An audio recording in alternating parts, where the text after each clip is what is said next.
Welcome one and welcome all to Crazy TJ and Stifling Paul. You know what you did? Paul's stifling me again, y'all. He stifled you? I fucking wanted to do my blackface Hitler character for you. That's true. And Paul didn't think it'd be a good idea. Naughty, naughty, naughty, TJ. Get stifled. I repress thee. I repress thee. Your creativity is in the palm of my hand. It submits to my whim. Paul, how come you and I can't have a fucking normal ass fight? We do. Without, I'm just saying, but how come we can't have it without these motherfuckers being like, it's just the end of the show? Is it all over with now? Well,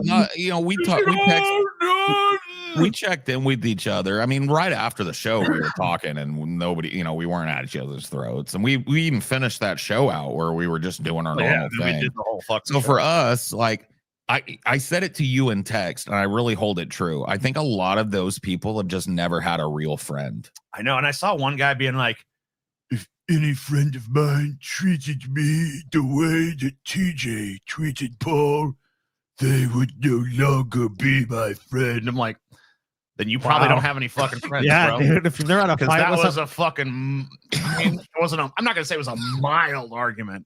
Dude, I haven't fucking... But it wasn't anywhere near fucking... It wasn't existential. I've been in fucking fist fights and like grappling with people I've been friends with, and it's not ended the friendship. Yeah, dude. I mean, like, I mean, so I don't know. Like, yeah, and they're just like friends will brawl sometimes. Yeah, come on. No, me and TJ have been, and me and Scotty have been at each other's throats, and Scotty and TJ have been at each other's throats on the show. It's one of the things that I think makes our show compelling.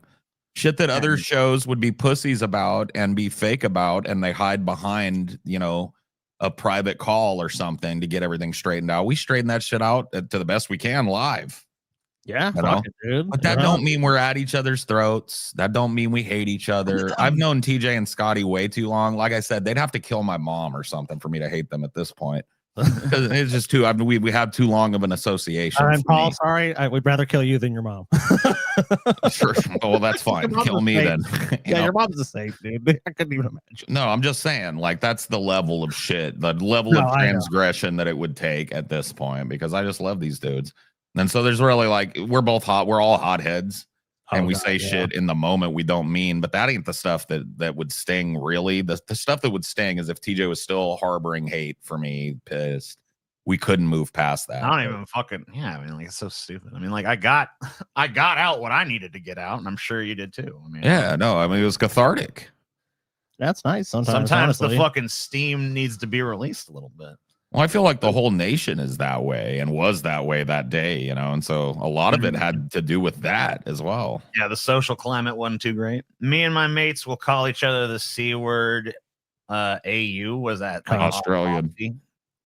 He's Australian. Yeah, he's saying they call each other cunts in Australia. They call each other cunts, which like is like dude over there. Oh yeah, dude. It's not like I mean, I'm sure it can be an insult as well, but generally it's not. There's a couple of fucking Australian dudes over at the Dome, and they'll be like, "Shut up, you cunt," and I'm like, "What did you fucking call me?"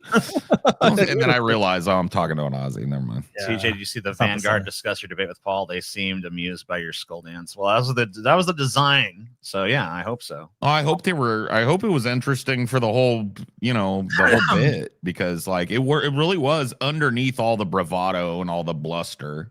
There was an interesting philosophical debate going on, in my opinion. I think there was too. Sociological. I mean, it's kind of like a question of like, how do you approach these times and stuff when rhetoric is through the roof, and sometimes it's spilling out into violence and stuff. And I do think we see that two-sided debate playing out, especially on the left. It's like there are some leftists, especially the online leftists. I don't know if you've noticed it, but do you remember Jake from the Bible Reloaded guys? Yeah. Jake is one of those ones that's just like kind of tap dancing on Charlie's grave. Not that I judge for that. It's his thing to do, but I'm just saying, like, there's that, right? And then there's the more measured, like, we don't want to crank the temperature up at this point. And I guess that represented us and kind of our extremes in that argument. Oh yeah, I mean, I see that mirrored in many places. So Yeah, well, on the left, the right seems kind of unified in like we're gonna blame the left of this, and there's gonna, we're gonna crank up the fucking heat. Hey, thanks. Don't got no idea what you unleashed. Storms are coming, boy. You done poked the sleeping giant. You kicked the bear, you opened the hornet's nest. It's time for the sleeping giant to wake from his eternal slumber and water the tree of liberty with the blood of liberals. Yep. How long have I been gone? TJ's beard is gray now. I guess you must have been gone at least a few years. Dude, TJ, and you accused me of dyeing my beard, dude. You did? Falsely. No, I did not. I mean, I believe him. Because there's different coloration to his beard, bro. He's got a mixed coloration, but none of it's gray. Right. Look. That's hard to do, bro. See, look, his mustache is a different color than his beard, and his beard has 3 different colors in it, like mine, bro. You can't fake that. Tell me I faked that shit, TJ. You and me going great, and I got to tell you, if I ever shaved all this off, bro, a lot of this is hair that I've had for fucking like maybe 5-6 years at this point. I've gone great as fuck. Remember when I did the fucking toot? Look at that. When I did the fucking Steamboat Willie, look at that. And all this shit I trimmed over here, it kind of doesn't show on the camera, but it is all gray where it grew back in, bro. Fucked. It's gonna be silver. Maybe Gandalf the next time I come back, bro. I don't know why TJ is like stressed about it. I think it's because obviously we're like with Paul, you're not related to him like that. So it's like with me. I mean, TJ, look at mom's hair, dude. Mom hasn't even gone gray, and she's like 60, bro. Yeah. Well, I think what we talked about, and I don't want to psychologically examine TJ too much. Fucking hair color comes out of a dye box. I mean, you can tell. Here's the top of my hair. Look. No, it doesn't. But he's got his roots would be gray, and his roots are brown. I might see some gray in there. I don't know. It's possible to say. You're trying to do coke. Because look, I mean, the fucking coke time. It's the coke he train. He dyes his hair so light that you don't know. Yeah, but his roots are grown out right now, bro. Get on the coke train. His roots would be the grayest part of all. No, some of it might be gray. I can't really say. It's not great, dude. I'm sorry.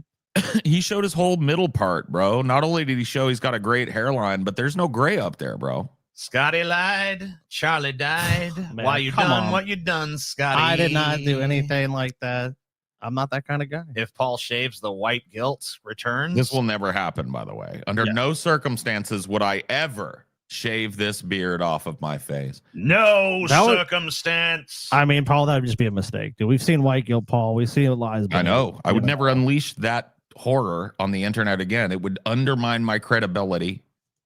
And I can't have that at this point. Plus, clean shaven's out, dude. It's been out for a while. Like, who wants to be clean shaven? Yeah, everybody that's clean shaven right now is just kind of like they look like a soft faced pussy boy. That's what I call them. Soft behind their backs. Like soft little pussy boys with their pussy little baby butt faces, bro. And it's just like, man, get some facial hair, bro. At least get a stash. Be a man. Facial hair. Yeah, I even accept the stash, dude. I mean, a lot of the young guys, dude, they got the stash now. They got the 70s. You know what, you ladies that can grow facial hair, quit plucking that shit and quit fucking shaving that shit and just let that shit flow straight out. Spino will pay $1 billion for. Okay, well, as soon as Paul gets the $1 million in his account, he'll shave. When Spino fucking ponies up the $1 million to Paul, he'll be going gone. Well, I got to tell you guys. I mean, not to give too much away, but yeah, I know, dude. You guys remember? Is that the flute man? No. Yeah, Musica del Lago. No. Musica del Lagoa. No. Hermeto Pascoal.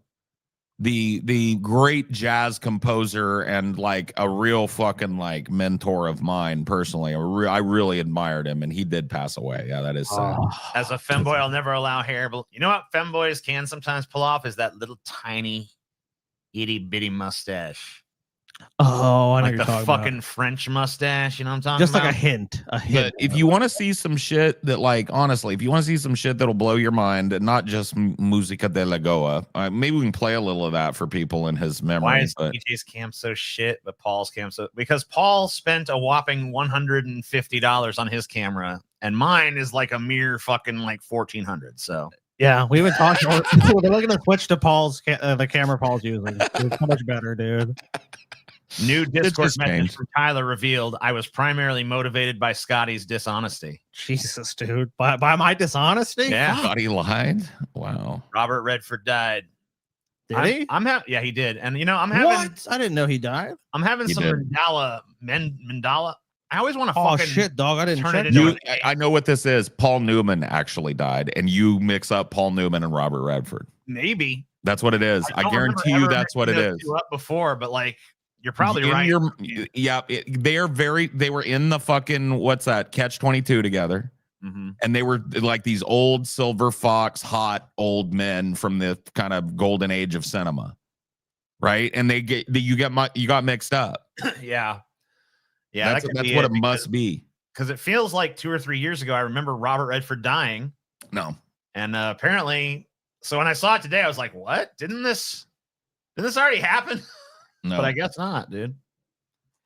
It must. You're probably right. It must be fucking not Randy Newman. Randy Newman. You Paul got Newman. a Paul friend in Newman me. that I'm thinking of.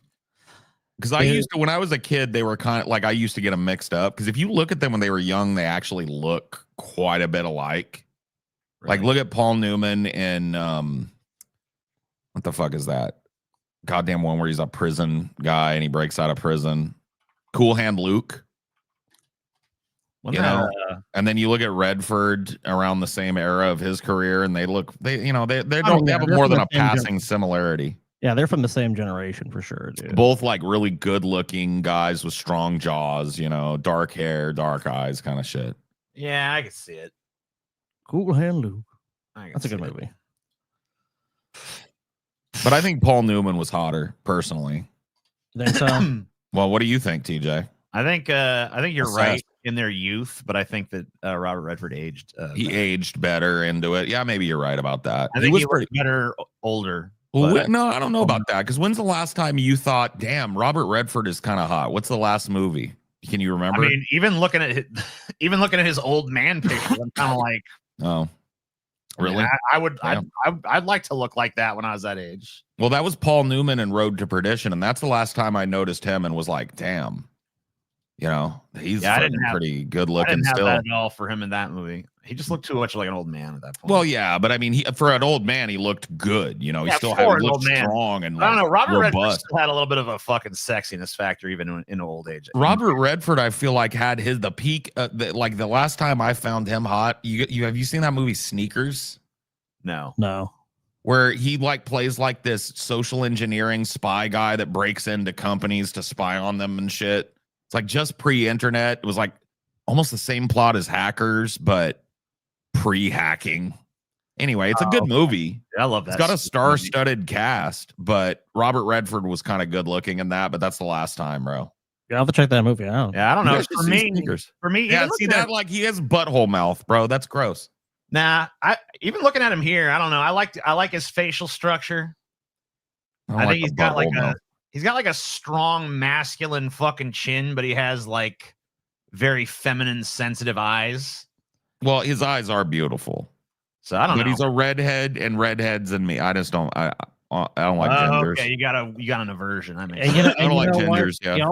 He also aged, dude. Because obviously Hollywood people, Yeah, I mean, like he could have fucking lifted all this shit off and all that. He probably had some work done, He let bro. himself age, and he did it pretty gracefully. He probably had some fucking work. Like kind of done. a grizzled old man, but it's like a respectable grizzled. You know what I mean? think he probably had some work done. I think he probably had some subtle. Why can't you hear Paul? Well. Oh shit! Hello? Can't hear Paul. Check 1 2. Paul, you know what? TJ censoring Paul. Censored. Okay, TJ has censored Paul. Can you guys hear Paul? Because we can't hear him. Weird. Yep. Paul's been censored by TJ. I was just bragging about how good his settings were and shit. You censored him, TJ. You can hear Paul? Okay, so it's just me? Yeah, if they can hear me, then you know what? It's doing this shit again. Oh, you fucking kidding me, dude. It fucking decided to change settings and fucking... It changed the source, Paul. Yeah, it's been doing this lately. It'll just fucking change its settings for no fucking reason. That is the wrong source. Oh, I don't want that. I want... You want that one? That one there, I think. Believe. Damn. TJ. Okay, now I'm hearing an echo. Check. Damn. Okay, I gotta change that again. Okay, then. no, it's fine. It's fine. It's fine. I don't hear an echo anymore. We're good. We're good. Okay. We're good. Yeah, my fucking for some reason this website keeps changing audio sources on me, like even during streams now. That's right, dude. Hold on. I gotta get it. Yeah, that's weird though, because my shit, once I've said it, how is it my fucking fault? The website's doing it. You're fake news, TJ. You are fake. You did it, TJ. You wouldn't. I saw. Look, guys, I saw him. He hit the button. Can't get a fucking fair shake on this shit show, man. Dude, look at this shit that Hank. And you fuck your settings up, TJ. You're a terrible human being, by the way. Dude, Hank, the Lord of Memes, has cooked up some memes of me and you, TJ. So happy together. That, you know, there's a breakup going on. You know. Oh man. We're estranged and we're broken up. Hank, I gotta say, I didn't like your memes, but dude, if you've been married long enough, this is how most married couples sleep, anyways, bro. Well, he's got other ones here. Well, I mean, he's got this one here. You clearly. All right, now this one here. Now that might. I love this one. I just want to say this is probably the best image that's ever been created for us. This one is great.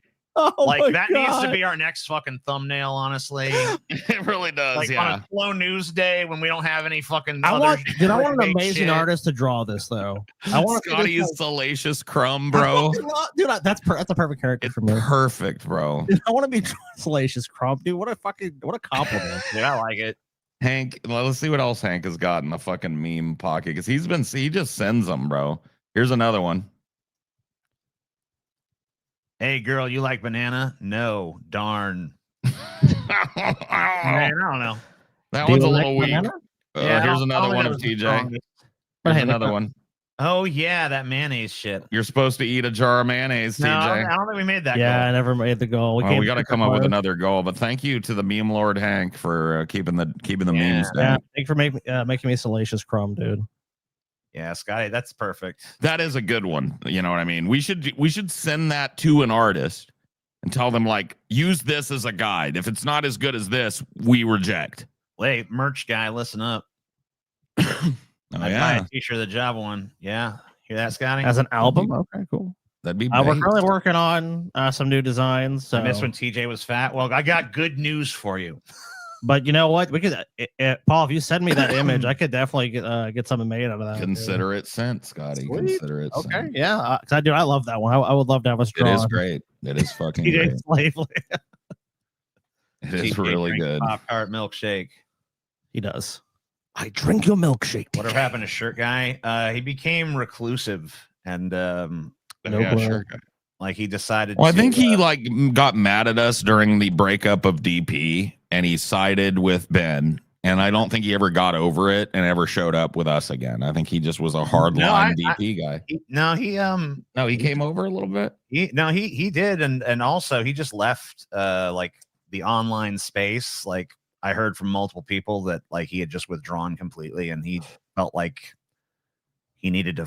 I don't know. He needed to focus on some kind of real life shit, but well, I mean, that's probably better than focusing on the show. Maybe, but it kind of feels like his real life was kind of shitty. So I don't know. Well, maybe it's how he improved it, though. Maybe. I'm hoping he did. I'm hoping he's happy wherever he is. I mean, he was a nice guy. I mean, every time I saw him or he came to one of our was always cool. But yes, I mean, like, I don't know if there's a hater element there. No, I don't think so. Maybe. Who knows? Man. But he was, as far as I know, he just totally withdrew from like. Oh, okay, yeah. All online shit. So. Let me see. I think you sent that yesterday, didn't you? Or the other? Yeah, general. What? I don't know which general. Send it to me in here, dude. Because we need a technical. I saw your technical difficulties, but I don't see it anymore. Oh, dude, we just gotta put it as like you can put media assets on StreamYard. We can just put that into StreamYard. So once we put it in there, we can just put it up if there's an issue of something. Yeah, because he made a pretty funny one, but I can't find it. But Hank will get it. Hank's a mensch. He'll do it. So happy together. Our poor little breakup one is my favorite one, bro. Yeah. That one, dude. This is how the audience, like a good section of the audience, thought shit was gonna go down right here, man. Me and TJ were just salty at each other forever, and we're just, it's moving towards a divorce. I feel like we were over it. on that same show. So it's kind of weird. Mostly, yeah. And then we touched base a couple days later and made sure we were both fucking forgive and forget mode under the bridge. Like, hey man, I just want to let you know. I mean, I'm not harboring any shit over it or you. And you're like, nope. I'm like, okay. Nah, that's not what you wrote. You're like, fuck you, Paul. You're like, but then, of course, you reopened the wound when you shot down my fucking blackface Hitler routine. So yeah, it's like, you know what, Paul? I mean, I'm glad we can get past this, but blackface Hitler, and Paul's like, no. I'm sorry for that. TJ is always the woman. That is true. In Hank's memes, TJ is depicted as a woman more often than not. Yeah, well, he fucking senses TJ, you're always a woman. You're always nature. A woman to Paul. I always play women in if there's a character select screen or whatever, I'm always the fucking girl in that too. So. Me too, but it's because I'd rather look at girl ass than man ass usually. That's true. So it could be that as well. That's what I do. Either that or I'm just fucking deeply closeted trans or whatever. Dude, I'm so unoriginal in this game. Either way. You can design your character. I just make the Scotty version of that. Or aren't you kind of exploring gender in terms of like non-binariness or agender or whatever the heck? Yeah, I mean, I'm mostly fucking just don't give a shit. I would consider myself like an I don't give a shittest, I guess. Cool. I like that. My name is TJ Kirk and my pronouns are kiss my ass. My pronouns are whatever, my pronouns are whatever, bro. Fucking Zer, Zim, Zum, whatever the fuck you want. I don't know, and I don't give a fuck, dude. That's how I feel about the pronoun shit. I don't give a fuck. Be whatever the fuck you want to be. Just don't bother me with it. TJ is effeminate anyway. I've always thought so. Yeah, I kind of see that. Okay. I've never thought of TJ as overly. I don't even really see it myself, but whatever. No. Some of some of your mannerisms and just some of the way, the way you my whaterisms. Your mannerisms. Mannerisms. That was a little gay when he went like my whaterisms. All right, that was a little gay. You know what? TJ is very finicky. Why'd you fucking turn Paul onto it? Now he's just and shit. Man. Now I'm gonna see it. I mean, everyone sees it, dude. Everyone knows it, don't they? God damn you. I mean, someone in the chat just told you. That was the chat. Blame the chat, bro. She just said, did she call you? A bunch of bullshit. The chat's, well, I can't argue with that. I used to be addicted to soap, but don't worry. Now I'm clean. Yes, indeed. I like that. Indeedly do. That's dad jokerific right there. That almost made me crack a smile. That one. Spicy, TJ. Why are you mad because people know the truth of you? Are you ashamed to be that way? About what? To be a little feminine. Are you ashamed of it? Yeah, sure. I'm ashamed. Really? I'm surprised by that. I'm deeply ashamed. Okay. Well, I mean, I didn't think that. Yeah. Why are you fucking bullying me right now, Scotty? Because I like to do it. Okay. Not to take it there already, but I heard the best. It actually made me laugh, but I think I would be a hypocrite if I said it on the show. I heard the best Charlie Kirk joke within like hours of him being pronounced dead. Like it didn't even take a day for the internet to come up with what I consider to be the funniest, most clever, dark joke about Charlie Kirk. Is it the finally leaned left thing? Yes. That's the one. I've seen it. In the end, he finally leaned left. Yeah, they imagine him being killed when he's leaning left. Up, dude, that's a fucked up meme, bro. It's funny, but it's fucked up. It made me chuckle about a dark thing. Yeah, I mean, so somebody out there. I saw another one that was his picture, and it was in black and white, and it's like it shows his pronouns, and it says and it's was were. Yeah, I was like, I haven't seen that one, bro. Oh, God, dog. That's bad. That's bad. That's bad news. I mean, look, it's just an element of the world. It's how people process shit. But the thing is like right now, I feel like the right is looking for any fucking reason to blame leftists for this, even if the guy wasn't a leftist, and to say that we're celebrating and shit, and to give that to them. I don't know, man. It just is what it is. But I also always play as a woman in customizable games. 9 times out of 10, the women have better clothing / detail options anyway. You know what? The only video game that I feel like that's not true, Thunder Reno, is Monster Hunter. As much as I like to play a female, there's so much difference between the male and female options for the armor in Monster Hunter. The males always get the cool big shoulder pads and the cool cape and the cool headdress. Females get something that's like demure and sexy version of that usually. And I'm just like, looks like less cool. So but yeah, that one sucks. But otherwise, I agree with you, dude. Chicks usually have cooler customization options and stuff. And they're hotter. You know what I mean? Usually in video games. That's true. La la la la. I mean, if there's a video game with like the main character is a twink with booty shorts, I'm gonna pick him. But I just don't ever get a twink in booty shorts. So yeah, they That's need to fucked up, fucking dude. They games really need to fucking up the twink factor. like a twink in booty shorts on roller skates. Can you imagine? Oh yeah. And he skates around the town and he's like, "Get out of my way, bitches!" You know what I mean? And you're just like, "Whoa!" I'd play that and I'd pick him. Dude, there's like some femboy game that's like on the top of the Steam charts. Where it's like number 10. Yeah, let me go look what it's called. I'm looking right now. I've got it open right here, Scotty. Yeah, dude, it's like I didn't even know about that. Yeah, dude, there's a really popular femboy. Yeah, let me see. What's it called? Do you remember? It's femboys. Of course, Scotty. It's top in the charts. Well, I was looking look at down the here at the chart. I couldn't believe that was like Roman Triumph. Okay, Monster Care. Let me see if there's anything femboy. I don't see it, but I'll search. I hate that. Put this in my search terms, bro. Femboy. Oh yeah. Femboy. Oh, Femboy Fuda House. Yes, that's it. That's it. Okay, we can't. Oh boy, we can't show that. Okay. Yeah, that's where the top games on fucking Steam, dog. Yeah, it says very positive, 640 reviews. It's pretty popular. Trailer? No, God, it's all blurred. No, out. it literally starts with a Fuda. Bro. You can probably show the cover of it if you can look at. You can find the cover. You can let me show see. That. I don't know. Are there nipples Steam out? generally allow. I mean, Here, I will. Oh my god, I can't show that. Let me see if there's anything here that I could show.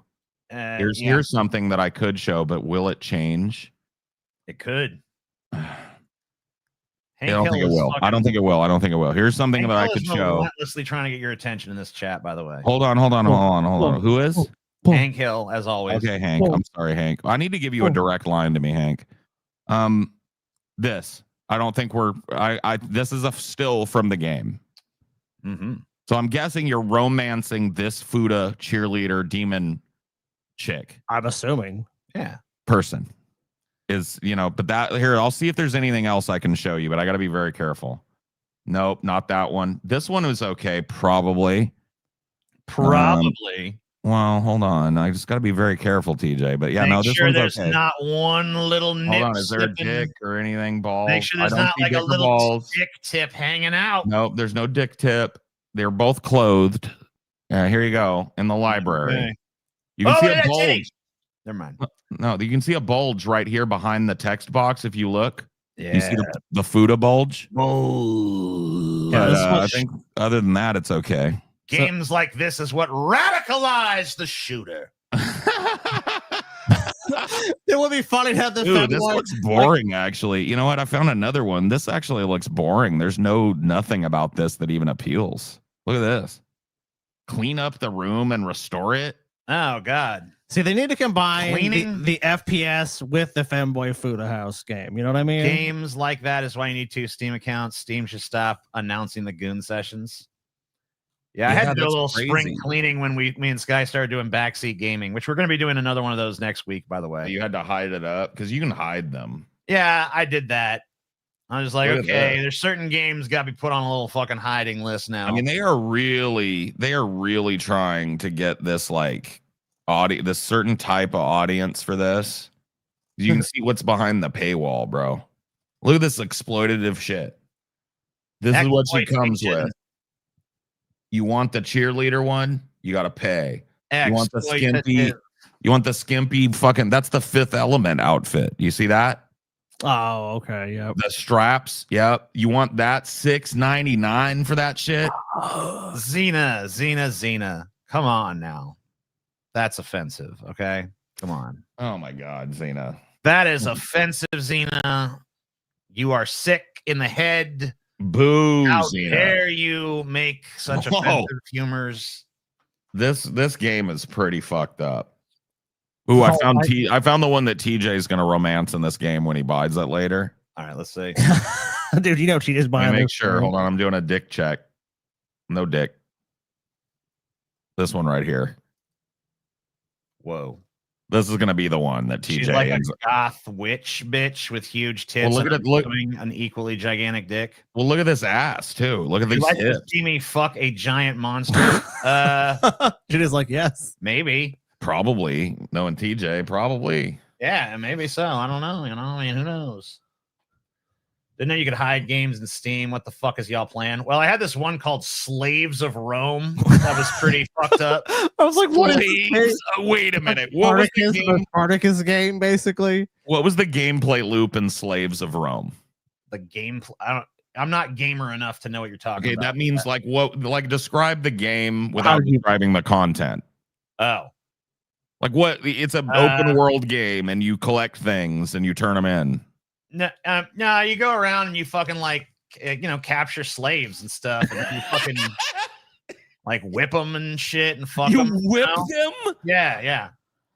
There's like a lot of hardcore BDSM elements and stuff. I watched the show, but it's not sexist. You can have male or female slaves, you can be male or female. So it's not like a male power fantasy thing. I watched the show Spartacus when it came out, and I was always like, TJ, you should watch the show. It's fucking great. And he's like, no, fuck that show. It's fucking lame. Then one day we were talking about it. And I'm like, yeah, then see when they fuck some slave, and TJ's like, what? Slave Masters of Rome. Time on that show, dude. TJ's like, oh shit, I gotta watch the show right away. Like that's all I said. Scotty, you should know how to sell shit to me.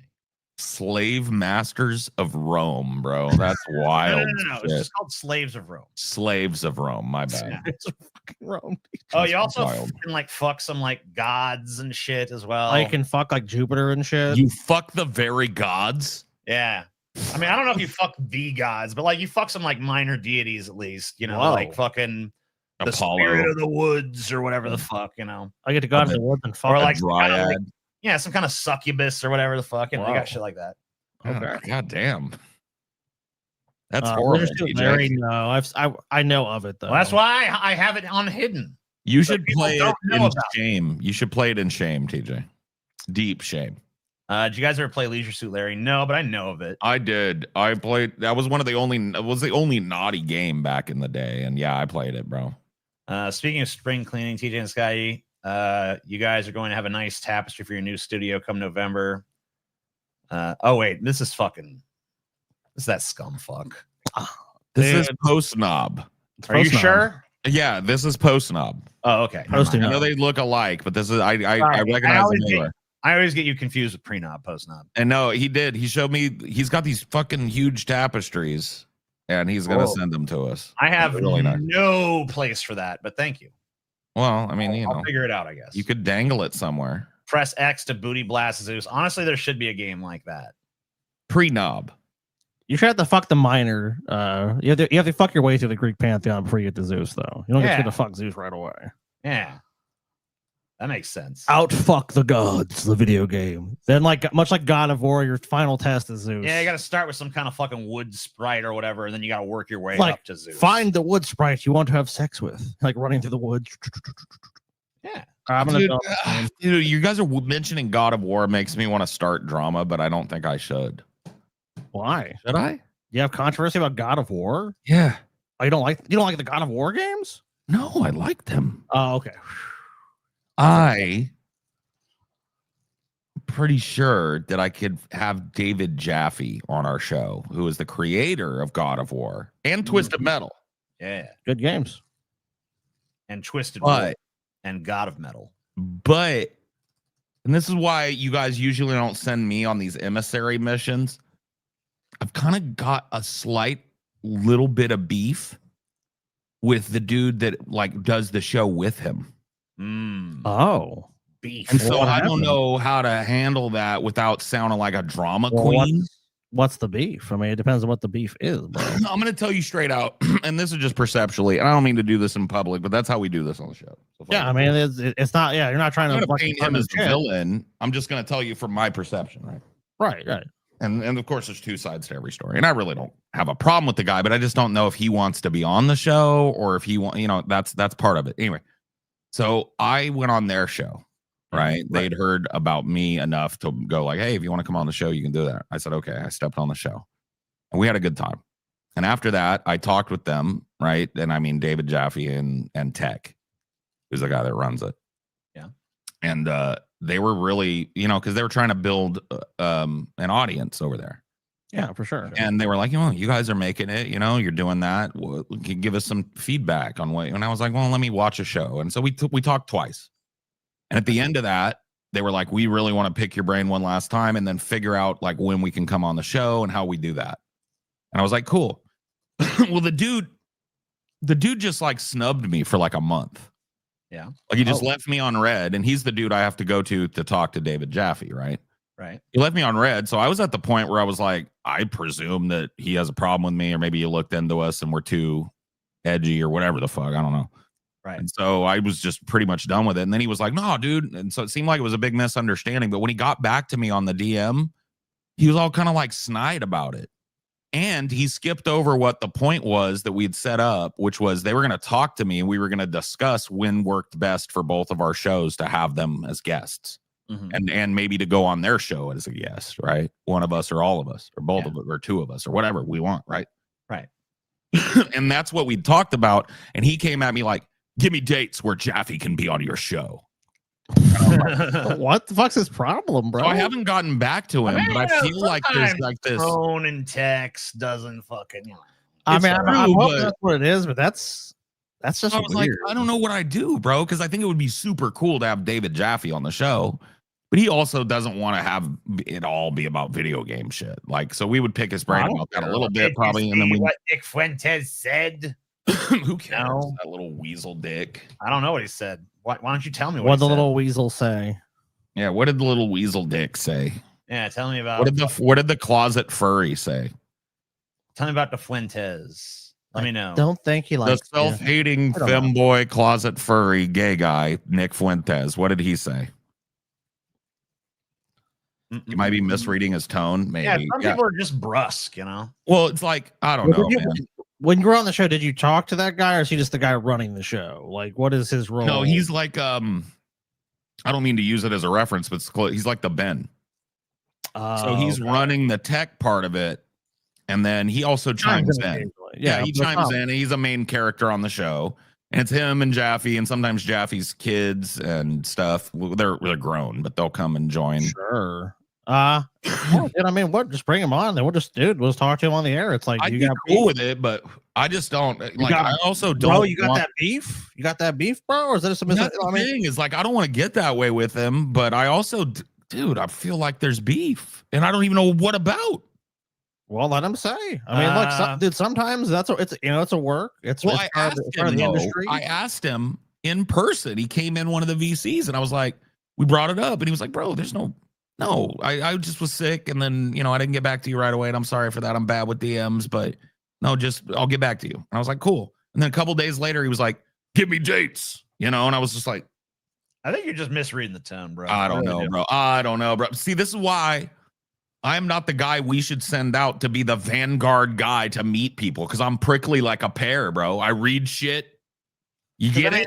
If you say he was cool when he was talking to you in voice, and then he ghosted me for a month. Well, yeah, but like, people he ghosted me. People fuck shit off. He might probably has ADHD or some shit. Ghosted me, DJ. What are your guys' favorite Robert Redford? I mean, honestly, I have not seen a shit ton of Robert Redford movies, but my dad showed me one back in the day. I think it was called The Eiger Sanction or something like that. The Eiger Sanction I think that is a Redford movie. No, I think that isn't a Redford movie. That's movie. No, it's the Day of the Falcon or something like that. I don't remember. I have to pull up his IMDb. I'm not super familiar. Eiger Sanction is an Eastwood movie. Obviously, I know Robert. It was like Day of the Falcon or fucking some shit. Like, it was a big fucking espionage spy. Fucking. It was kind of like a less actiony version of the Bourne Identity, I guess you could say. Yeah. It kind of had that like man on the run against the system vibe going on. That was pretty good. Nick the Juice done it. Fuentes. Yep. I didn't know he hated juice. What's wrong with juice? I don't know. It's so hard, Krista, because my instinct is to burn it all to the ground. Burn it down. To burn all bridges to ashes, because bridges are just... It might have been something like that. Condor. It was Day of the Condor. Day of the Condor. Okay. Yep. That's a good movie. Okay, yeah. Long time ago, I've seen it.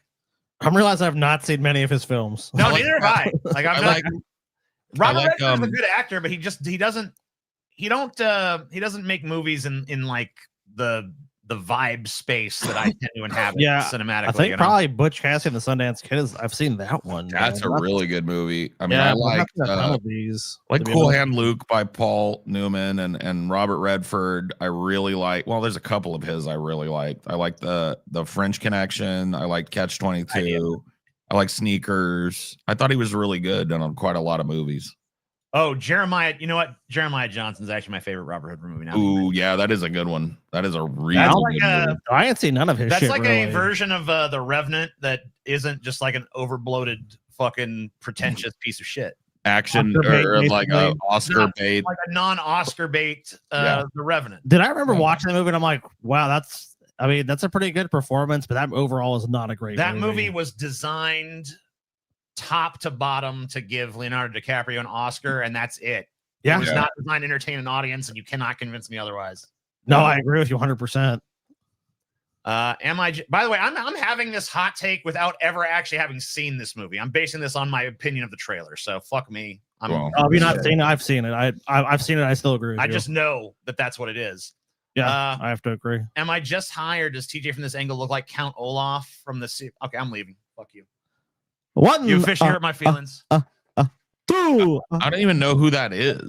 That's fucking... I know. It's just it's Jim Carrey, bro. What the fuck is Count Olaf? From Lemony Snicket's. Dude. Lemony Snicket's series, whatever. It doesn't matter. It's a kids' movie. I don't know. Yeah, I've never seen it. So it's like they're evil. Like these kids get orphaned, and it's like he's like their evil. Oh, he's the one that Jim Carrey plays. Yeah, it's like the evil. He doesn't uncle. look anything like that. And TJ, he's way too fat to be that. Yeah, Jim Carrey's a lanky dude. TJ's a fat dude. So I think they're saying the angular shape of the face, but she doesn't have the same nose either because they gave Jim Carrey like some crazy prosthetic nose for that. Yeah, I mean, for me, man, I don't know. I don't know what for me, bro. Never mind. You talk. For me, I don't even fucking know. I'm stoned, bro. But I have to be. No, I will tell you this. Oh, yeah. Is it wrong to brag about Tyler Robertson being a better hitman than Desmond Hawley? I don't know who. I can't place Desmond Hawley, but I don't think it's wrong to say anything. That's kind of the point I was trying to make before things kind of fell apart on the last show. Was that like, I think Charlie Kirk said some reprehensible shit. I think he stood for repression and regression, but I don't think that means that he should have been shot in public or shot at all. I don't really. I think that like being an advocate for the First Amendment means tolerating speech that you disagree with. I mean, it does for sure. I mean, I don't think it is anyone really. It's been a credible, for the most part, argument to censor most speech. You know, I mean, like obviously there's some cases where, you know, like one of the few exceptions you have is called fighting words. Like I come up to you, Paul, and I'm like, you know, I'm going to beat the shit out of your mama, Paul. Your mama's right there. I'm going for it, Paul. I mean, you could say it's assault too as well. But, you know, if that compels you to action, you know, that might say like that's not freedom of speech because I'm literally just trying to get you to do something. Well, I still think it falls under it. Just freedom of speech is not freedom of consequence. And I think the law reflects that. Like if you use fighting words, you can. Well, that's what the law reflects currently on those cases. Like I'm saying, like you can't. It doesn't mean you know, the law says here's what happens if. It doesn't mean you can't. Oh, well, yeah, of course. I mean, yeah, I don't think they're just, I mean, Gustavo should come and still get you. I mean, you just might, at that point, your First Amendment right. I mean, there's limits to the First Amendment. It's just all as a point I'm just trying to make. The one that I usually use, but it's worn to shit, is the fire in a crowded theater. Yeah, of course. You you intentionally cause panic with misinformation. And harm. And harm, of course, you know, because if you do that and people run out and get trampled because you said that, you know, it's like Orson Welles proved that you can say things that cause panic non-maliciously. You know what I mean? Yeah, War of the Worlds. Yeah, people. Also, just showing the stupidity of the public. You know, I think that's kind of like one of the first hints of mass media where it's like, oh man, this is like a tool that's going to totally be used to manipulate the public. And it was internet culture, fucking 20 years before the internet was invented, and 30 or 40 years before anybody got it in the public. You know what I mean?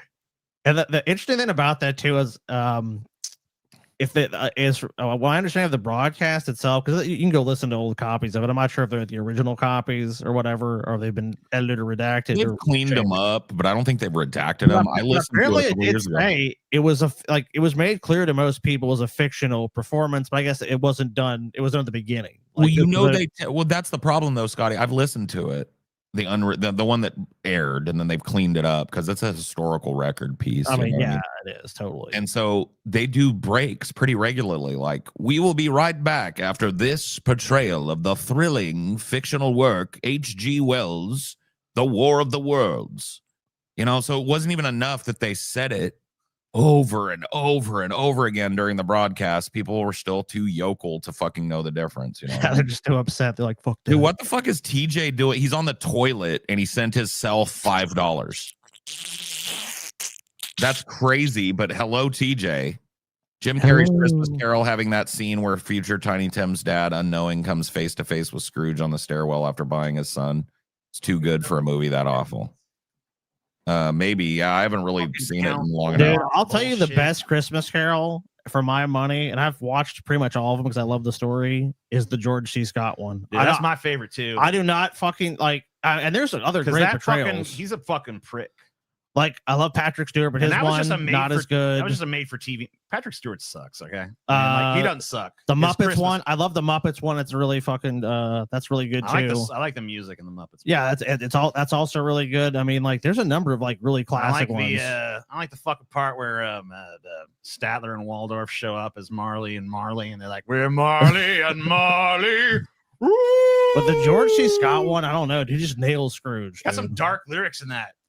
It's like, "Doomed, Scrooge, you're doomed for all time. Your future is a horror story written by your crimes."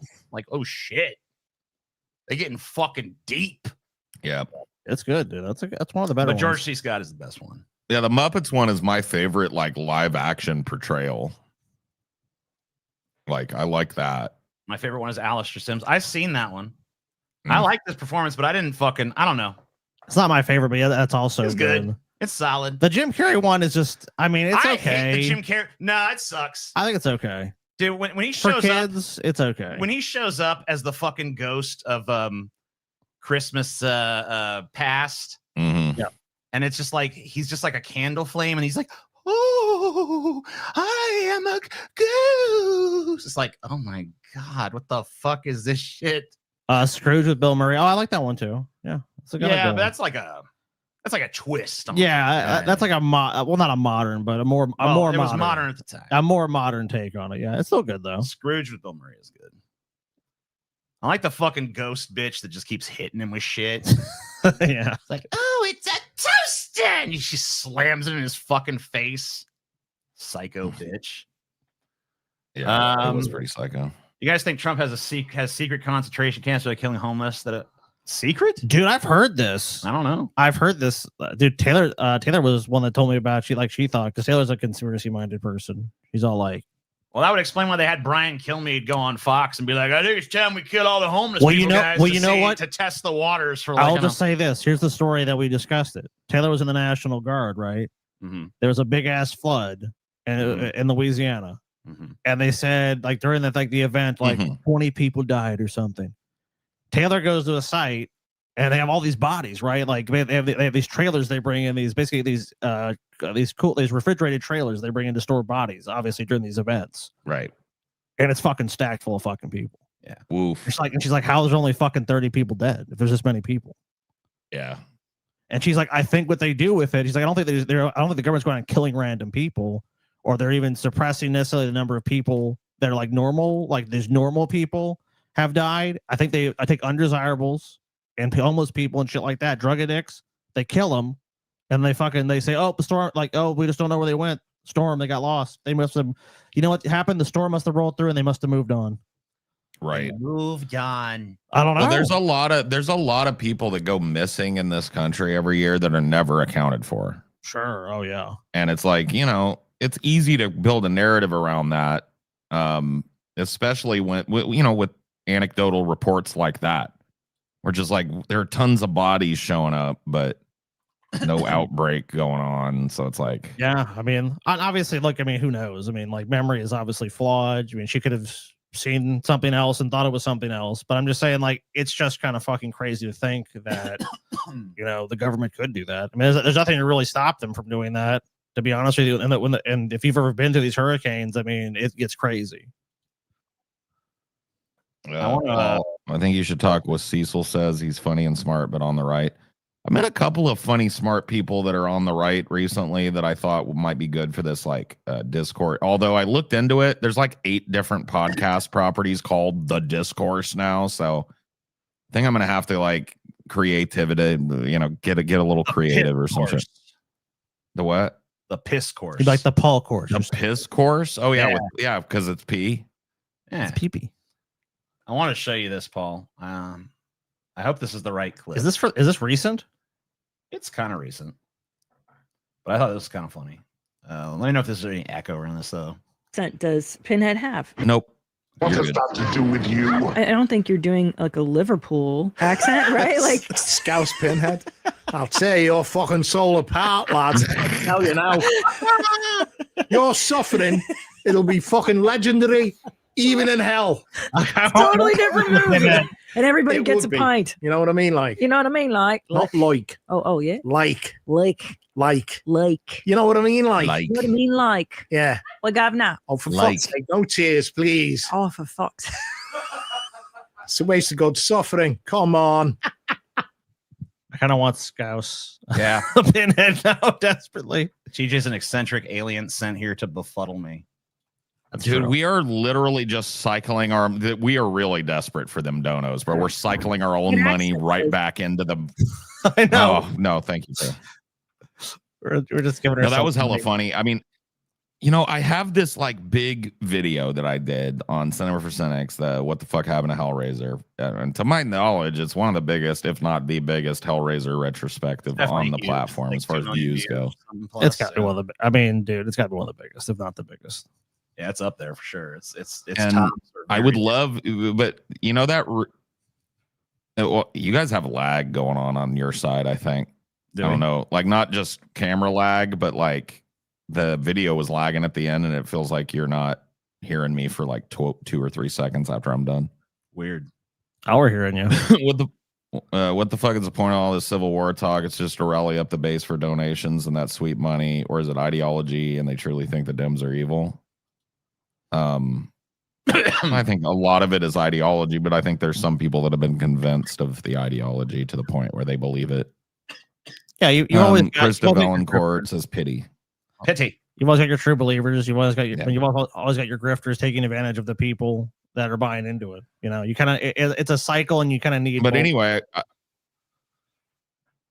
I wanted to say that like I would love to interview Doug Bradley. You know what I mean? Because I read his book, The Behind the Mask of the Actor, and he talks at length about Pinhead in there. And I wanted to do eventually like a What the Fuck Happened to Hellraiser again. You know what I mean? Where I take a deeper dive into each movie, a longer video with more production value, where maybe even I travel for it and do some locational stuff like I did this time.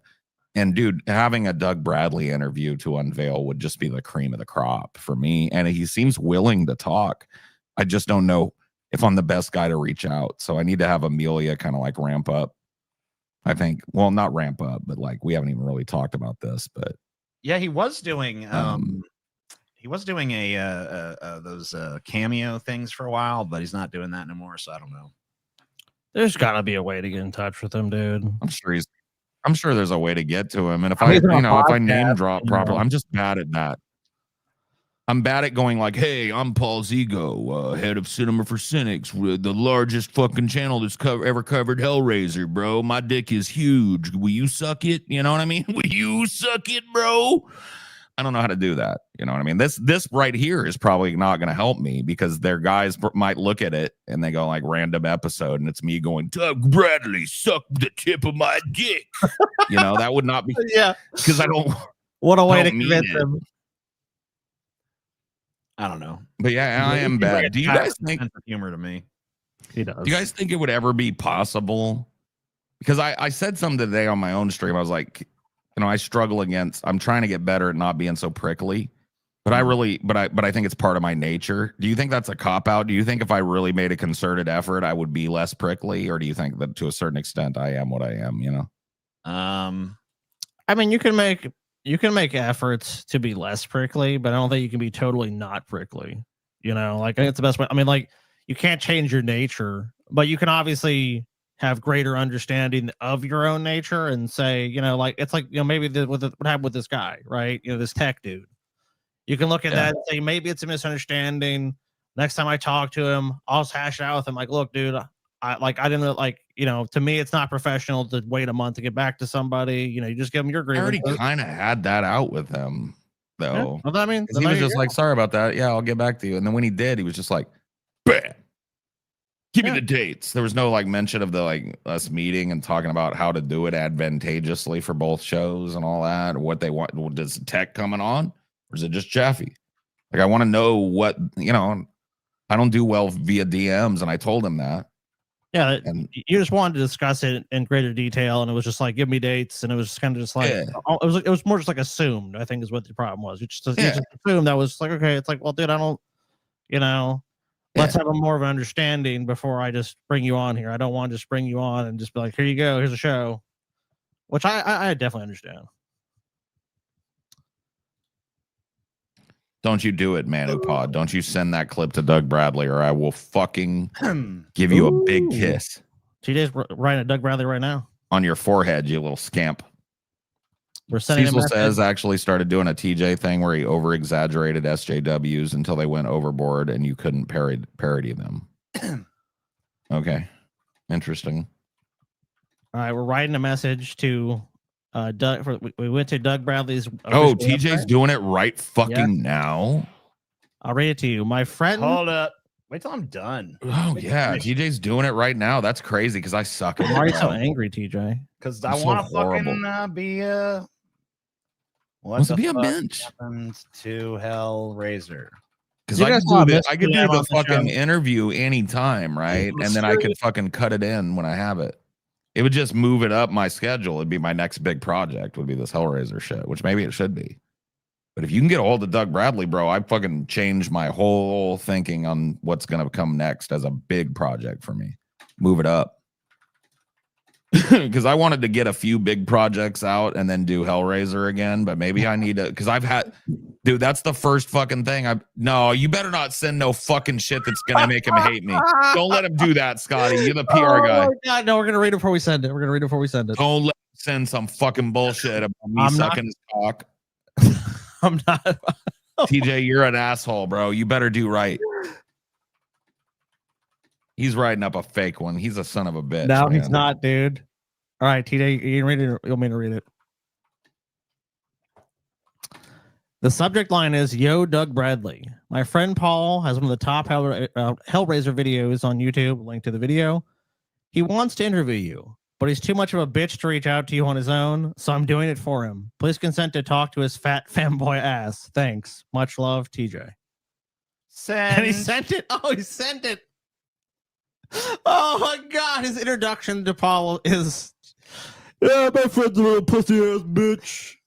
Talk to his fat fanboy ass." Hey, well, fucking don't complain when it works, bro. Don't complain. Oh shit! If it works, that's true. Your methods, the ends justify the means, do they not, TJ? Yeah. Doug respond with, "Gimme dates." He better. In fact, everyone in here should write fucking Doug Bradley and be like, "Interview Paul." Don't do that because they'll think it's a spam campaign that I paid. Please don't do that. Yeah, please don't do that because they just would ignore that shit. But if it's one sincere email and he can trace it and he sees TJ, he sees my video, he might get back and say like, "Well, get me in touch with him and I'll talk or something." Hey, I don't even think it's him. Hellraiser game. Yeah. Well, there's a couple that I've heard about, but the one that's like an asymmetrical game where you hunt people down, I think that might be fun. Yeah. Oh, do you get to be a fucking Cenobite, dude? Yeah, I think you do Cenobites versus victims. Oh, fuck yeah, I'm gonna be a Cenobite. I might be wrong though, bro. I'm not real up to date, but yeah, I will try and play it. I'm also gonna watch the new show, which is Hellraiser. Neither prickly nor soft, you are the way, the dirty Dow, baby. I love the dirty Dow too. Maybe I should just do that. The dirty Dow with Paul Seago. The dirty Dow with Paul. Because I know that ain't taken. And I love the alliteration of dirty Dow. Dirty Dow. I love that. You're gonna have to deal with a lot of people being like, "Dirty towel." The dirty towel. The towel and the Dow. the Tao is mentioned in the Tao, and the Tao is not pronounced Tao; it's pronounced Tao. Exactly. All right. Anyway, we got shirts on sale and other shit. We got some blankies too. Some you want a blankies. blankie with my face on it? You should get it. And before, I'll save you the trouble, TJ. The only person with his face on every piece of merchandise in the store right now is TJ. Wow, is that true, Scotty? I had no That idea. is You're true. right. I'm on all of them. That's true, crazy. TJ. Just to head you Are off you at on the all pass. of them? No, doesn't nope. seem that way. Wow. You and Paul are only on 2. Must be why merch sales are down, TJ. And merch sales have been tanking lately since we moved to this TJ heavy. I don't know The about all TJ that. heavy rotation. Campaign. So, look, you guys want to prove TJ right and prove us wrong? Get some fucking merch, bitch. Homeless people got in a fight at a privately owned homeless camp in Minneapolis. Ended up being a shooting. 2 people in critical condition. Okay. I also have a news story about a black man that was found hung, and they're saying no foul play. Yeah. He was Well, hung he was hung from a tree in a public park. He hung himself? And that's what the fucking cops are saying he did. This guy must have hanged himself. I don't know, man. I mean, I guess it's haven't checked possible, on it but- recently, but I'll look at it again and I'll make sure that there's no updates. But it was kind of wild, bro. Oh shit, here's Tech Protect. Oh my god. Oh god damn it. See, you were right. I fucking like completely misrepresented it. I'm so shit. bad at reaching out to people. Whatever. I'll suck his dick later because he deserves it. Oh, I knew you Tech. were just misreading the fucking tone of the text. It was bro. Tech. It was Tech. And I misread the fucking goddamn whole tone of it again twice in a row. This is why I'm bad. the dude even shows up. He's like, Paul, it's not like that, I'm bro. like a cactus, bro. I'm not good at this shit, but I'll You get it. gotta I'll get it remember going. that Paul just thinks everyone's out to get him. I just think I think everybody that isn't immediately suck my dick hates me. Yeah. You know what I mean? Paul just wanted to fucking find out some dates, Paul, and you go after him viciously. Well, he said, let's see. Well, he said, here's me reaching out. When's the next episode so I can have Jaffe come onto the show? And then he said, well, anyway, I don't want to drop DMs. The fucking guy, but I misinterpreted it, obviously. Damn, Paul. Like a fucking prickly ass cactus piece of shit bitch. Maybe the first step to being less prickly is to think better of people. Well, Yeah. I think worse of myself, I think. Yeah. Okay. Well, think So better of black yourself, student- I have this guy reacting to it, but black student found hanging on the campus of Mississippi University. Cops say no foul play. So we can cover that. You know what I mean? He thinks we have a PR guy. bro. A PR guy. I'm glad Who's you your think. PR guy? Yo, David, I'm glad you David think Jaffe. I'm We it. don't have one. We've never. I'm it, David Jaffe. Guy. We tell him to go David fuck Jaffe. themselves. That would never work. If that's actually David Jaffe, this is the problem. When it comes to this, because I'm the only one on Discord. Paul is the PR guy. I'm the PR guy. Sensitive, prickly PR. Of course. I'm a fucking In our, idiot. of course. In our case, PR stands for prickly retard. But what do you got? Prickly retard is what I am. Contact Yeah. our prickly retard over here. Hey, Maybe he'll after get the back to show- something. After the show, I'll get back to Tech. We'll meet real quick. It won't take long, and we'll figure out dates. How's that? Sounds Boom. good. Never seen Hellraiser. Is it good? Deep prickle. How Hellraiser dare you is- even ask that question, bro? Maybe not great, but the first Hellraiser is good, and the remake is good. And the second Hellraiser is good, but after that, I don't vouch. I vouch for the first 3 Hellraisers. Personally, Scotty likes 3. I like it a lot. Yeah, I get it too, but you remember my criticism in the review was like Hellraiser 3 feels a little like Ninja Turtles. Yeah, like it's a little silly. It is Yeah. silly, dude. But whatever, I like it too. But after that, they really start to I slide. am Yeah. a bigger fan of 2 than 1, but that's just me. Yeah, 2 is my favorite. That's a lot of people feel that way. I just like 1 because I have this imprint on my mind from when I was a child and I wasn't supposed to be watching it, but I did, you know? I mean, 2 gives me pretty much everything I wanted out of 1. So Plus, I'll tell you, I have a deeper appreciation for 1 after reading the short novella, I guess is what you'd call it, the Hellbound Heart, Hellbound by Heart. Clive Barker. That shit changed. Have you read that, TJ? No. Dude, I recommend it's a quick read. I recommend it. I think it's up your alley, bro. It's a really good story, and it kind of deepened that's why I want to do this fucking second video about it, you know? Yeah. Anyway, I'm gonna go take a piss real quick. I'll be right back. Sorry, David Jaffe. Sorry, Tech. I'm a fucking idiot. I'll reach out. Watch 1, 2, and 3. We'll get a PR guy if you guys can make us a little richer. I don't think we can afford a PR guy right now. Like, but you know, make us a little more wealthy. Shirts and stuff. Buy some shirts. Who are we kidding? We just wasted on drugs. That's so true. Anyway, if you want to help us buy more drugs, Pessimist Production. We were doing a thing where it was 50 50 gifted memberships, but we decided this might be a little too confusing. So we hit 50 from, well, I guess 45. So we already got 5 gifted memberships. 45 more new patrons. New members. Or new members. Let me see where we're at now. So I actually know the numbers. So I'm not just guesstimating. All right. From... Okay, our current number stands just for, well, for patrons. We're talking paying patrons, guys, too. All right, so when we hit on here or with memberships, like basically 20, like almost 3,000, basically. Yeah, it'd be like from 45. Well, it's gonna be hard to kind of track both, TJ. So maybe we'll just say patrons. I mean, if you become a member too, we'll count it. But well, then we are counting both. That doesn't make sense. Let's just count patrons. I mean, we'll count members too, but I'm just saying, how the fuck do I fucking know it? TJ, I'm supposed to count this shit. I don't know. Patrons, it's just fucking patrons. Sorry if you become a member, dude. Whatever. Members don't count. Fuck you members. You don't fucking count. We hate members. Only patrons. If you want to keep track of it, then you can. Nah. And then fuck you. Then that's how it's gonna be. All right. I see how. Well, then I can actually give people a number, and I know the fucking number, TJ. I don't fucking know the number. Okay, that's fine. You want to this outside, TJ? Yeah. Well, actually, not right now. We gotta wait till Paul comes back so he can vamp while we take it outside. Got a problem, TJ? Well, we'll take it outside in a minute. No, I'm gonna go outside now. Wait for you going outside now? I'm waiting for it. Leave me all alone by my fucking lonesome.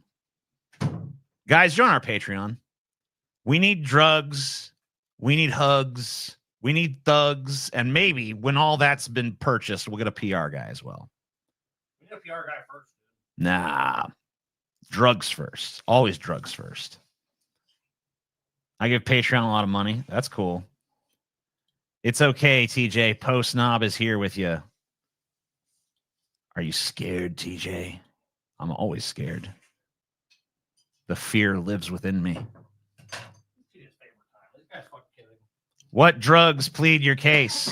Any drugs. I don't give a fuck.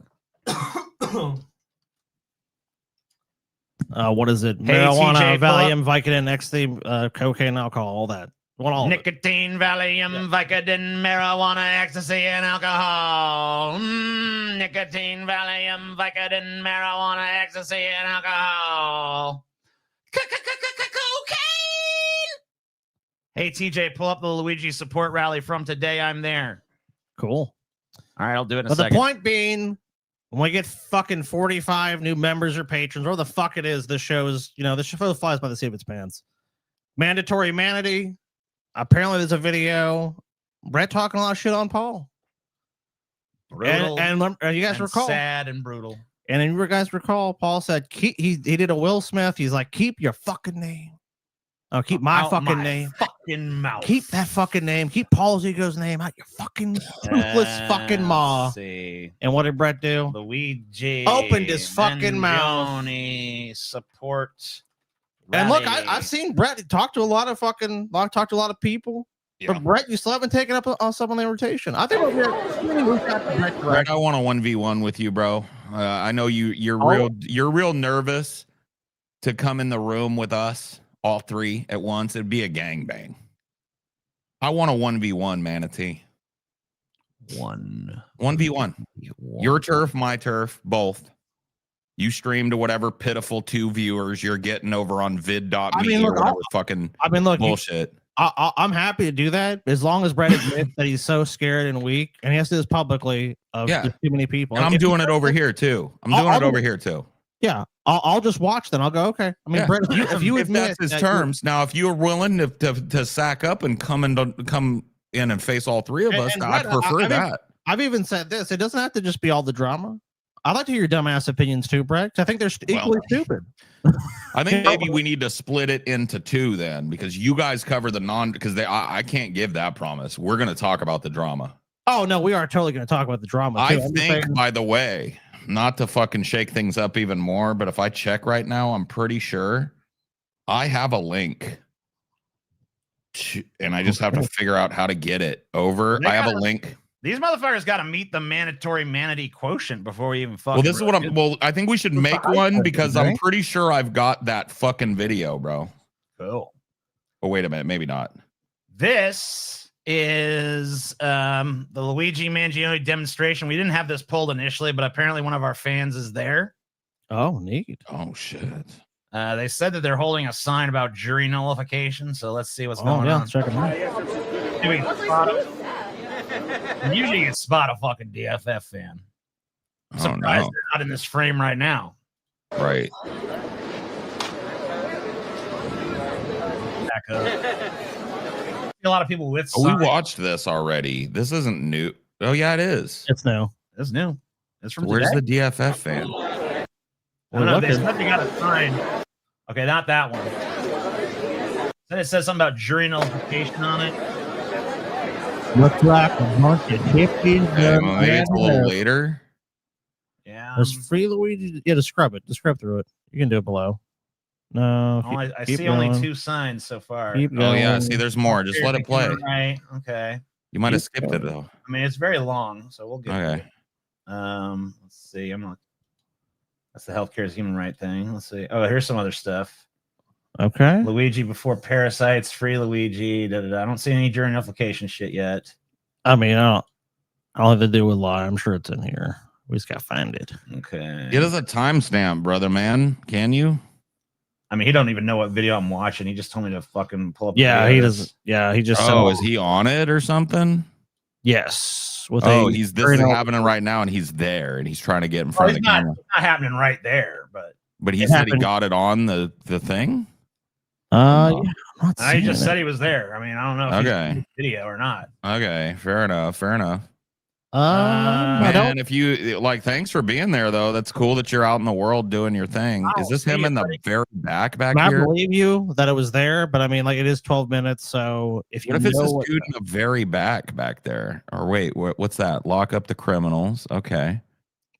So you say it was holding up a here, maybe nullification sign. Yeah, I don't see that. I don't see your shit. What is that yellow one over to the left? You see that, TJ? It's hard to read though. The yellow one to the left of our screen. Yeah. Yeah, bro, you got to give us more information. Go back to the beginning. That looks like Elon Musk holding that up. That's crazy. I would say check the very beginning again. And then there's a person with a cutout of Luigi here on the left. You're gonna have to fucking get us. We tried, bro. Video and fucking timestamp if you want yourself. But we always think it's super based when we see a fucking DFF fan in the wild doing direct action. So if you guys do that, send us videos that I actually have a video that was sent to me by none other than Mr. Naughty Priest of him burning a flag. Oh, cool. Damn. And I don't know if you guys want to show that, given the current climate or whatever. I'm willing to tone down my rhetoric, or I'd be a little bit of a hypocrite. I mean, I don't. You can do what you want, as far as I'm concerned. But I want Scotty to say so too. It's up to you. I mean, it is the naughty. I mean, he just throws it in the fucking fireplace. Else would have to say no, but it's Mr. Naughty Priest. It is Mr. fucking Naughty Priest. I mean, Let me get it. How much money has he given us over the years? Dude? He knows. Billions. He knows. He'll tell you. He'll fucking calculate it. Billions of dollars. Yeah, billions. I mean, he is the secret financier of our whole project. Oh, here. dude, it's in the very beginning, TJ. In the very beginning. Is it pro Luigi? Pretty sure I'm not. Okay, it's this one. This. Which one? It's a different one. Maybe I am. No, it's over here. It's there he is. I gotta fucking get it. Demonstration protest. I gotta hit accept, and then I gotta do this. Okay, I think we got it. So yeah, this is. I looked into it, and this is Mr. Naughty Priest, the man, the myth, the legend. I need the link. Hold on. Just give me the exact title.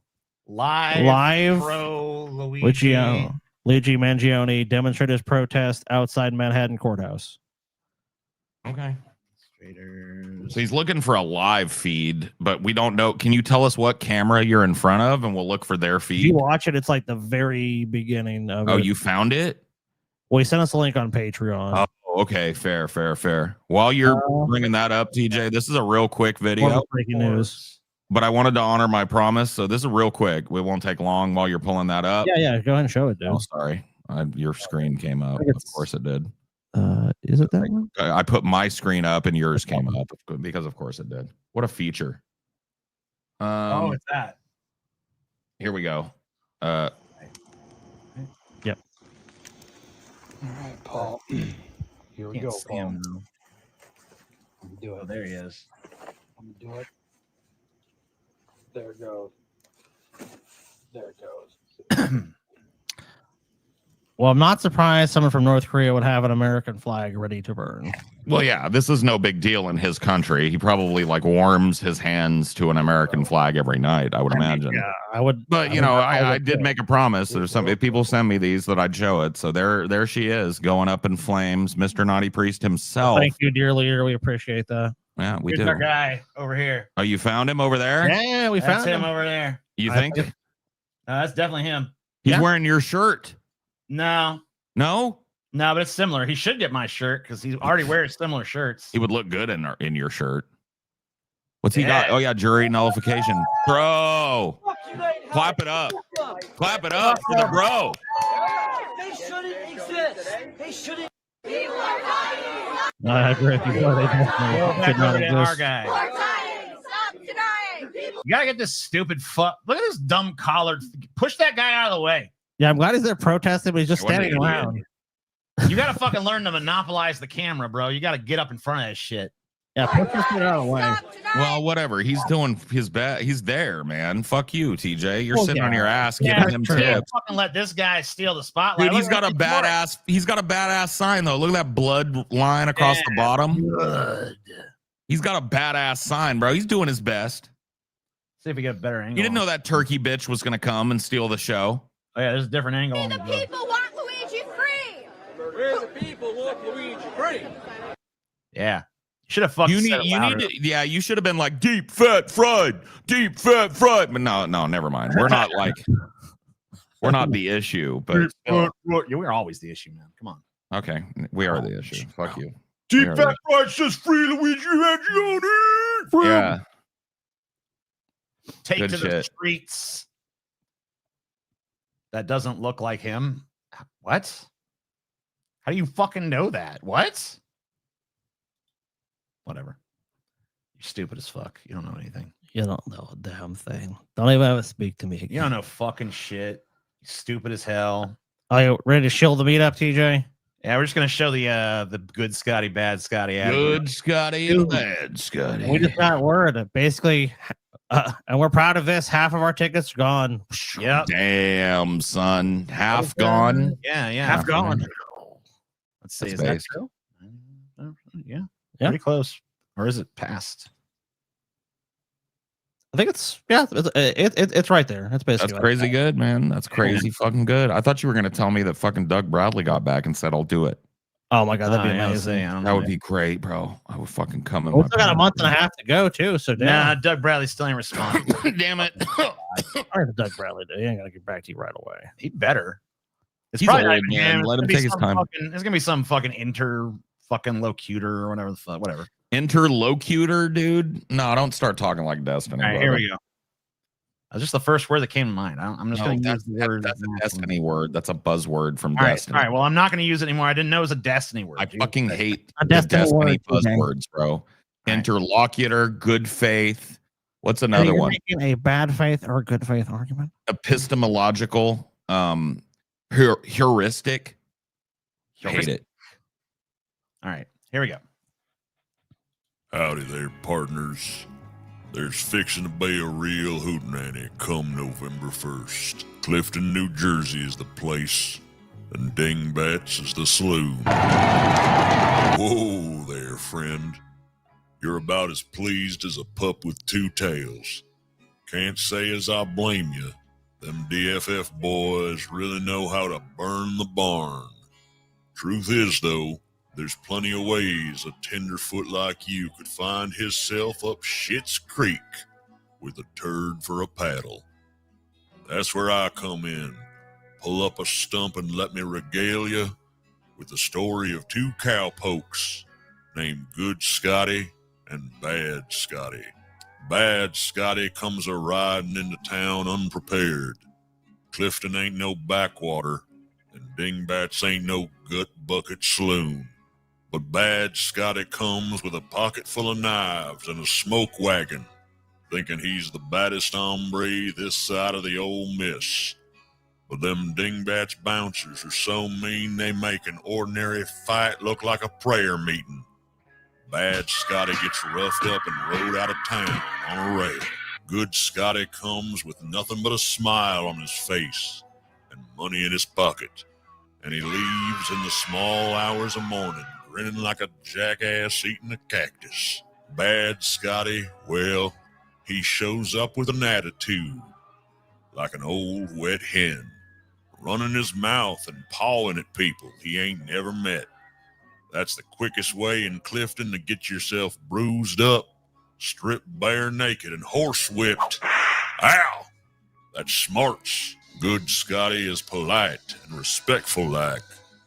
What a buckaroo. And looky here, he found himself a sweetheart, too. Ain't that just a bowl of creamy peaches? Bad Scotty starts swigging firewater so fast, well, he's like to put old Jim Beam out of business. Before he knows it, he's drunk as a grayback tick, tits up on the cobblestones outside and wondering why he ever rode into town in the first place. Good Scotty, oh, he ain't no tenderfoot. He gets liquored up all right, but he knows where to tell the bull, whoa, and I'll be damned if he don't have a ball. And looky there, at the end of the night, he's got a safe ride to the hotel all set up. Yeehaw! Well, that about wraps her up. I can tell by the look in your eyes you're ready. Don't miss your chance. Get your tickets now. November 1st. Clifton, New Jersey. Dingbats. Tell 'em I sent you. Now shoot. Giddy up. Yeah. I gotta say, before we do this meetup, we got to do one more of those. Because I like that one, but I'm sick of it already. We need something new. We need a new angle. New, huh? I mean, Paul, we still need a month and a half, dude. We need one that just rocks out, though. We need one that's quicker. It's like, you're a bitch if you're not at the meetup. You're a broke little bitch if you're not at the meetup. We hate you if you're not at the meetup. You're a broke little bitch if you're not at the meetup. Don't be a pussy, come to the meetup. Don't be a little bitch, come to the meetup. Yeah. Doo-doom, doom, doo-doom. All right, Crafty, just go cut that into one. I mean, that was fine. Oh, that'll work, yeah. Yeah, just do that. Come to the meetup. Yeah. Who is that red black? I don't know. Our fucking editor's a furry, so of course they put fucking furry shit in all of our shit. She's like, I need to put my fucking fetish up in this bitch. You know how it goes. Yeah, they do that shit. But anyway, enough shilling. These people came to hear about a killing, not shilling. Well, they're gonna have to wait a minute. What? Because you're tantalize them further after an hour and 23 minutes of cock and ball torture. No, we got a few other little stories that have happened since, so we need to cover real quick. Nothing else has happened. Let Phoebes. Charlie Kirk was shot, the earth stood still, and it stands still today, Scotty and TJ. You guys should get bulletproof turtlenecks. That's actually our plan. We've actually discussed that in detail. New York judge tosses terrorism charges against Luigi Mangione.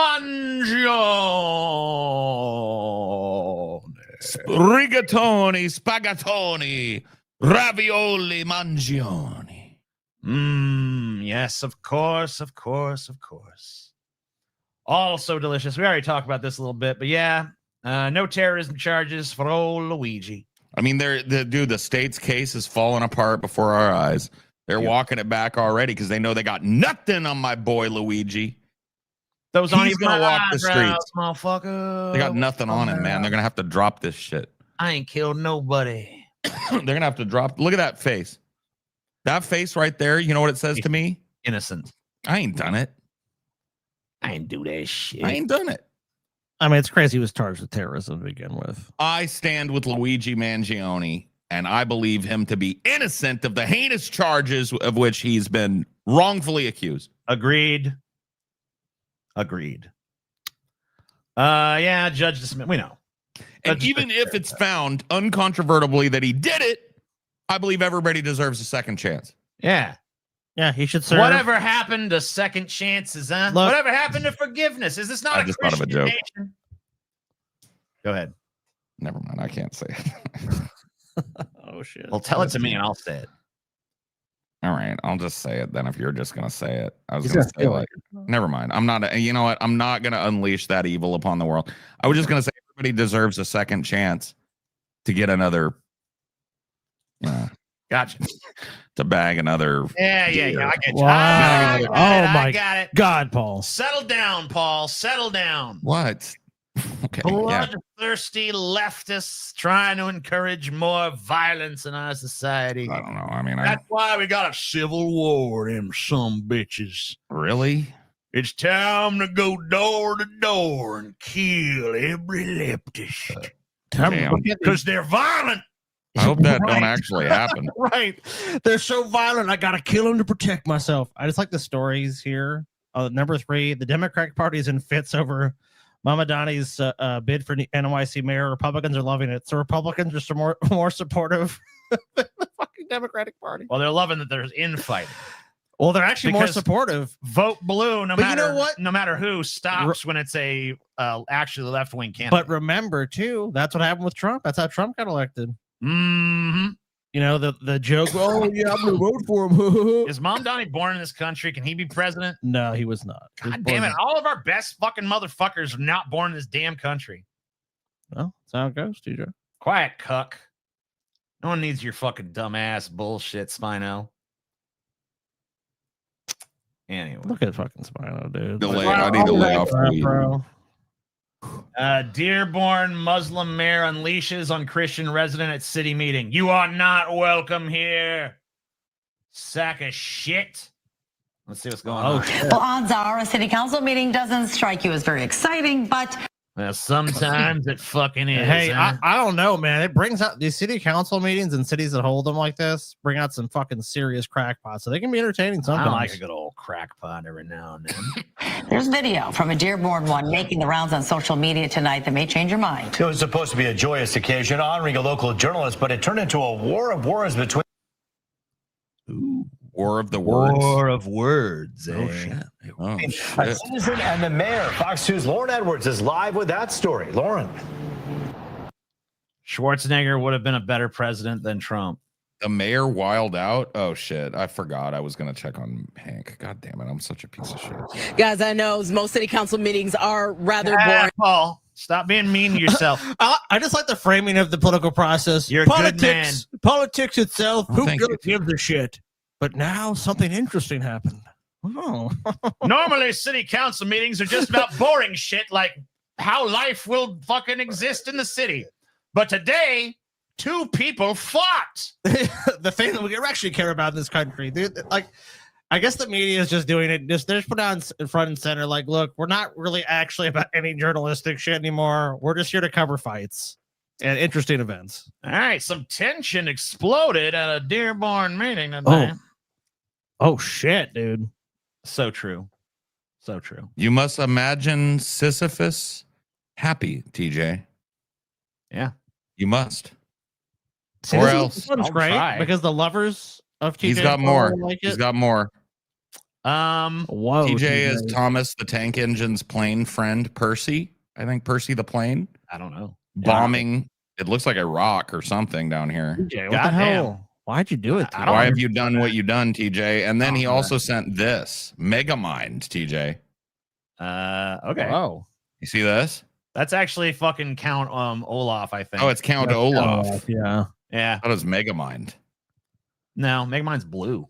But that one is Oh. very Very ostentatious. Yeah, you don't look very, I'm kind of off like TJ. I like to insult you just as much as anybody, but That one is very ostentatious, TJ, I must say. Ostentatious. Damn, he quick. I mean, yeah. And they're just, going. He's a king of memes. Meme king. Typical day-to-day things that they have to, but the last one that happened here in the city of Dearborn, it got heated in exchange all over this sign that is behind me right here on Chase and Warren. Well, maybe you should show the sign. Yeah, see the sign, bro? A sign honoring local journalist Sablani. He's such a good guy, beloved, well. What are we doing? Respected, honoring his career, his work, and his leadership.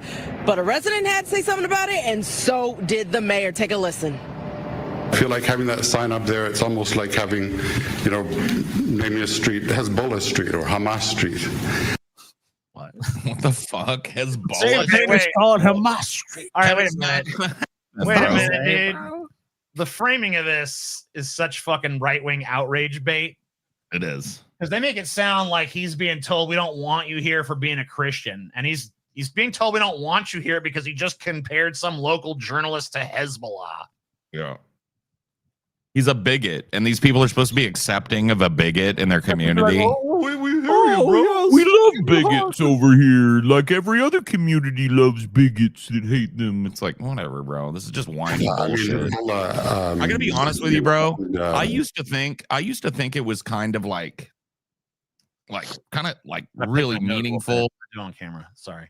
Really meaningful activism. I used to think doing this, but now I just think it's like a pussy podium for people to whine, and these people on this council to just tune out and like listen to their earbuds while this person whines and caterwauls because they never answer anything. You know what I mean?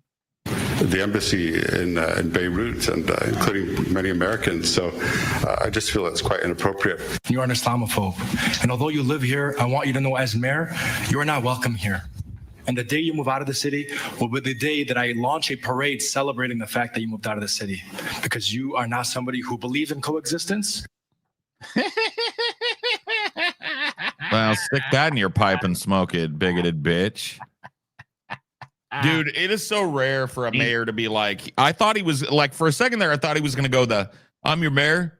I disagree with you. You're a bigot and an Islamophobe, but you have every right to say that here at this podium, sir. And you have every right to be a citizen of this place. He just straight up said the quiet part loud. Like, He's like, dude, because you know what that means. If the mayor's pissed at you, that means your house is going to be swarming with cops. The cops are going to be on to you. You're going to get all fucked with by the city. Gonna get tax fucking the city. Yeah, your grass grows over an inch tall. You're getting a fucking hey buddy, what's up? Now, what you're looking at is Wednesday night's Dearborn. That mayor was unnaturally hot too. That was a hot mayor. Meeting, and it was a resident. Nice. Wasn't it? Yeah, let's see him again. Ted Burham criticizing the sign. The mayor, Abdullah Hamoud, was a resident. That you moved out of the city. That's a smoking hot mayor right there. Yeah, he's got nice fucking eyebrows. Got nice eyes. Got a strong masculine jawline. He looks like he could be an extra in 300. I bet he's got rippling abs under there. And there's an intensity to his eyes as well. Yeah, he looks like he's a top. Older. He's a top, bro. You could just tell this dude tops. Yeah, he tops. He fucks, bro. Tops hard. Anyway, that's a pretty interesting story, I guess. Let's see what's next. Oh yeah, this is cool. JD Vance encourages national doxing and wild ending to Kirk podcast. We need to dox everybody. Every person that's ever said a bad thing about Charlie Kirk, dox right now. Yeah, Vice President JD Vance on Monday urged his supporters to snitch on workers who make offensive remarks about the late MAGA provocateur and podcaster Charlie Kirk. In recent days, an error-ridden doxing campaign led by right-wing figures like Trump ally Laura Loomer and Chaya Rychik of Liberals of TikTok began targeting people accused of publishing unsavory posts online about Kirk following his fatal shooting last week. The vice president endorsed this censorial campaign as a host of the Monday episode of The Charlie Kirk Show. When you see someone celebrating Charlie's murder, call them out, and hell, call their employer, the vice president urges listeners. We don't believe in political violence, but we do believe in civility. And there is no civility in the celebration of a political assassination. I think trying to deprive someone of their fucking means of supporting themselves is a form of political violence, actually. But whatever. Maybe it's a more mild form than blowing their fucking neck out. I don't know, man. Poverty, having having no employment, that could mean, dude, if you lose a job, I mean, dude, the job market's fucking crazy right now, TJ. Let the children starve. You did not express enough remorse and sadness for Charlie Kirk. You will mourn. It is mandatory to mourn Charlie Kirk. Those who do not will find themselves without gainful employment. You can also, their wives will go without. Their children will go without. Yeah, they're saying shut up and say nothing or be Jesus. sad. That's nuts. Be sad. Isn't the website gone? No, they just changed the name because originally the name of the website was Charlie Kirk's Murderers. Whoa. But I guess they got a fucking note from legal that's like, maybe not. Coming back. So now it's just called like the Charlie Kirk Archive or some bullshit. Didn't these same people back in the day read about lefties getting people fired for stuff they said? Yeah. Of course it did. And I did too. And I do about this. So I'm consistent. Are these fuckers consistent? Hell no, of course not. It's pretty bad when I'm the consistent one because I'm inconsistent as fuck. I'm not claiming to be consistent across the board because I ain't. No, but on this, I have. No one really is. Yeah. These anti-cancel culture worms truly have no principles. I know that's fucking crazy. Yeah, I mean they love cancel culture. They still like cancel culture being turned back at them. That's all it really is. Like we love it until it gets put back at us. Mm-hmm. That's right. Totally not a dox. Yeah. Don't dox people on that website. That's not what we're asking for. I think the left. I will be a little bit unpopular here with our fucking lefty audience. You're very unpopular to begin with. Exactly. But so I'm just gonna say, like, lefties, when the pendulum swing on back the other way, I know it's never gonna swing to the actual left, but when it swings back to whatever passes for the left, yeah, it's slightly more to the left. Don't do this shit no more because you see all it does is foster resentment and shit. No, they will. I know they will. But I'm just going to say, don't.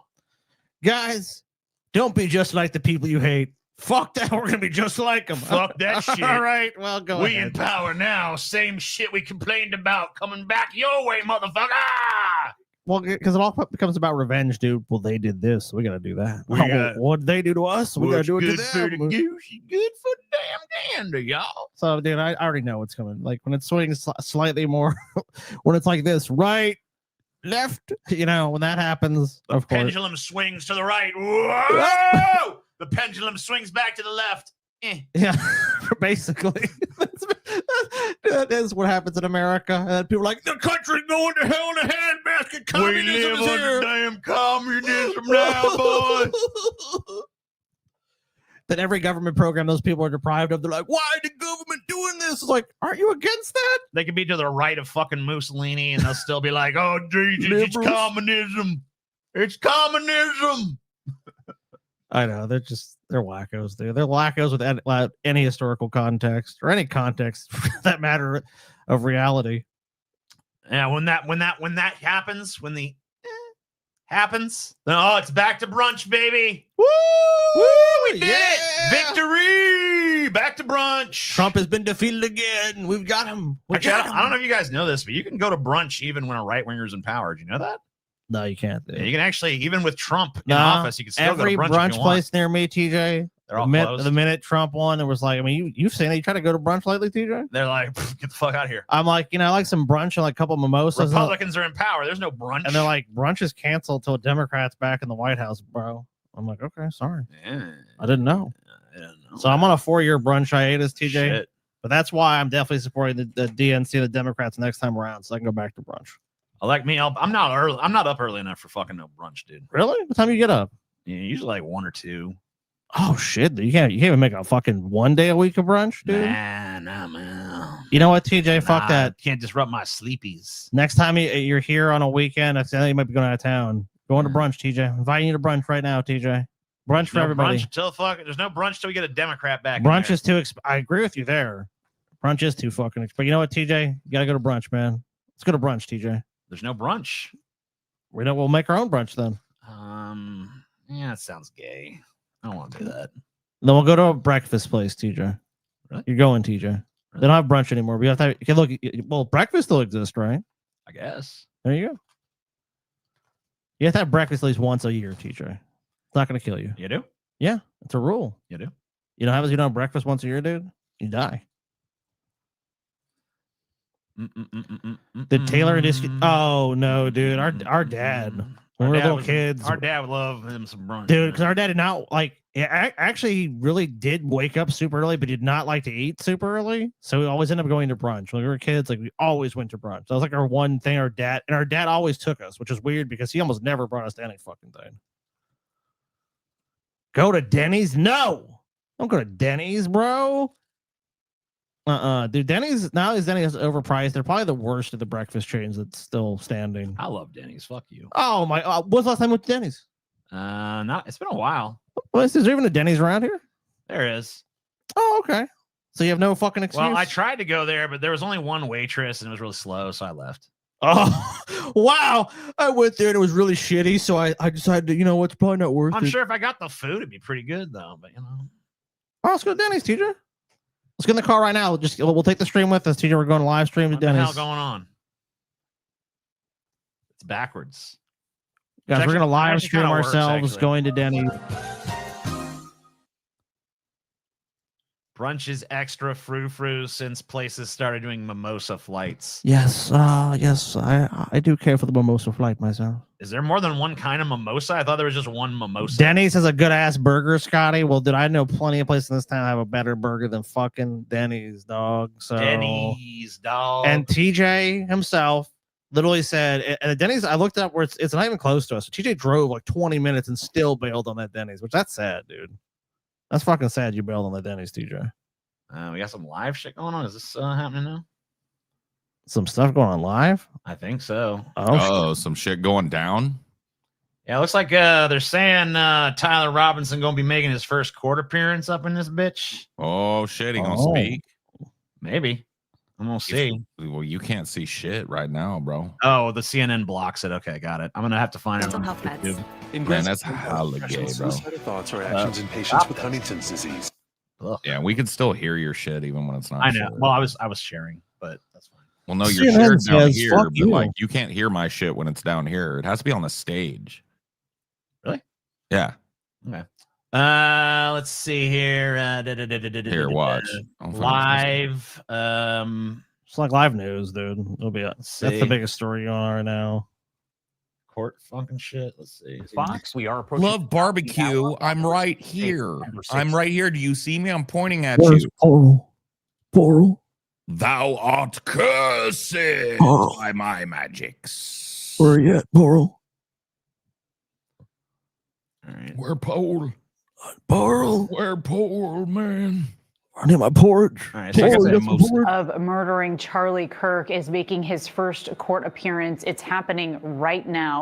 Or punishment of any person regarding conduct that constitutes a criminal offense, destroyed, concealed, or removed the clothing he wore during the shooting, and the conduct that constitutes an offense would be a capital felony. People need to hear my coughs. Or first-degree felony. Count 5, tampering with a witness, a third-degree felony, in violation of Utah Code Annotated 76-8-508, in that on or about September 10th, 2025 in Utah County, the defendant, Tyler James Robinson, believed that an official proceeding or investigation was pending or about to be instituted or intended to prevent an official proceeding or investigation. Well, that's dumb then. Whatever. Man, that's fucking gay, bro. I want him to say something. I thought he was gonna say some shit. I plead meme. Yeah, I plead mem. I did it all for the memes, bro. I did it all for the memes, baby. Trump and his advisors plan for crackdown on left-wing groups channeling anger over Charlie's kill. This headline changed. Oh, did it? Did it? What did it used to say? This headline, when I pulled this story, said that Trump was going to designate Antifa a terrorist organization. And now they are, TJ. And now it's some soft, the language has been softened. That's TJ, are you part of Antifa? Burying the lead a little bit, maybe? TJ, excuse me, are you a part of Antifa, TJ? Updated 8 hours ago. Bullshit. This shit was updated fucking much less than 8 hours ago. Excuse me. Are you part of Antifa? Yeah, sure. I'm a terrorist. You're a terrorist. Yeah, arrest me. Fuck you. Go away. Trump and his advisors fucking suck 1 million pounds of dick because they're fucking dumb. There we go. I'm just trying to see if I can go away. Go away, Scott. Well, I mean, Trump and his fucking advisors have said some pretty, like Trump particularly has said some pretty crazy shit. Yeah. Like he said, I don't know if you pulled it all, but he's said some wild shit, TJ. President Donald Trump said Monday he considered naming far-left anti-fascism group Antifa as domestic terrorists, previewing a plan to crack down on what he's cast as a widespread network of left-wing radicals inciting violence. It's something I would do, yeah, he said when asked whether he would assign a domestic terrorism label to Antifa, saying he would proceed if he found support from cabinet officials and the Justice Department. It wasn't clear who or what exactly Trump would designate Antifa as a loosely organized movement. Everyone that's on the left. That's what he's talking about. You don't want to agree with Trump, you're Antifa. That's the standard. It wasn't clear crazy who or what exactly Trump would designate. I read that part. President's openness to action underscored his intent to quickly move against political opponents. Trump could begin rolling out fucking some shit targeting liberal organizations, blah, blah, blah. He's going to fucking do all the fucking shit you'd imagine. Well, as a wannabe chicken-hearted, lily-livered, LARPing revolutionary, I would like to say that on this one issue, I very much agree with Donald Trump. Yeah. Very much. Antifa is an evil organization, and it should be scoured from this country. Destroy. Exterminate. Yay, we're all terrorists. Yay. Yay. Yay, we're all terrorists. Yay. And this really is a lead bearing headline at this point, because the first part of the headline is still that. Yeah. But the headline has changed to some pussy or softer shit. Like, it feels like a buried lead. They made it sound more reasonable. Trump becoming our AI overlord was not on my bingo sheet. Why not? Should have been. Apparently you wasn't paying attention, player, because it was on my bingo sheet. Bingo. AI Trump, bro, was gonna happen. Dude, it's because the media is so afraid of Trump. Like he sued so many of these, he had so many settlements where he's basically butt fucked these media organizations. Now they're just like, oh, sensational headline, and it's like, oh shit, Trump might get mad. Trump is an advisor's plan for a crackdown on left-wing groups channeling the anchor over. What fucking headline is that, dude? Yeah, I want yellow journalism. I want real yellow journalism. I don't want this fucking fucking bullshit of Trump once said he would strongly consider possibly. It's like, no. I want clickbait, dude. Give me clickbait or give me fucking death. Oh, man, I agree, bro. I agree wholeheartedly. We already saw with the news story about the mayor. It's like no one cares about politics. No one cares about infrastructure. No one cares about healthcare. No one cares about anything that fucking matters. We just want sensationalism. If you're not going to deliver that to me, then get out of here, media. I don't need you. True. Yeah, get lost. Amen. National park to remove photo of enslaved man's scars. The Trump administration is ordering the removal of information on slavery at multiple national parks in order to scrub them of corrosive ideology. I feel very bad about this image, so it didn't happen. This just seems like overtly evil to a point where it's like almost rage bait at this point, but it's weird rage bait because it's actually real. He's like actually going to get that, so I don't get it, man. Yeah, the Trump administration has ordered the removal of signs and exhibits related to slavery at multiple national parks, according to 4 people familiar with the matter, including a historic photograph of a formerly enslaved man showing scars on his back. Wait, the shit they say? They literally say about this kind of stuff is they go, well, you know what? What if a little white child walked up and was like, wow, white people is bad? Then they'd be brainwashed. It's like, yeah, but that's a part of our national history and our country's history. No more. That people were enslaved and they were beaten and fucking ill-treated. What the fuck, dude? This is just fact. It's an image. No. Indisputable image. Deep fake. From in Louisiana, no less. State I lived most of my fucking life, unfortunately. The individuals who spoke on the condition of anonymity because they were not authorized to speak with the media said the removals were in line with President Trump's March executive order directing Interior Department to eliminate information that reflects a corrosive ideology that disparages historic Americans.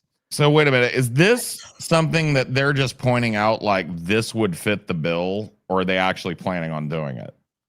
Let's see. Like, there's a difference there. Following Trump's orders, the Interior Department has issued policies ordering agency employees to report any information, including signage and gift shop items that might be out of compliance. Trump officials also launched an effort asking park visitors to report offending material, but they most received criticism of the administration and praise for the parks.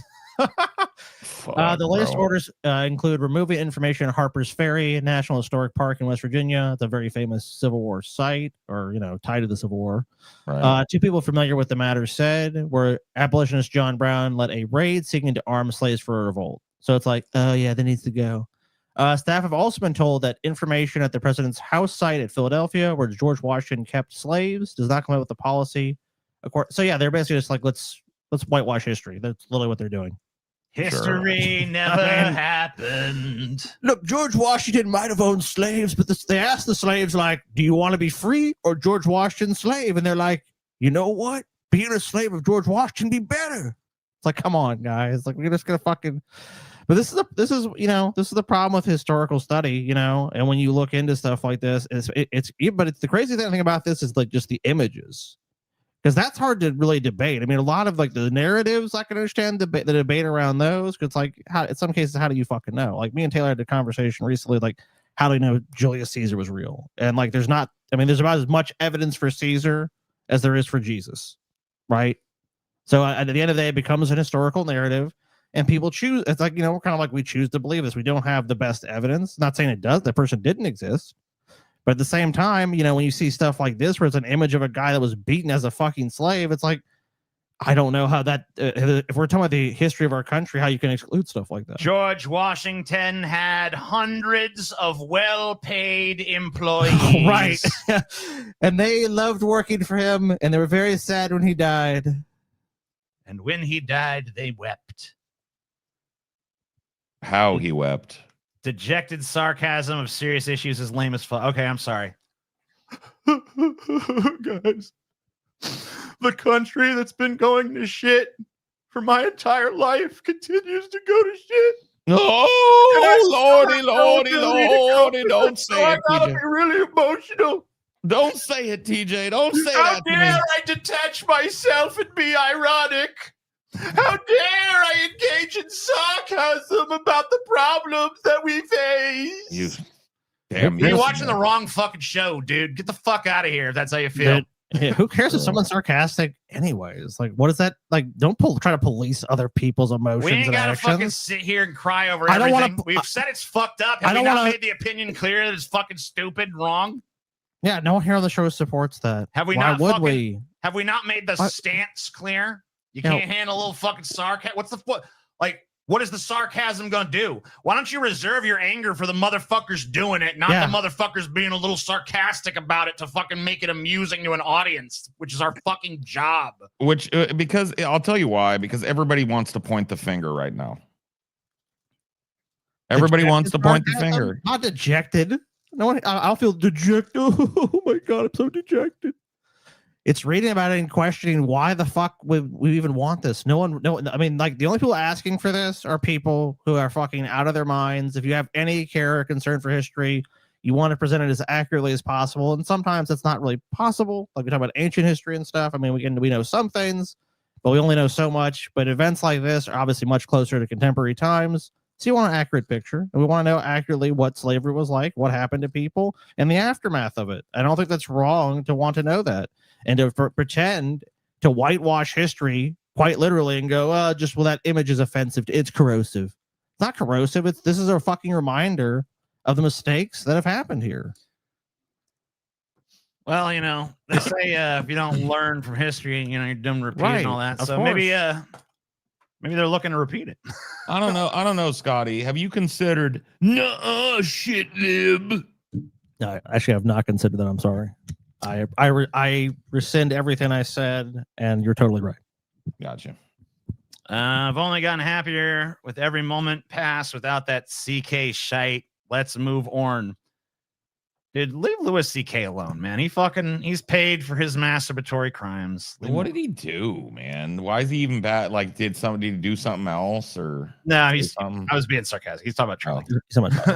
Gotcha. Instead of pointing the finger, pull the finger. Okay, got it. Yeah, dude.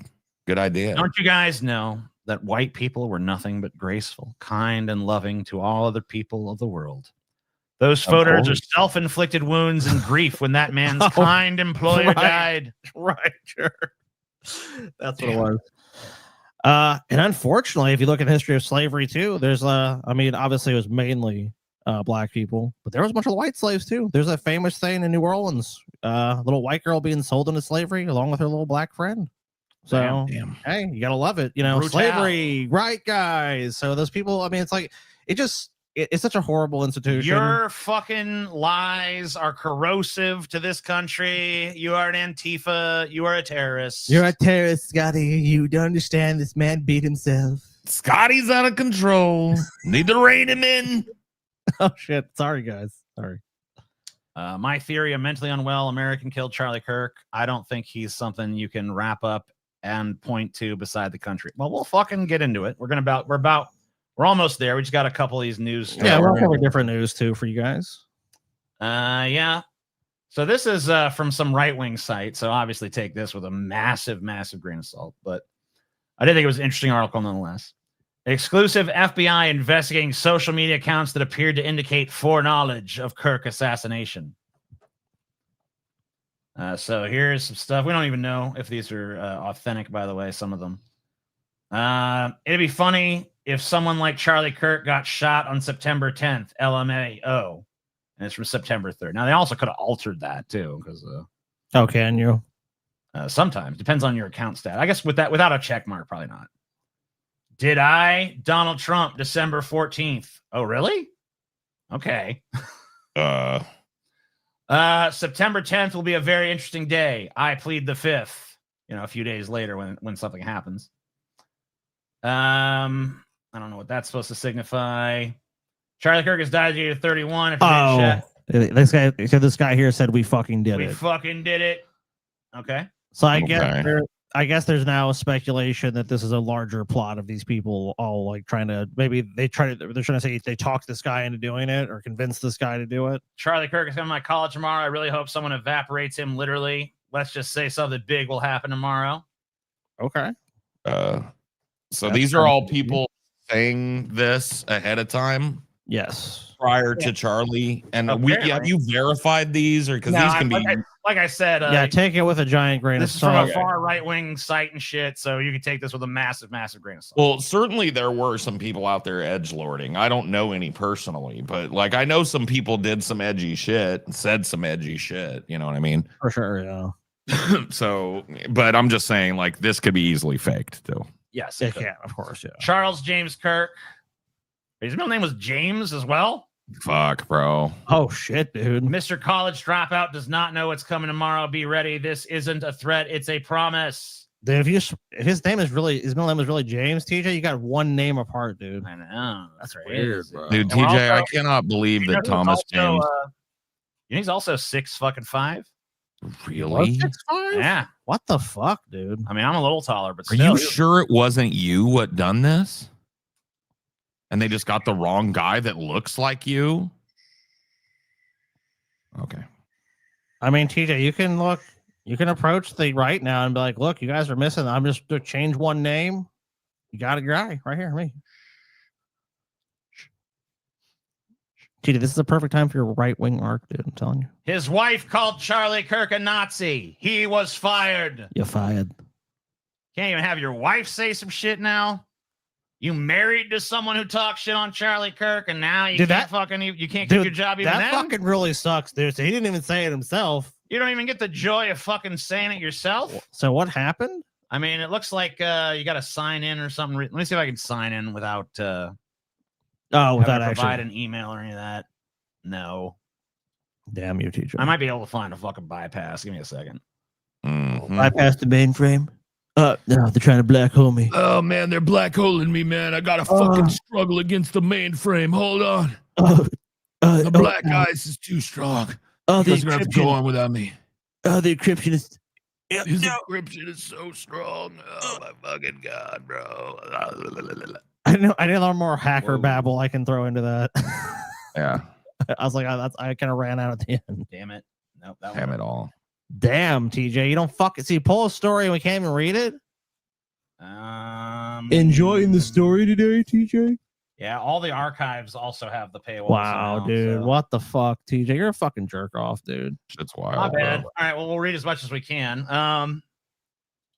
It just says, in the wake of Charlie Kirk's murder, an alarming number of Americans made light of his assassination or tried to justify it. An angry right wing has emerged to ensure such people pay, kicking off a wave of firings and suspensions that have affected journalists, Secret Service agents, and university employees. One of those people is named Matthew Riedling. He is the manager of a Texas roadhouse in Milton, Florida, a small city in the state's deep red panhandle. But unlike most of the others who have lost their jobs in the wake of Kirk's assassination, Riedling doesn't appear to have said anything about Charlie Kirk at all. Over the weekend, right-wing influencers, most notably Scarlett Johnson, a podcaster and social media manager for the conservative groups Moms for Liberty, began to circulate Facebook posts written by Mr. Riedling's wife that referred to Charlie Kirk as a Nazi. The wife of the manager of a Texas roadhouse in Milton, Florida, wrote the post below that the servers are upset and feel intimidated. Johnson posted on X Saturday. Just one day later, Mr. Riedling's father said on Facebook that his son had been fired. He also described Mrs. Riedling as his soon-to-be ex-daughter-in-law and someone who needs serious mental support. Oh, damn, dude. Okay. Blow up their marriage? Oh, shit. Kind of weird. Yeah, that's a weird. I mean, yeah, like, I don't really get. I guess the insinuation is like, you are responsible for what your spouse says. Can't control that bitch, you gone. You need to keep that bitch on the tight basically leash. guilt by association. You must have agreed with her. So you, it's like, yeah, that's an absurd penalty for someone that didn't even say anything. Just being in association with somebody. People still joke about, yeah, but all they say about that is like Charlie Kirk was a good man. George Floyd was a piece of shit, drug addict, murdering, rapist, scum, fuck, piece of garbage. It's crazy the number of crackpots too that will like. I watch those body cam videos and shit. I'm sure you do too, TJ. I know you said you have. Oh yeah. And people be like, and they'll be arresting people, and it's mainly white people that says like George Floyd, and there's no context beyond that, like George Floyd, and it's like, why are you yelling George fucking Floyd, bro? People are fucking out of fucking dude, Scotty. People are off their fucking nut these days, bro. Off their nuts, bro. They're just crazy. I ain't kidding, bro. And I don't know what to do because I know I'm crazy too, but I ain't that crazy, you know? You're less. See, that's the problem, Paul, is there's a hierarchy of crazy, and you don't want to be the most extreme of it where you're walking the street naked, like jerking off, you know, and throwing your shit at people. But you also don't want to be like stone cold sober, like I see as much of reality as I possibly can for what it is. Because then it's like, that's a nightmare. That's actually crazier than being crazy. I know. So then it's like, oh shit, what am I gonna fucking do? So you try to go like in the middle, like most people, but then you encounter these other people, and they're like more crazy than you. You're like, I'm just kind of scared of this person. They're crazy. But then you have to think, do other people meet me and they're like, that guy's crazy? Yeah. And they do. I don't know, man. Crazy. I don't know. I mean, Paul, if someone met you, you don't think anyone's ever met you, and afterwards, like, that Paul guy's kind of crazy. Paul, dude's unfucking in. But it happened this morning. I'm not even gonna lie, bro. It happened this morning to you?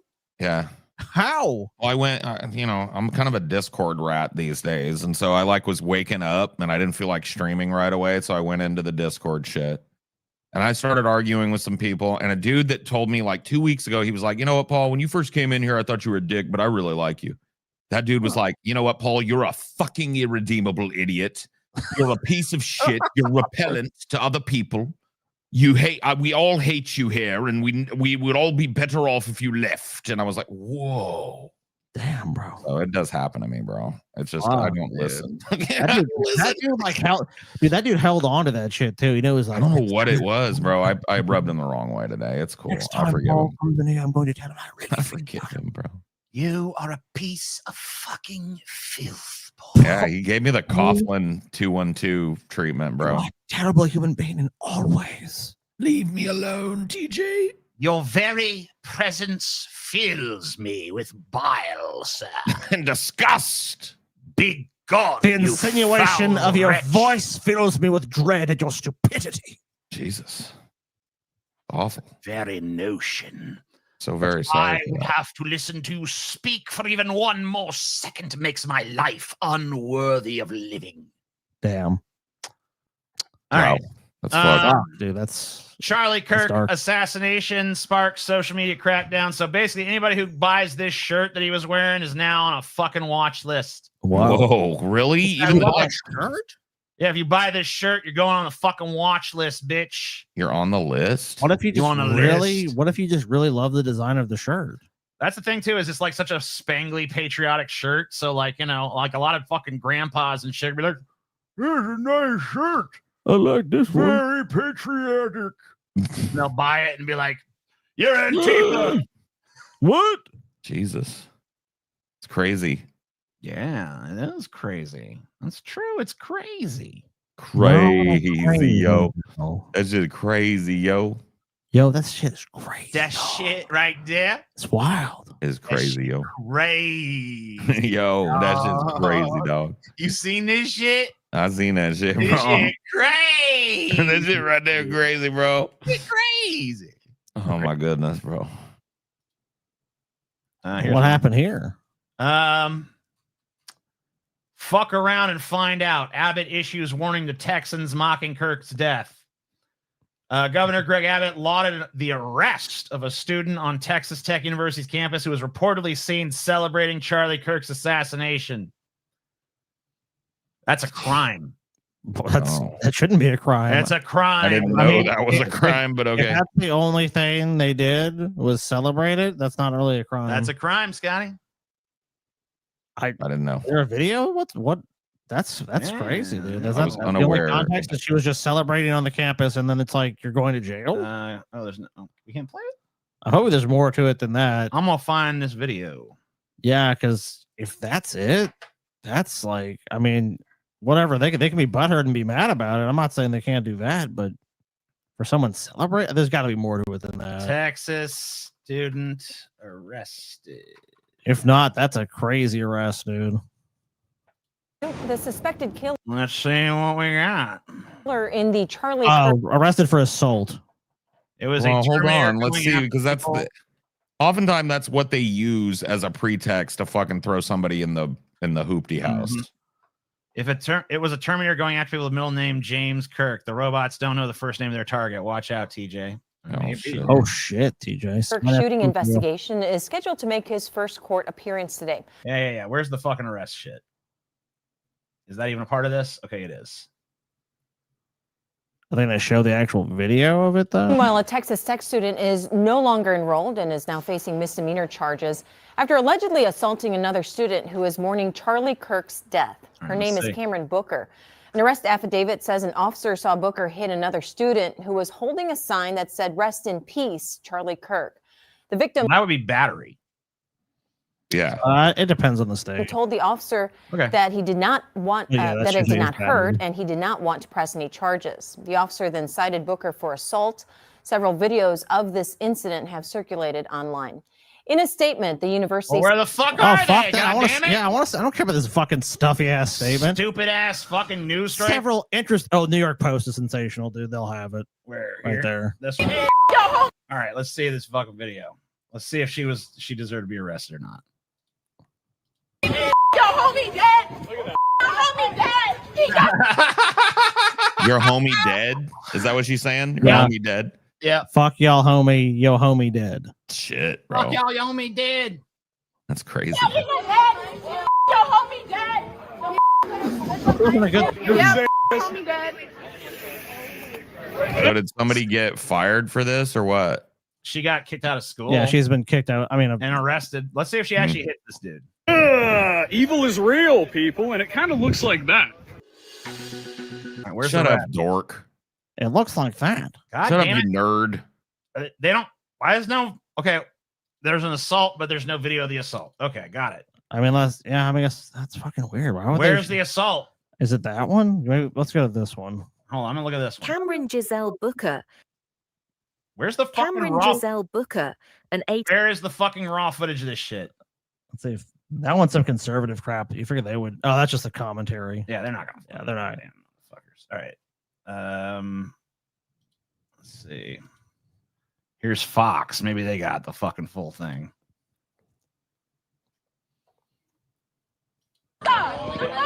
Yeah, so you can hear me loud and clear. For him, Charlie Kirk hated empathy. Did he hate empathy? Yeah. Yeah, he literally has a video where he's like, I like compassion and sympathy. That's what that's empathy is actually an evil it's word. a new age word that means nothing. Well, don't you think we need to like reestablish empathy and sympathy as two different words though? Because they're not synonymous. Maybe. I live in Texas. This is not surprising. There have been 2 large vigils near my town for this fucking guy. Yeah. Of course. Why are you being so hateful? Why are you so hateful? Why are you so hateful? Yeah. Hey, can somebody tell her to back up? Can you not put the camera in my face? I'm sitting here. You walked up to me. Okay, well, I don't want this. I said rest in peace. Okay, and I can just leave it alone. Please don't come after me. I want to be left alone. I'm not emotional, ma'am. Don't tell me what I am. Dude, these cry bully tactics when these right-wing guys are trying to appear solemn and level-headed when there's a leftist freaking out are so like easily identifiable. I'm going to assume that there is no video of her hitting this guy because I'm not seeing it. I mean, maybe there is, but I mean, it's really just retaliation for what she said. Let's just be honest. Yeah, I mean, who knows? I don't see any fucking video. I mean, like, if she did that, there would be video of it, right? They would know that. The crazy thing is, like, this is what free speech is, right?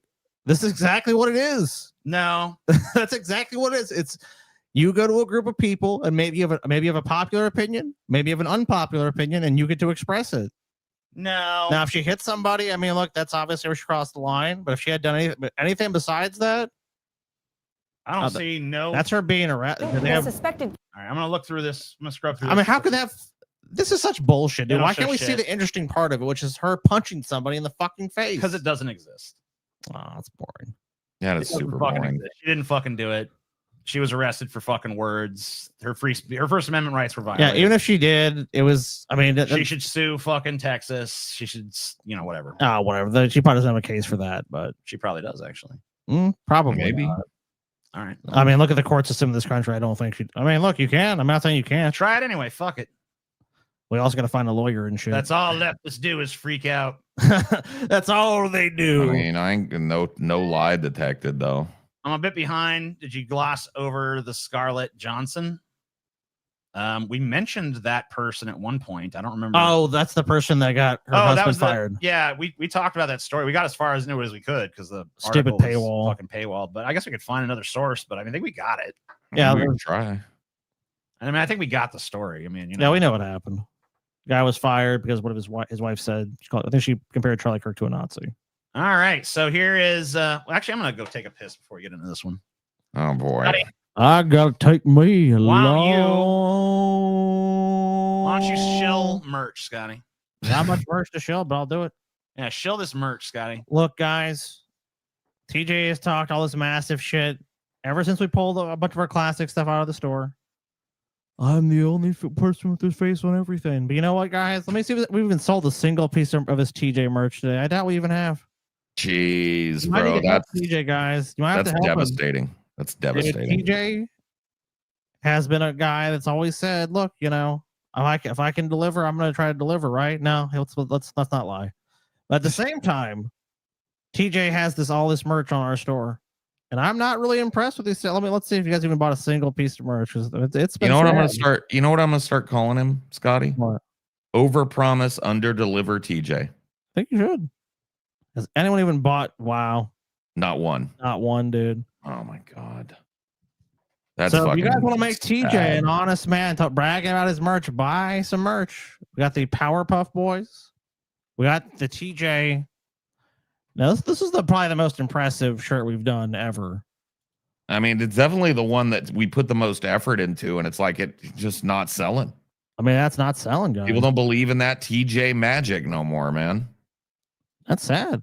I mean, he's not bringing any. He's low energy, Scotty, lately. Low energy, sad. Here's the TJ blanket. Want to cuddle up a TJ?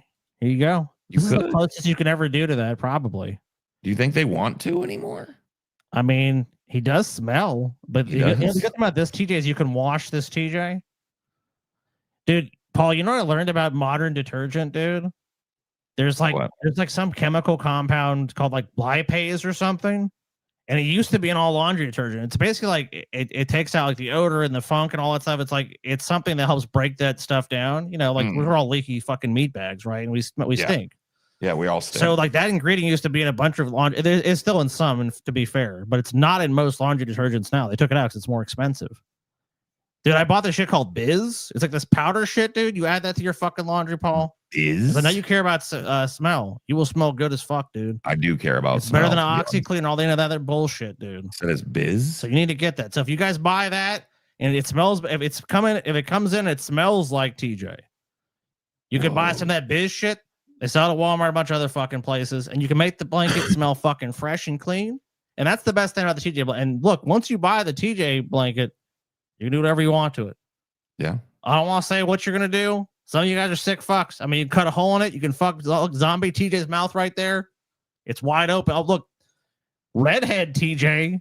For some reason, it's like a redhead here. That mouth is gaping. That's a gape. And there's bananas everywhere. Gaping is, that's I'm just saying, TJ. guys. You can do other luck once we sell it. That's it. I'm trying to find, dude. TJ's mouse fucking cursor is fucking literally insane. I know. I can never use it. It's the most insane fucking shit every time because it's fucking crazy. Now this is I actually have this one. Let me go grab this one. I actually have this one here. Oh, you have. Oh yeah, you have the Powerpuff. I can't wait till mine gets here. I love this shirt. This is unwashed too. It's just sat in TJ's. This is just sat in TJ's fucking den of sin and inequities. Oh my stank. God. Oh no. TJ's so full of shit, dude. He's not taking a piss. You know what TJ's doing right now? He's smoking a cigarette. Guys, I think you know what TJ's doing right now. He's smoking a cigarette. TJ's going and smoking a fucking disgusting cigarette because he's a disgusting human being. You guys, get this one right here. Look how cool it looks. That is a cool one. How soft it is. And the design is pretty vibrant too on this one.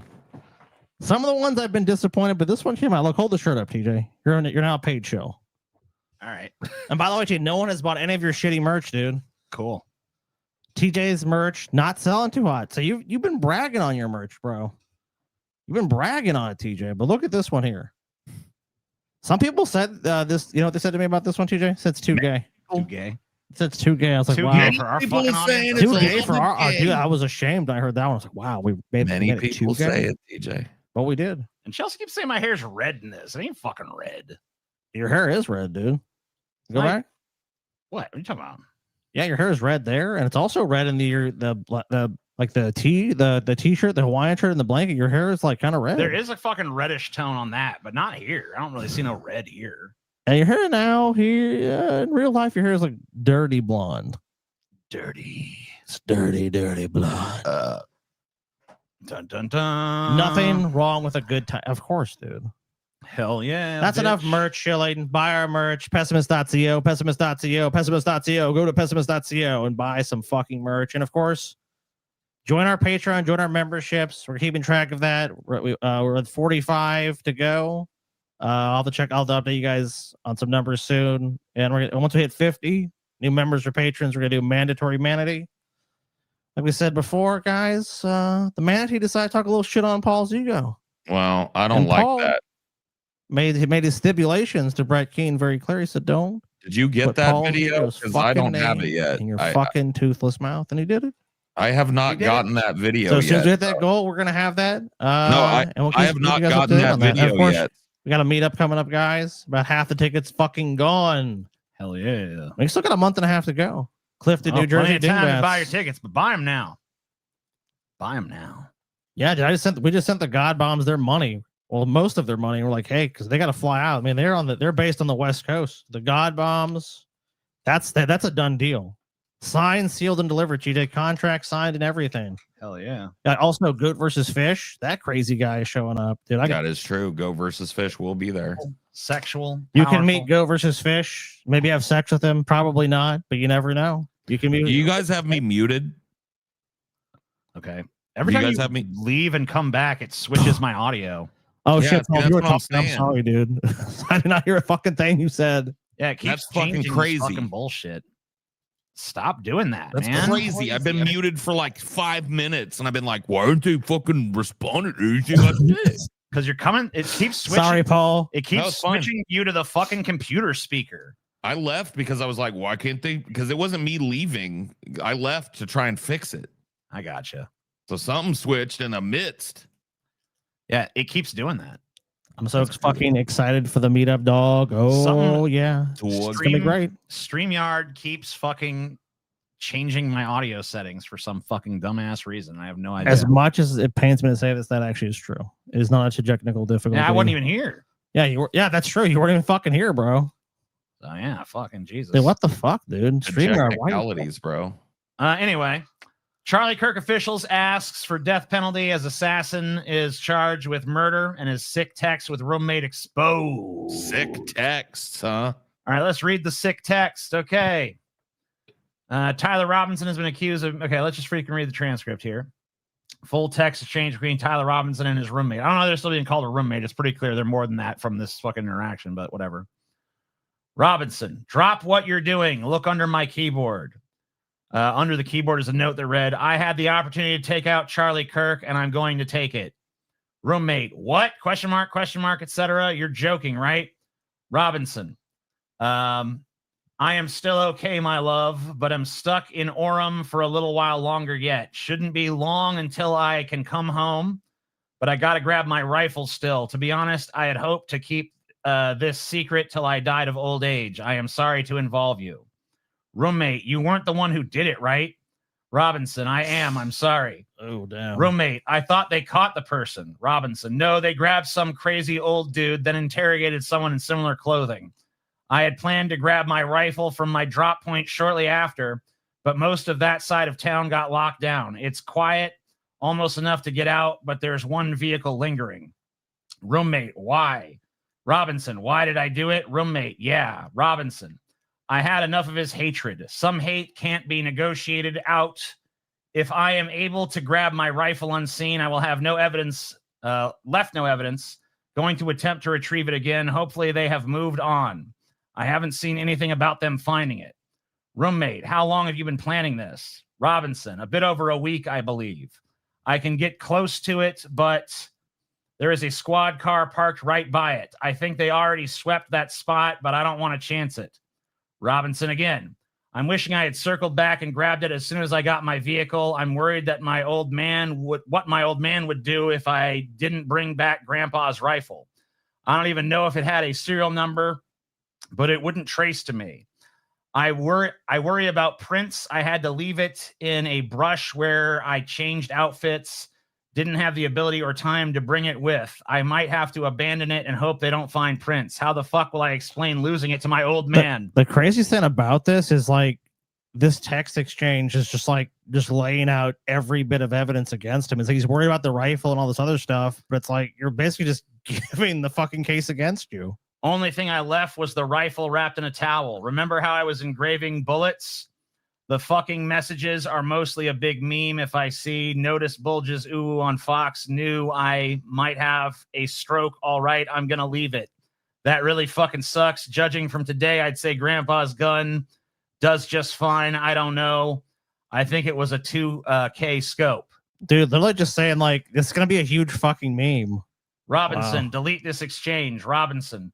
My dad wants photos of the rifle. He says Grandpa wants to know who has what. The feds released a photo of the rifle, and it's very unique. He's calling me right now, not answering.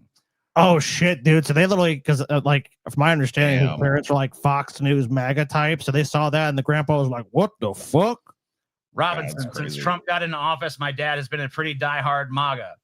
Robinson, I'm going to turn myself in willingly. One of my neighbors here is a deputy for the sheriff. Robinson, you are all I worry about, my love. Roommate, I'm much more worried about you. Robinson, don't talk to the media, please. Don't take any interviews or make any comments. If any police ask you questions, ask for a lawyer and stay silent. That did not happen because this exchange was given to them by this roommate. Yeah, the room. Love. Come on, dude. That's pretty clear. Love is pretty fucking explicit. There. Didn't his father turn him in? No, not quite. We'll get to that in a minute. Yeah, that is one of the first details that did emerge was that his father basically. That is a vast oversimplification of what exactly happened there. Yeah, so it appears really was more like his roommate, I should say, that really turned him in. or at least started this kind of like the chain of events that caused him eventually to be taken into custody. Well, no, but we'll get to it. I mean, dude, there's so many different. I've heard so many different things. It's kind of hard to distinguish. So, all right, so let's talk about some of the details of this. So this is the rifle, as published in the New York Post here. This is a Mauser 98 30-06 bolt action rifle. Right here. It's about 44 inches long. I think that's about 3 feet, 7 or 8 inches, something like that. And there's some other pictures that we've all seen before. I'll go back. There's one that keep going. Not like we kind of saw like a video of that, but yeah, I guess you can really.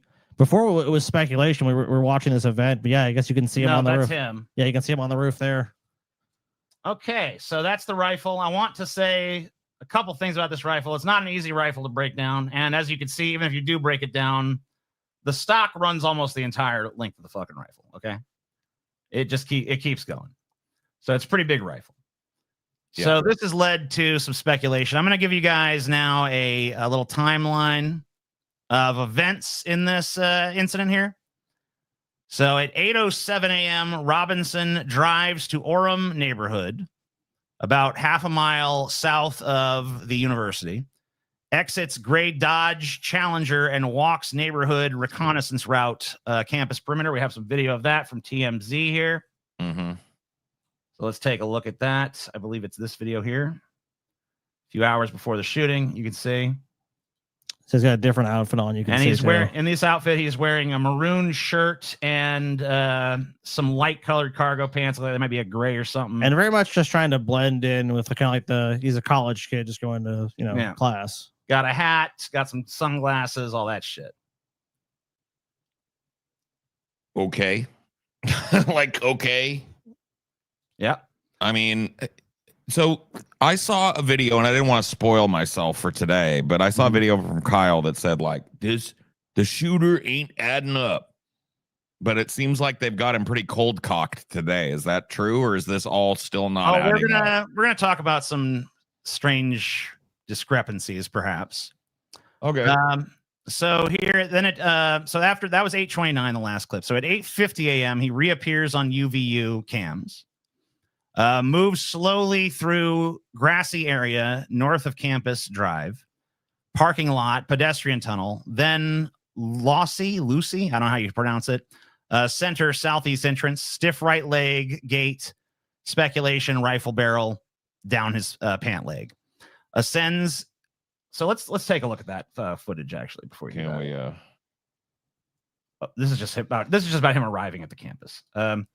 So here, I believe in this video, we will see in the field and walking here. This is him. A suspect. They're walking in the street. And if you can see. We can see this, yes. So this also comes from TMZ, and you can see that he's walking with a very strange gait. Yeah, that is super fucking weird. Got to tuck down his pants, is what they're saying. Yeah. That's what's being said here. Yeah, I mean, like, honestly, if you just saw this guy, you'd assume he just had a really bad limp because his gait is completely changed. Yeah. Yeah, I mean, he's walking with a clear limp here. Kind of wild. So, yeah. So apparently at some point, he arrives at the campus, stashes the rifle somewhere. The ending of Stephen King's The Dead Zone is kind of ruined for me today because these recent years have shown me how unrealistic that outcome was. Yes, of course. So at 12:23, he fires a shot as Kirk is giving his Q&A. Kirk slumps. Crowd goes into chaos. Robinson bolts south to north across roof. Apparently disassembles the rifle partially, even though that's kind of hard to do without specific tools and stuff, but whatever. Jumps 15 to 20 feet to the grass below. This is video of him doing that. I don't know that it looks in this video like he has a rifle. He is holding something but it's kind of so far off, it's kind of hard to tell if he's holding something that's rifle length or not. It's rifle-esque. But you can take a look for yourself and see if you feel like he's got a rifle on his person here. A lot of people say it doesn't really look like he does, but he does have something. Well, did you ever find that it could be broken down at all, or what? Not at all. You could break it down a little bit. You take the barrel, unscrew the barrel. The stock is still very long on its own, and it's solid wood, so there's no breaking that down. Right, but the barrel, you can unscrew the barrel out of it. Partially broken down. You could use, like Chris de Villancourt, who is a gun nut. You could use a screwdriver or something like that. Right. This is assuming that this video is audio only. What are you talking about? It just said at the beginning. It's not. It's no audio. I think they reversed it. Yeah, they said that. So there is something in his hands there. I don't know that it looks to me like it's big enough to be the fucking rifle, but it's so far away. It's kind of hard to say. Let's watch him jump down. I mean, there's something. Yeah, that looks like a rifle. One of these rifles, like the form factor when it is broken down, because it'd be easier to tell, like at this distance. I think we could take a look at that, but I don't know. The stock is smaller than 2 feet. Well, then I've been misinformed about the length of this gun, because from what I saw, the rifle. We do have a video later that someone shows a very similar model. Yeah, and it seems to run about 2/3 of the length of the gun, which would be like closer to 2.5, 3 feet. But yeah, there is something in his hands for sure. So I guess that's got to be the rifle, right? If the fucking official narrative is true, that has to be the rifle in his hands. It would have to be. I mean, where else could it be? Down his pants at that point? I mean, in his backpack? Yeah. Could it tuck into that backpack? Potentially some of it could be. I mean, maybe the barrel could be. Yeah, maybe he's carrying the barrel and he's got the stock stuffed in that tactical backpack he's wearing. Could be. But that would mean he reassembled it in the woods. It looks like, hold on, he's setting something down before he jumps down there. That looks big enough to be that rifle broken down to me. It could be. I mean, he's bringing it down with him. He's not leaving it there. Right. Well, that's what he claims in these alleged text messages and shit too, right? I mean, it's an edge case, but I mean, I think it could be the rifle.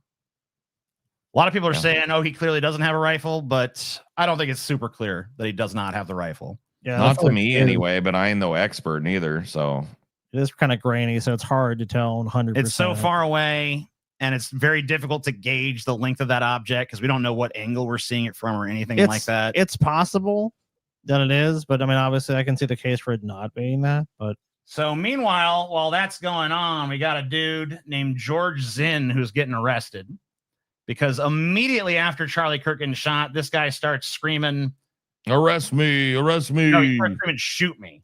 I did it! Shoot me! Shoot me!" He's even still screaming it here. By the way, his pants fall down, which is kind of funny. Shoot me! What's that? We don't know if it's him or not.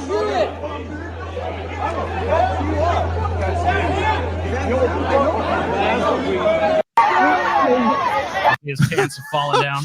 Guy couldn't buy a belt, but he pulled off this. Yeah, I don't think so.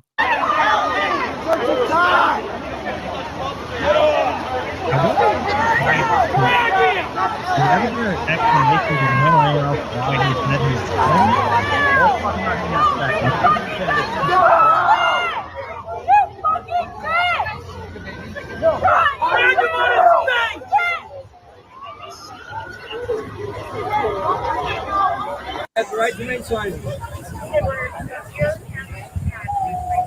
You know, it's nuts. Yeah. So this is a fella by the name of George Zinn. Okay. Yeah. So here's some facts about Zinn. Zinn's past has amplified online theories, labeling him a crisis actor or deep state plant, given his proximity to high-profile incidents. 9/11 attacks, 2001. A resurfaced video shows Zinn, then in New York City, visiting family, reacting live to the Twin Towers collapse, claiming he immediately knew it was Al-Qaeda. He was not a central witness, but appeared in street interviews, no deeper involvement. Boston Marathon bombing aftermath. Days after the April 15th attack, Zinn emailed Salt Lake City Marathon organizers offering to help place bombs at the finish line, framed as a joke protesting security overreach. He was arrested, pleaded guilty to making a terroristic threat, and got probation. Do you think this is like a guy that's like he's distracting from this? Maybe. Why is he all of these tragic events. That just seems like astronomical to me. It is. It is crazy. He was briefly a suspect in the Boston probe due to timing, but he was cleared.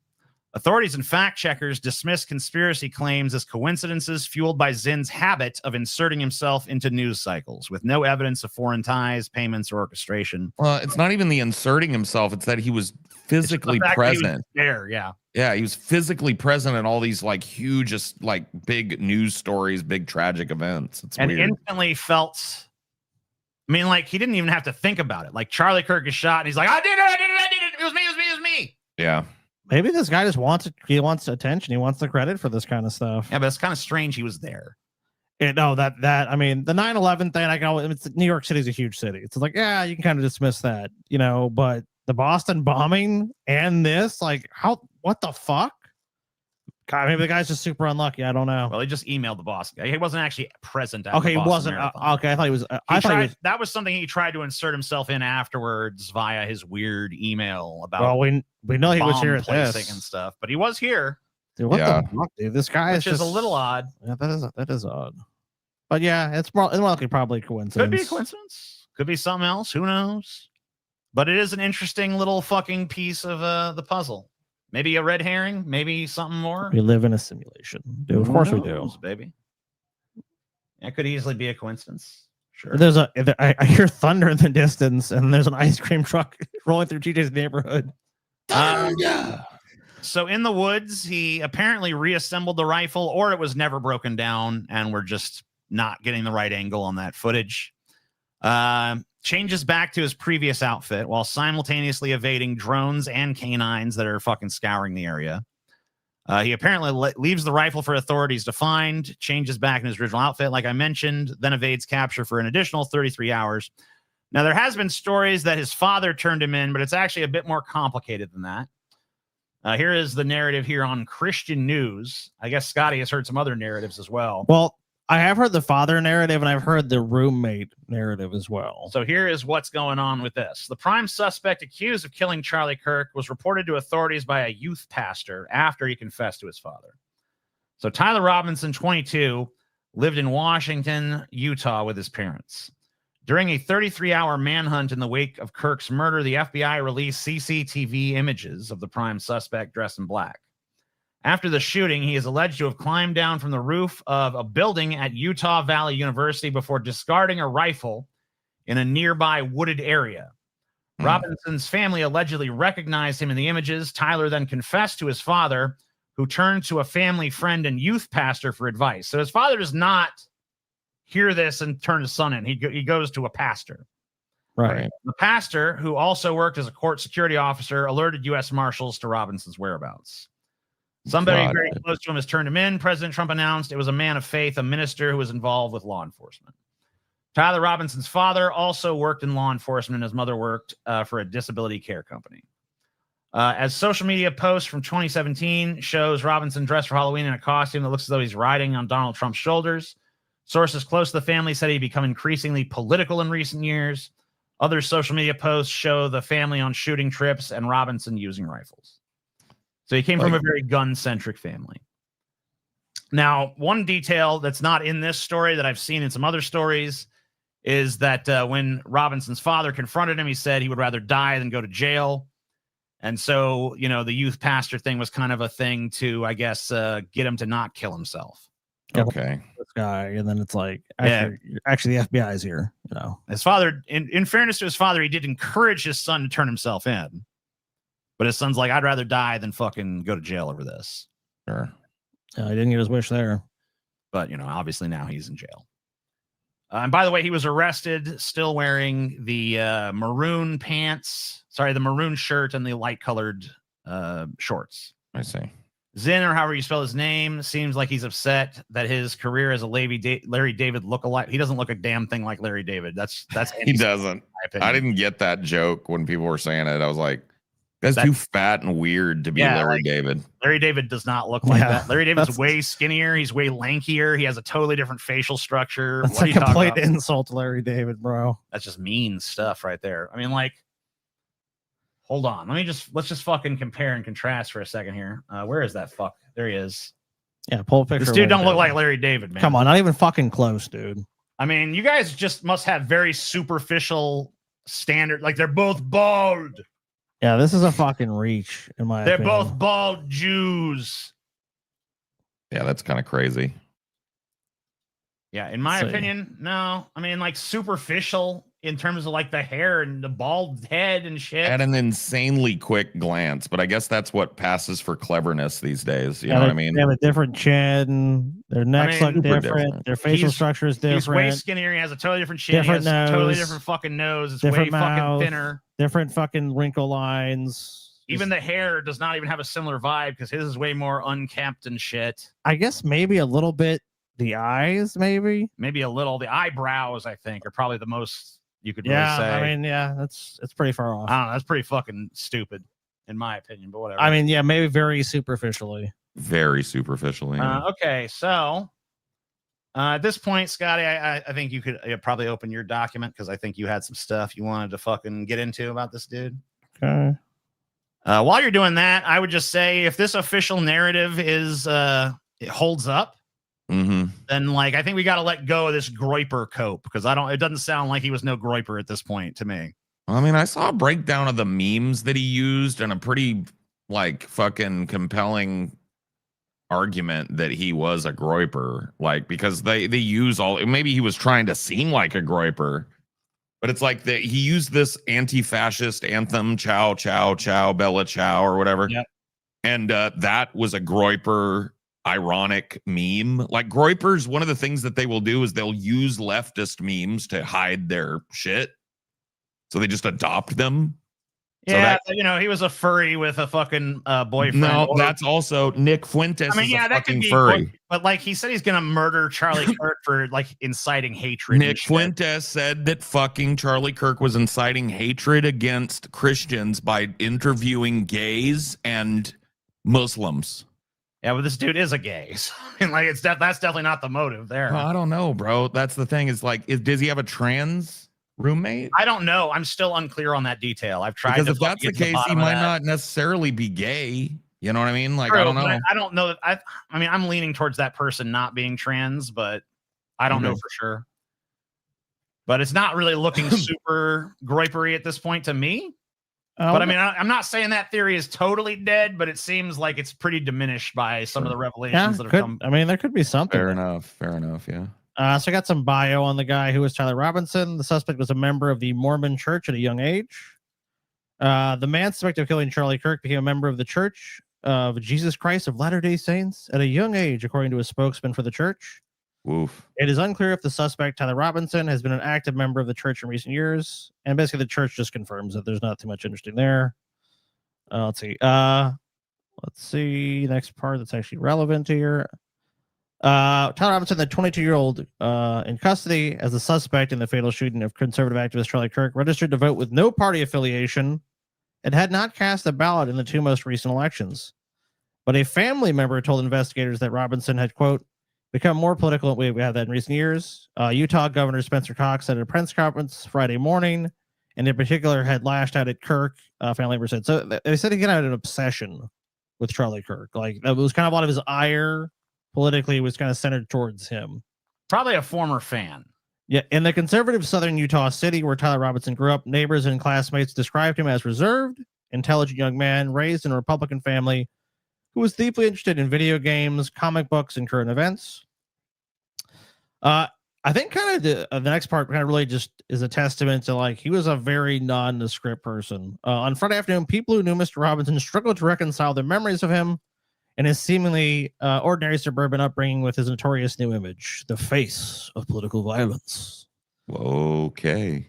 Yeah, so I think a lot of it too was like because a lot of the people that knew this guy or had any dealings with him, you kind of see like, oh, like they don't really draw, they don't have too much. Guys, am I crazy? Or does this guy look a bit like TJ Miller? Did we already say that?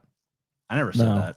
You know what I mean? TJ Miller, you know who that is, right? Yeah, the guy that was in that terrible Transformers movie. Yeah. And in the first few Do you think he looks a little bit like TJ Miller in the mouth and face? I don't really have a fucking I mean, let me look. Let's see if you're guilty of the same thing we accuse the Larry David people of saying. I think it kind of is. Am I? Yeah, I don't really see it too much. But You don't? Look for him shaved faced. Okay, I'm looking for him because he looks a little like TJ Miller to me, bro. Maybe a little. I'm just saying. You can't call me crazy for that. He looks a little TJ Miller-ish. Yeah. Yeah, I can see it a little. Yeah. I'm not fucking wrong, bro. Look at that facial structure. Look at the mouth. Look at the nose. So the nose is different. The hair is different. The nose is a little different, but that mouth that different, really. No, man. The facial structure is similar, but not the same. The TJ was lips gonna are more- actually pretty fucking close. Yeah. Yeah, the lips are probably the closest. The thing I eyebrows see. are pretty different, but the deep setness of the eyes is similar. Yeah, I think that's what Paul's saying. What about the ears? The ears? No, his ears are. Yeah, they seem higher up on his head. Yeah, ears are higher But up. that could be in a matter of angle. The too. chin is different too, a little more rounding there. But also, Tyler Robinson has a longer neck. Yeah, it's way longer. Well, Yeah. I don't know. It might be kind of covered by this That thing. shirt can be Oh, I deceptive. guess that's true. I don't know. I just Yeah. thought TJ Miller when I saw him for the first time.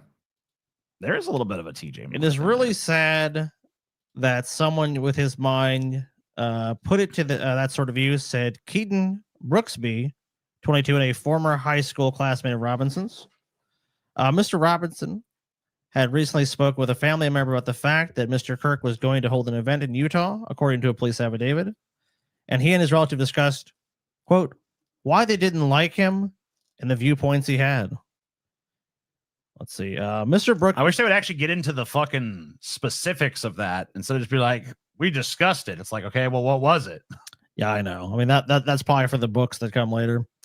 Mr. Brooksby said that Mr. Robinson was generally considered a quiet pupil when they were growing up in the conservative St. George area. But one day in high school, the topic of the 2012 attacks on the Americans in Benghazi, Libya, came up during lunch. Few there knew exactly what had happened, but Mr. Robinson was sure of himself. He gave us a whole spiel on what happened. Mr. Brooksby said, I just remember thinking he's got a lot of information on this for someone who's 14.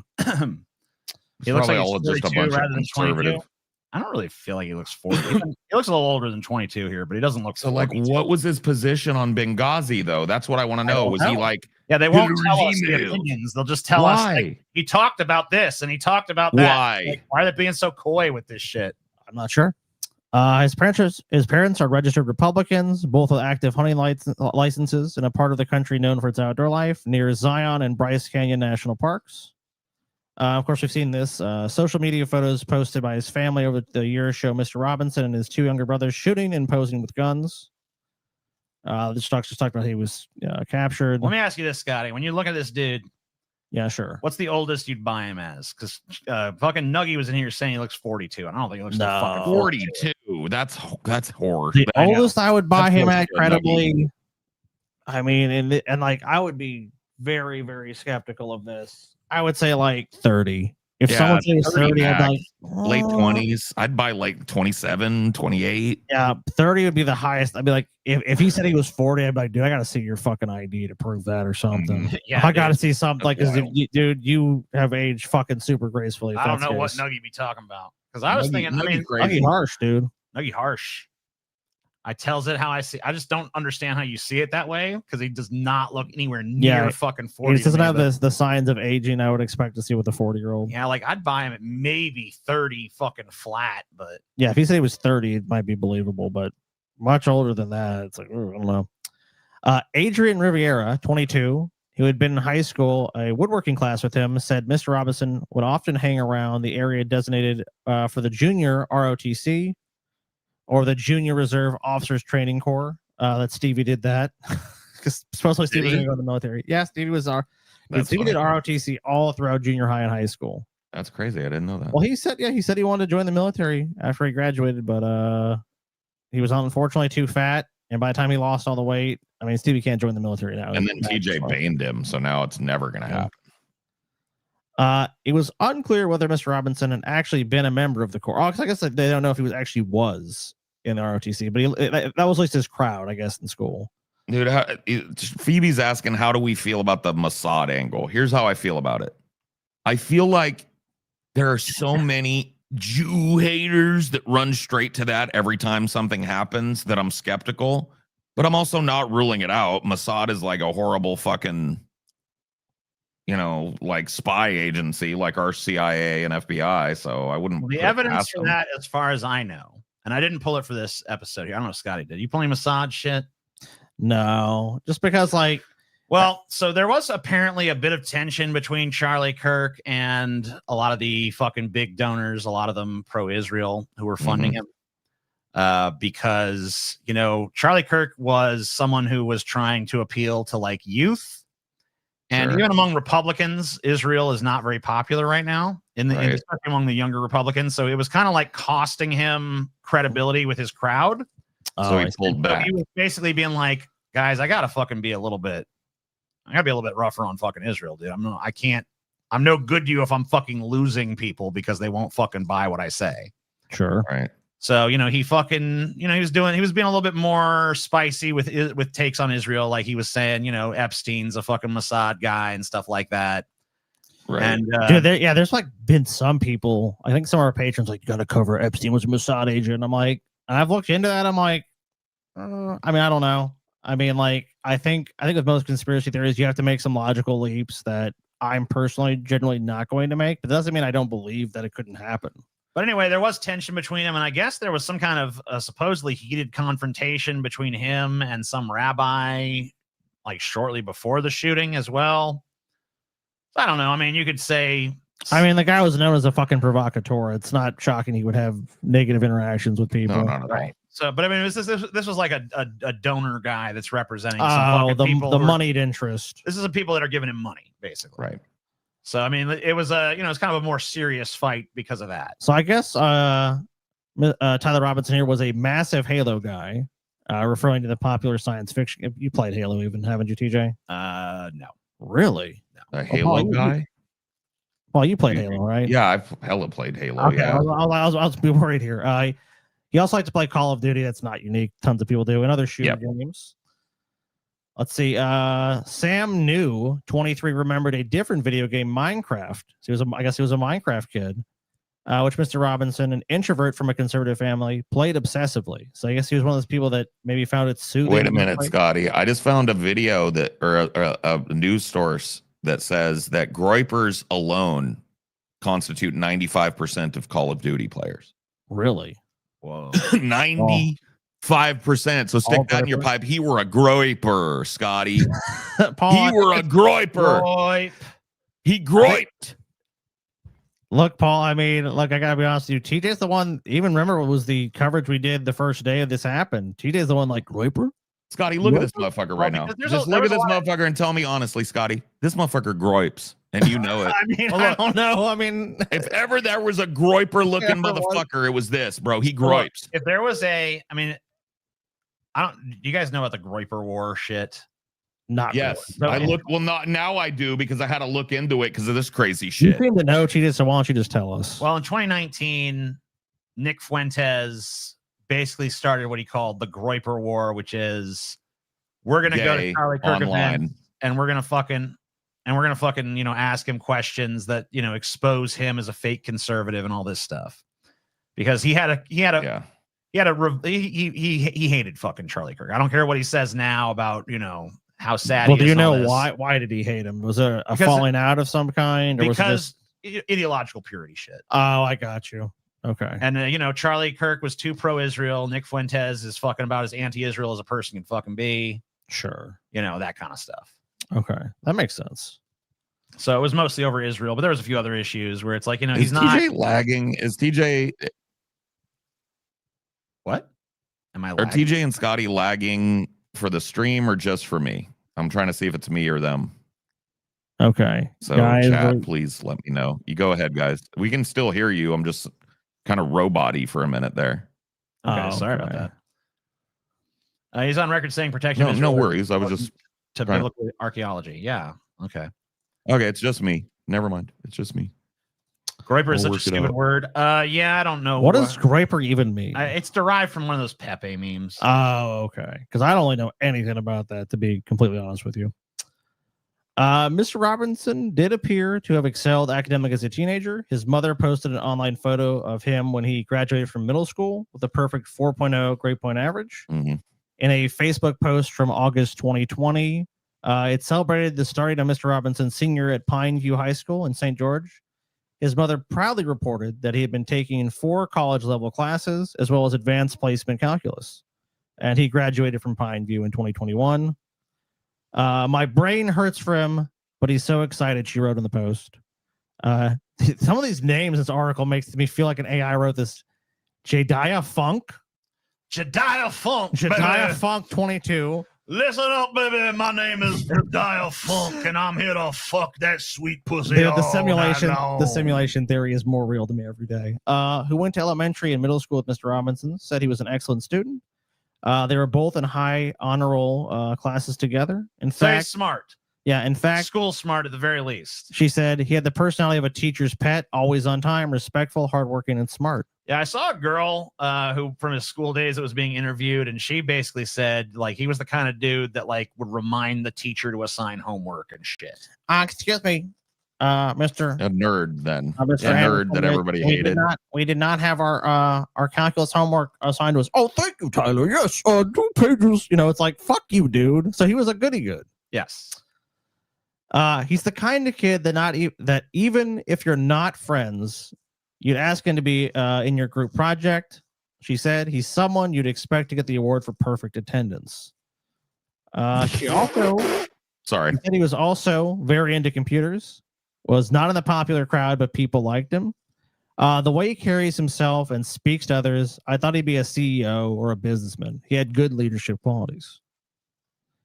In 2021, his mom posted a video of her son reading a letter in which he received a presidential scholarship to Utah State University worth $32,000. But a university spokesman said that Mr. Robinson only attended the university for 1 semester in 2021. Yeah, this is the fun. Well, cheers to her. Major. You actually cheers to Mrs. Robinson. You actually reminded me of something pretty funny, Scotty. What? With that college shit, is that I see all these, like, I've seen a bunch of right-wingers being like, he was radicalized by college. He was radicalized by college. Dude, this is a guy that's a college dropout. He attended 1 semester for like engineering or some shit at a super conservative fucking college. He was not radicalized by college. That's so fucking And I can dumb. tell you, that path is so common. Taylor has been going to school for like 3 years now. And there's just basically a joke on like every campus she's been on. It's like a couple weeks go on. It's like how many people are going to drop because the campus we packed for the first fucking week or two, and dude, the number of people that drop out of school after they go a couple weeks is fucking insane. So him doing this is not even shocking, to be honest with you. Let's see. The school is roughly 2 hours away from Utah Valley University, where the shooting took place. At the time of the shooting, Mr. Robinson appears to have been living with at least one roommate. We know more about that now in an apartment complex in St. George, about 10 minutes drive from his family home in the adjoining town of Washington, Utah. So many places in America named after our first president. The police said they had interviewed a roommate of Mr. Robinson's, who we know now. We talked about a little bit earlier, who showed the messages from after the shooting, which now we have those messages. So I guess we'll go over that part. Mr. Robinson had been a third-year student in an electrical and apprentice program at Dixie Technical College in St. George. So he went the technical school route. He was doing something a little bit different. He didn't obviously didn't really work. The college environment didn't work out. Like, I'll be maybe more hands-on. So several of Mr. Robinson's neighbors at the apartment complex where he had recently lived described him as withdrawn, saying they rarely saw him apart from when he was walking to and from a gray Dodge Challenger he kept in the parking lot. He'd never talked to anybody, said Josh Kemp, 18, who lived across from Mr. Robinson's apartment. He'd always blast music with his roommate. Oliver Holt, an 11-year-old who lives a few doors down. Cover up the sound of all that yiffing. Probably, dude. Probably. To be straight honest, that's probably what they were doing.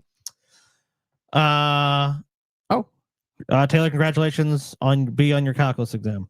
Nice. I got a text message from Taylor as I'm reading this. Congratulations, Taylor. Oliver Holt, an 11-year-old who lived a few doors down from Mr. Robinson's apartment, said he was going door to door in the complex last week, asking neighbors whether he could do any odd jobs to help him save up for a new phone when he encountered Mr. Robinson. Oliver, who spoke to the New York Times with his mother's approval, I guess I got to say that he is 11, said he was put off by Mr. Robinson's behavior and said he kept glancing back into his apartment. He was acting pretty strange, Oliver said. He was acting kind of nervous and scared. So it's kind of like maybe the paranoid set in, like, they're on to me. Oh, no. This little kid is an agent of the government. They're making them smaller and smaller. You know what's going on, bro. Mr. Brooksby, who knew Mr. Robinson in high school, said the last time he saw Mr. Robinson, they bumped into each other at a Walmart. Mr. Robinson seemed to have grown even shyer, appearing not to want to catch up. So I guess like he saw him and was like, hey, what's up? All right, bye. Damn. Here's to you, Mr. Robinson. Shooting Charlie Kirk, you're on the run. With your gun. What the Actually, without your gun, I guess. Without your gun. Someone in the chat was like, look at his greasy hair. It's like... Well, yeah, dude, I'm salty as fuck, bro. Run for 33 hours, man. I'm salty as fuck, bro, because I tried desperately to make a very clever and way more timely Mrs. Robinson joke, and it just got stepped on, bro. Nobody laughed because Scotty said Mrs. Robinson said this, and I was like, well, cheers to her. And you guys were just like, anyway, Charlie Kirk, but then TJ did it later, rehashed my shit. Yeah, I heard your joke. You're a piece of shit. You categorized it, and you were like, nah, nobody heard that one. I'm going to go and do this. Mrs. Robinson is going to come out of me, but only 5 minutes down the road. Well, I had to think of some lyrics. You suck, TJ. You suck. Hey, you know, whatever, Don't man. steal my shit, man. That's my exclusive shit. To the victor goes the spoils, Paul. That is true. Well, I'm going to scream the next one, you piece of shit. You should. I'm going to screech it at the top of my fucking lungs, TJ. Here's to you, Mr. Parky. Stole your joke very clever. I got the I didn't nail it down to the fucking wall like you did. I went cheers to her. And it was really, you know what I mean? Cheers to you, Mrs. Robinson is the lyric. I didn't sing it. You know what I mean? And that's clever. That's a tee-hee joke. You were too subtle, Paul. That's a tee-hee joke. No, that would have been a tee-hee. Maybe. That is joke theft, bro. You're basically Carlos Mencia. Good. Carlos fucking Mencia is in the house, ladies and gentlemen. Carlos Mencia. Your sycophant is sucking your dick, Paul. Yep. I caught it, Paul. It was super clever. See what I mean? See what I mean? Would my sycophant lie? No. Shit. No. They're a trans woman. And this is a dark time for trans people. So trans women can't even lie if they want to. True. Ridiculous. Don't be sour, Paul. I enjoyed it. See? Thanks. Your joke didn't fly totally under the radar. Sometimes I think nobody appreciates me, you know? Yeah. But then I hear that and it just makes me feel good inside again, you know? Simon all over my Garfunkel. All right. That wasn't clever, but it was pretty funny. Got to take off. Here's a few more Nikes. I think you meant nickels, but that's fine. Dude, I'm sorry to all you people that I've ever fucking criticized for fucking these messages. Because I tried to write a fucking message to Phoebe when she was streaming earlier on a super chat. And that shit is fucking retarded. It turns every fucking word into a totally different word. Why? And like double post. It's terrible. I don't know what's wrong with it, but it's garbage. Damn. It's fucking hideous. Take it easy, Paul. I had to it took me a fucking it's all right. a minute and a half to write a fucking sentence. It's Canadian Paul, dude. It doesn't take that long in like a text message or anything. It's just YouTube Canadian system Paul. garbage. Yeah, that Wesley Chobak. Yeah. Trobrack, whatever you fucking say his name. Whatever his fucking name is. I ain't worried about I'm sycophant for both of you. So dude, if you feel that conflict, just side with Paul. Because he needs it more. Oh my God. Fuck you. Side with TJ because he's desperate. No, side with Paul. No, side with TJ. Do you have the video, TJ, in the next thing? Yeah, I got a video. Here's to Paul washing. Paul washing. Hell yeah. I love my Paul washers. Hey, dude. Nice to have. Is this the video you're talking about? Yeah, it works anyways. All right. Yeah, here we go. Yeah, we've got him, TJ. TJ, we've got him. Give this old rust bucket a second to pull We got this him, shit. TJ. We got him. At the 9/11 memorial, we were all watching that. And JD Vance was supposed to be with you. He went out to be with Charlie Kirk's family and to get the body back to his hometown in Arizona. And you said you were going to award him the Presidential Medal of Freedom, which is very nice of you. Any updates on this suspect? Yeah. Can I? What? I'm waiting for Scotty's better version of it. Okay. Fuck you. Go to hell.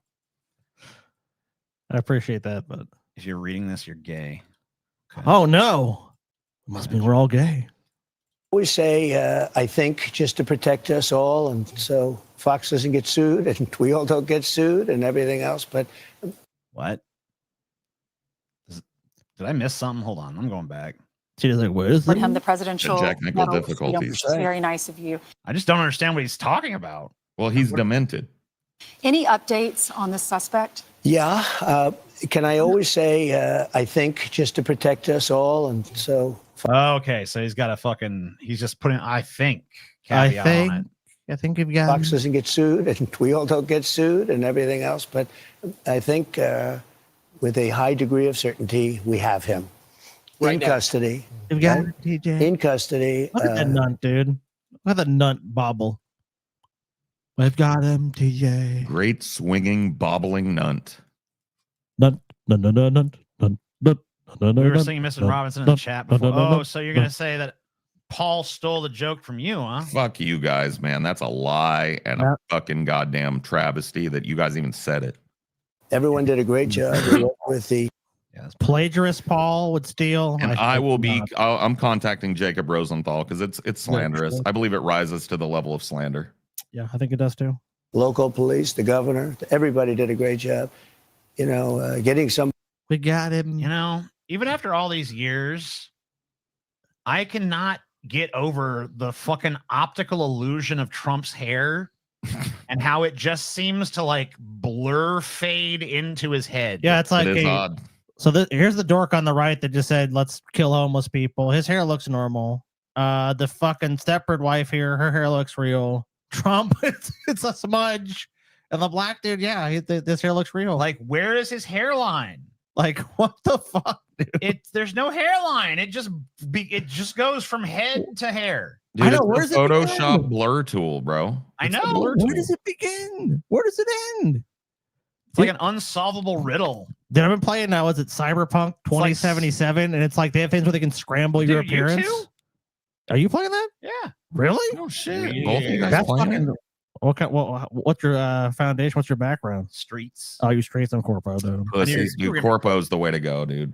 Corpo, bro. Fuck, I ain't no corpo, bitch. I know a Corpo. Whatever. You don't get the cool shit then. That's cool. My street bitch. Fuck. You don't get the cool shit. Corpo, motherfucker. That's cool. I gotta see your character before I leave, TJ. All right, I'll show it to you. I've barely played though. Allow me to gurgle and gargle your balls, Paul. Did you do the? Oh, go. What's that, Paul? Oh, go ahead. I was just saying, like you know, in the game, Paul, like you know, reality. I mean, it's obviously such a dystopian future, but you can scramble kind of parts of reality and what you're seeing. Yeah. You know, you might have artificial. Like, it feels like they're doing that with Trump. It's like they don't want you to see his real head, so it's almost like they're censoring it and just putting something fake. It does. Yeah, it does feel that way. They're playing some fucking feedback loop or some shit. Some AI is creating a fucking illusion that Trump has hair. Like the whole AI, just like I am Trump hair AI. It's nutty, bro. It's very crazy. I'm still disappointed. I'm like playing Cyberpunk right now. It's a good game. I mean, it's a popular ass game. I'm gonna probably replay it now that you guys mentioned it and start a new hacker. Yeah, I'm not gonna act like it's some underground shit, but yeah, dude, it's a great game. It's kind of weird we all playing it. Well, not Paul, I guess, but it's weird that you and me playing that at once, though. Yeah, and totally like I didn't even know. I did sell you guys on it. I sold you on it pretty hard a couple shows ago. Did you? Maybe I fucking stuck. Scotty said, I'll check it out, I'll get it or whatever, and then you might have just overheard it too, but that was a couple shows ago. Well, you know why? I mean, like, I didn't even buy it, dude. Stevie would just like one day is like he sent like I think it was like a month or two ago. He's like, brother, I send you Cyberpunk, and I'm like, I will gladly accept it. So, dude, Paul, I didn't play. I wanted to play it years ago. But you know, my PC was a pile of shit. So I was like, dude, I'm not gonna waste $70 on a game that's not gonna run properly. Coma Freak, $10. It's Tuesday. Drinking some Jack Single Barrel. Cheers, guys. Here's some cash. Love my Jack Daniels, bro. But that you start off with absolutely nothing, and we started off with a clip that made him look like it was ass when I came out. I'm sorry that I'm sorry it was bad when you came out, man. Yeah, dude. Mom, Dad, I'm gay, and Cyberpunk 2077 sucks. They're like, son, get out. Because I'm gay? No, because of your gaming opinions. Like an ant. Which, I mean, fair enough. That was almost useless. We just saw there was somebody up there. And so much work has been done over the last. There's an ant on the roof. We said, and Trump, look, I'm president. I had to ask, could an ant carry this out? And they said, Mr. President, ant did not carry this out. Oh, I see. What is this? An assassination for ants? 2.5 days. It's amazing, actually, when you start off with that and then all of a sudden you get lucky or talent or whatever it is. But we're.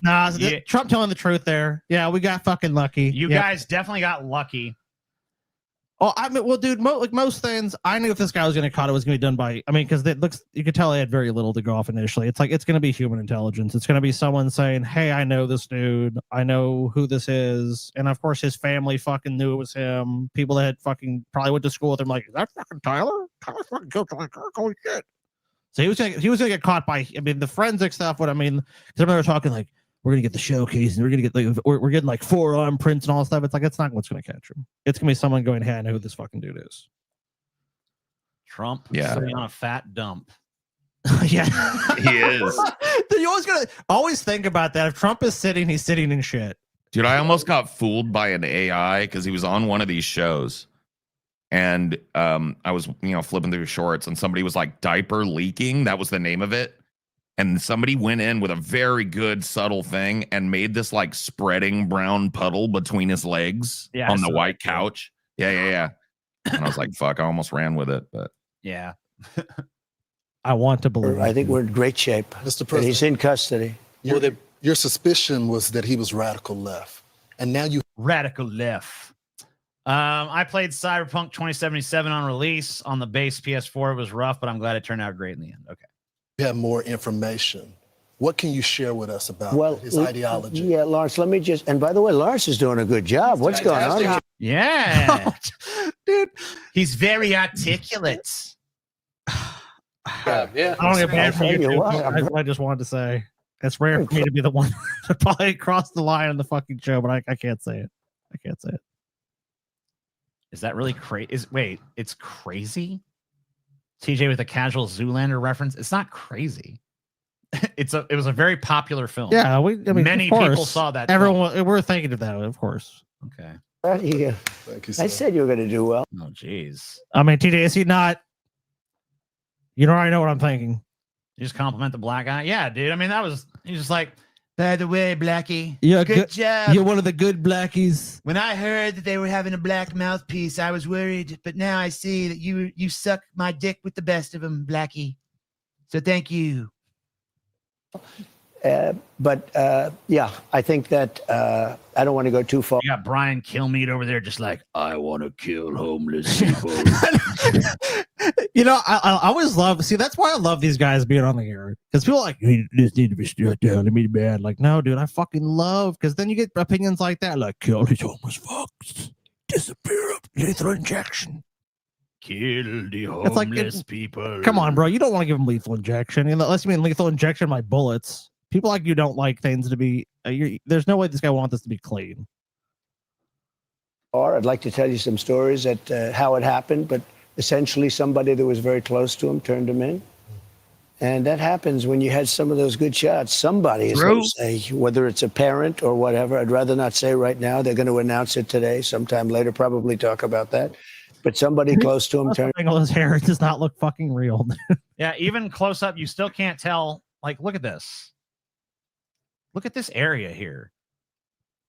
Like, what the fuck? That doesn't make sense. Yeah, I don't know, man. I don't know. And he doesn't let anybody else help him either with his hair, so nobody knows the secret of how he does this. Oh, dude. So Donald Trump and Dolly Parton have that in common. Like, no one sees, because the thing was Dolly Parton, you would never see her without her like makeup and stuff on, dude. It's a weird coincidence. I know. Don't be mad at me. But they're both the same. It is a similarity. No one sees the Donald without his makeup, his fucking bad spray tan, and his fucking weird airbrush impossible hair. Maybe so. I don't know. I don't know how else to interpret it. Don't you never. I'm sorry. I'm never compare no Donald Trump to no Dolly Parton again. You son of a bitch. I'm not doing it for that reason. I'm saying it's a weird similarity. They have nothing in common. They're not even the same species. Okay. Their names both begin with D, though. No. That's a similarity. Oh shit. No. Oh shit. TJ Meister. No. There's any be a Dolly Parton Donald Trump connection episode? No. There might be now, just because you're doing this. Maybe there was. They said, "Whoa, it's interesting." Where we had very. You ever find it interesting how uninteresting Trump is at the end of the day? Dude, I've had to see so many of these fucking things, especially every time I go visit Mom and Steve because they put all this shit on, and it's like, look, if they like Trump, whatever. But at the end of the fucking day, the guy is boring as fuck to me. He really just is. Like, and the thing with Trump too is like, with Joe Biden, they was like cloistered away, you never saw him, where it's like, where the fuck's the president? Trump needs a little bit more of that. Put Trump back. You know what I mean? Trot Trump out for some big events and stuff. You want him to do that, but every fucking day we gotta hear this guy. And dude, isn't it kind of weird how he inserted himself so much into this fucking story? But so, I mean, we know Trump doesn't actually give a shit about Charlie Kirk's death. Well, we have a video later that's going to pretty much prove that conclusively to everybody. But it's just like who announced his death? Trump. I remember, we were doing the fucking show. It's like, while we're on the subject, let me just fucking find that real quick. For you. Let's go ahead and do that because it is astonishing, just the lack of fucking the fucking callousness and just like, who gives a shit? My ballroom though. I want you guys to see how broken up Trump is about Charlie Kirk. Extremely. Look at this. Have you seen this moment, Paul? I'm waiting for Paul. Wait for Paul to get back. I'm waiting for Paul to get back on this one.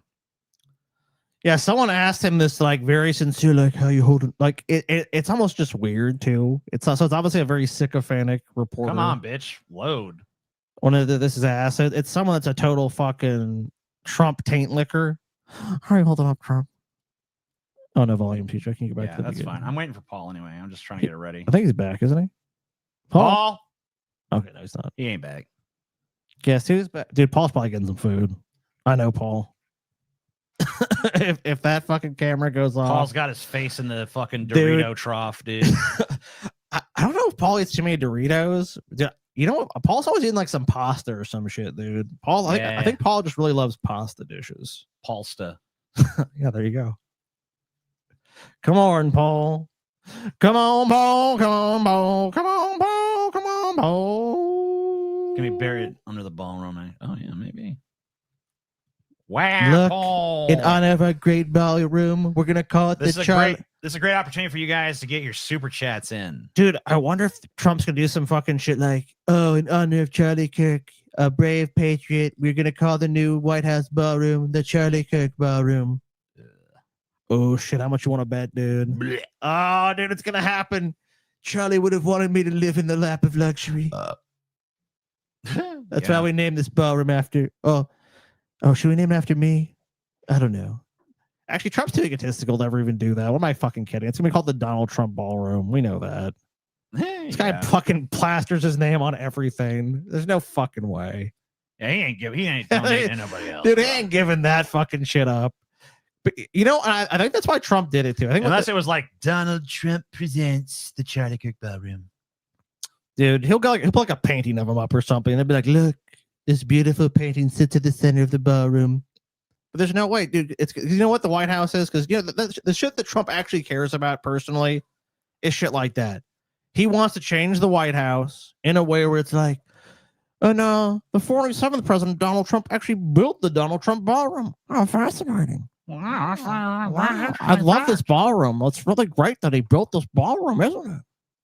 That's what Trump's fucking thinking about, dude. Trump's all about Tyler legacy. Wants the death penalty to leave the conversation open. I mean, he wanted to kill himself apparently before he turned himself in, or was forced to turn himself in by his youth pastor and father. So yeah, well, I mean, but he probably doesn't. I mean, the death penalty takes a long fucking time. You're on death row for a fucking while. So I mean, if you waive your appeals and stuff, so probably not.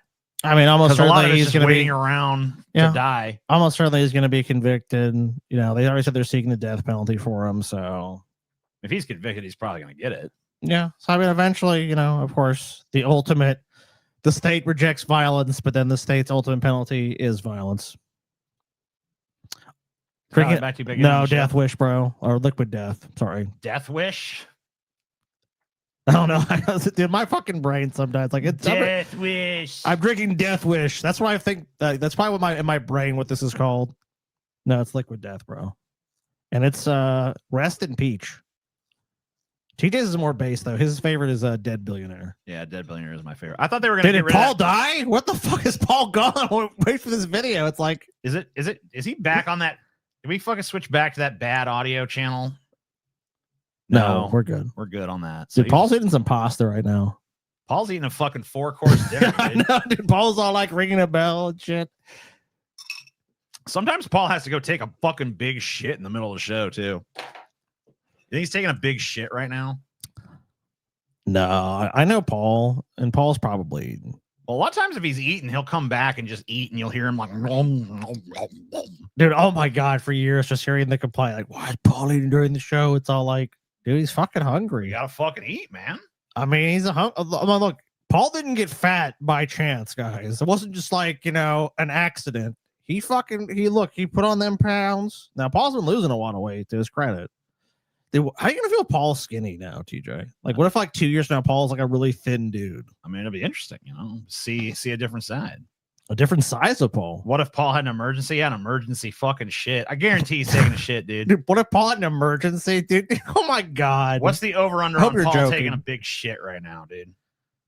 Oh God, that's if he was. Why would you want to take that bet, dude? Because it's very possible that Paul ate a bunch of shit before the show, and then the shit worked its way through his system.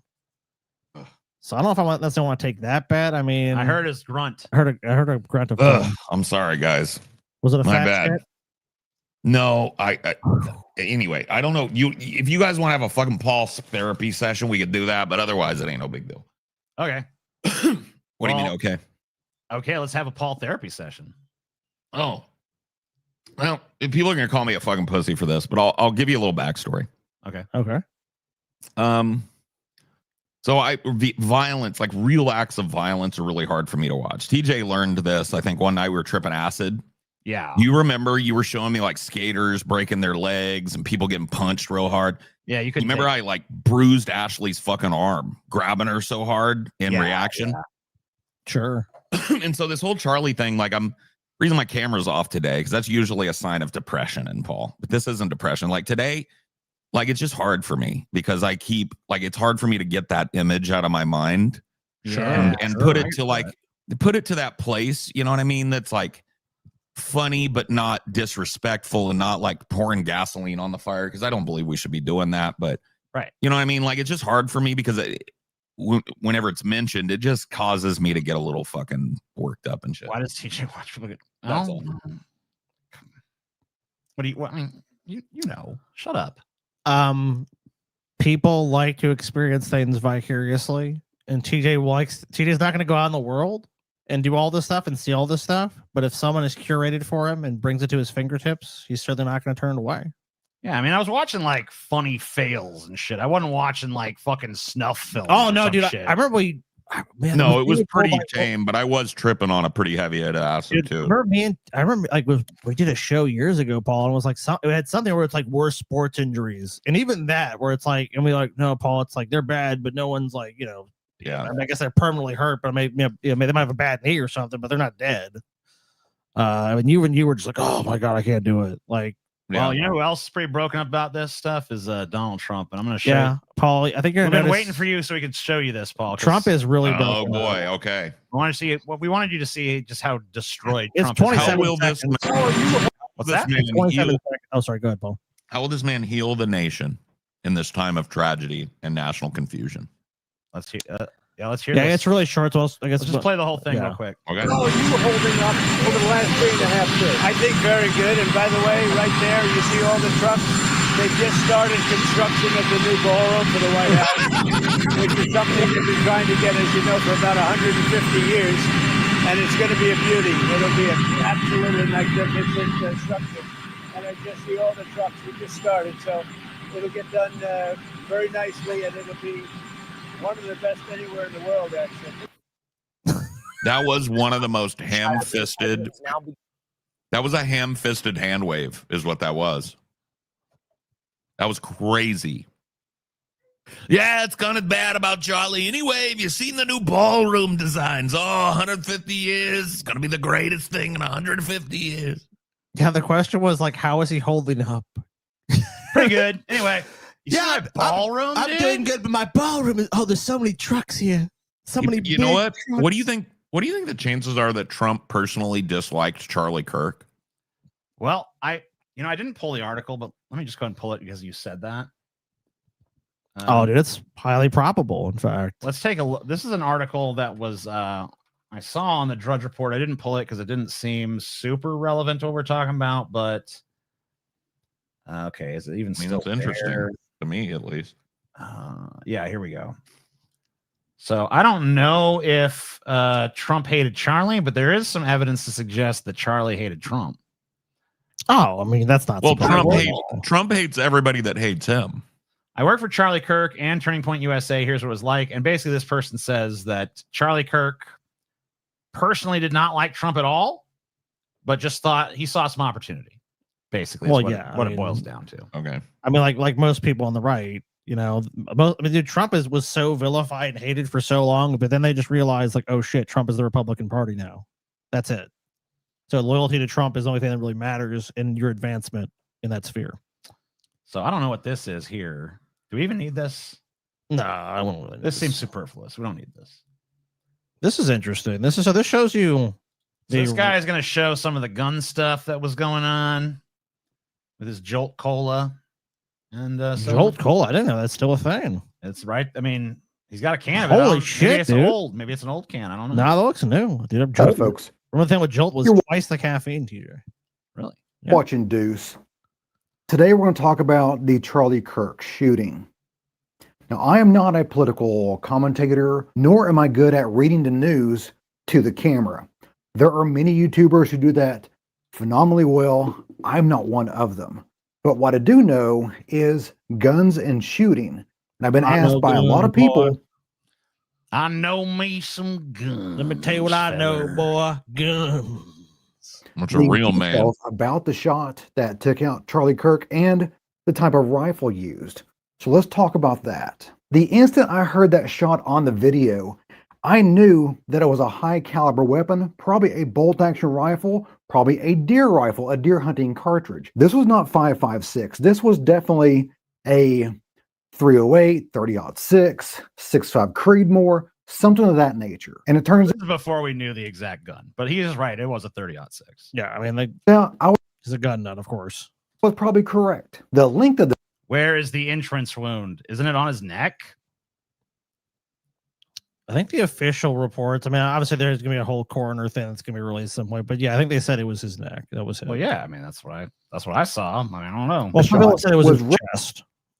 Yeah, I haven't heard any confirmation of that. I've heard some speculation that he was wearing a bulletproof vest and a bullet ricocheted. But my understanding is 30-06 is not going to be stopped by a fucking bulletproof vest. So maybe I'm mistaken on that. Someone correct me. Yeah, I don't know. Roughly 200 yards, and it was a cold bore first shot, one shot, and that would not have been an easy shot. Personally, the only rifle I have ready to go that would be able to make a shot like that is this Thompson Center that I've done a ton of work on. It has a nice scope. It is chambered in a 6.5 Creedmoor, which is inherently a very accurate cartridge.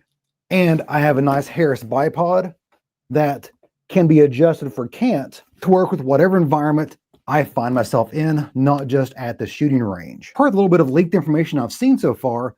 This is very similar to what was probably used, except it was made by Mauser. And yes, that is the same Mauser that made rifles that look like this.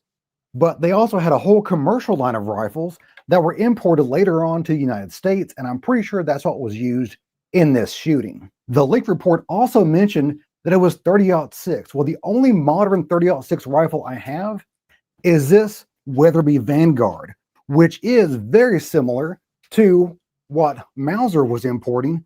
You know what's kind of funny about gun nuts at the end of the day? What's that? They're nerds. Oh, yeah, of course. You know, a lot of these gun nuts, they try to frame themselves like, oh, I'm a real man. This guy is not doing that. I'm not saying he's doing that because he's clearly just comfortable being a nerd. But these gun nuts, they're all just fucking nerds, Dude, man. Most of the gun nuts I've met are not people trying to present themselves as like super manly. It's either like I buy guns because in America guns are basically currency. It's like an asset that's not going to really go down in value that I can sell. Or it's guys like this who are just nerding out like this is a gun that was imported in the 19, they just know all the history of guns and just everything about them and the usage of them, and they shoot, and it's like they do what's called like recreational shooting. This guy might be 100 and stuff too. I'm not saying he's not. I don't really know. Most gun nuts are not. I'm a real man. Well, I know a lot of Southern fucking gun nuts that were definitely. Oh yeah, a lot of Southern ones tend to be. Few are fucking. Few of them hit pretty close to home, if you know what I mean. But back in the 60s, TJ couldn't hit the broadside of a barn. How do you know? That's probably true though. You don't know what I can fucking hit, bitch. I've never even shot a gun. How do you know? I agree with that chatter, bro. You couldn't hit the broadside of a barn if you were 5 feet away with an Uzi with a full clip, bro. All right. TJ couldn't hit it 5 feet away with the fucking shotgun. Scott, you got a gun, right? Yeah. Let's fucking go to shooting range and I'll fucking let me take a shot. That's gonna okay. You're just gonna embarrass yourself, bro. Well, let's see what I do. Dude, you have no training with a firearm. I don't give a fuck. I'll figure it out. No, I can't take you to a shooting range, so you get a basic firearm safety course. Oh my god, pussy. No, not pussy. You could kill somebody, bro. It's a gun. Yeah, it's a gun. Right.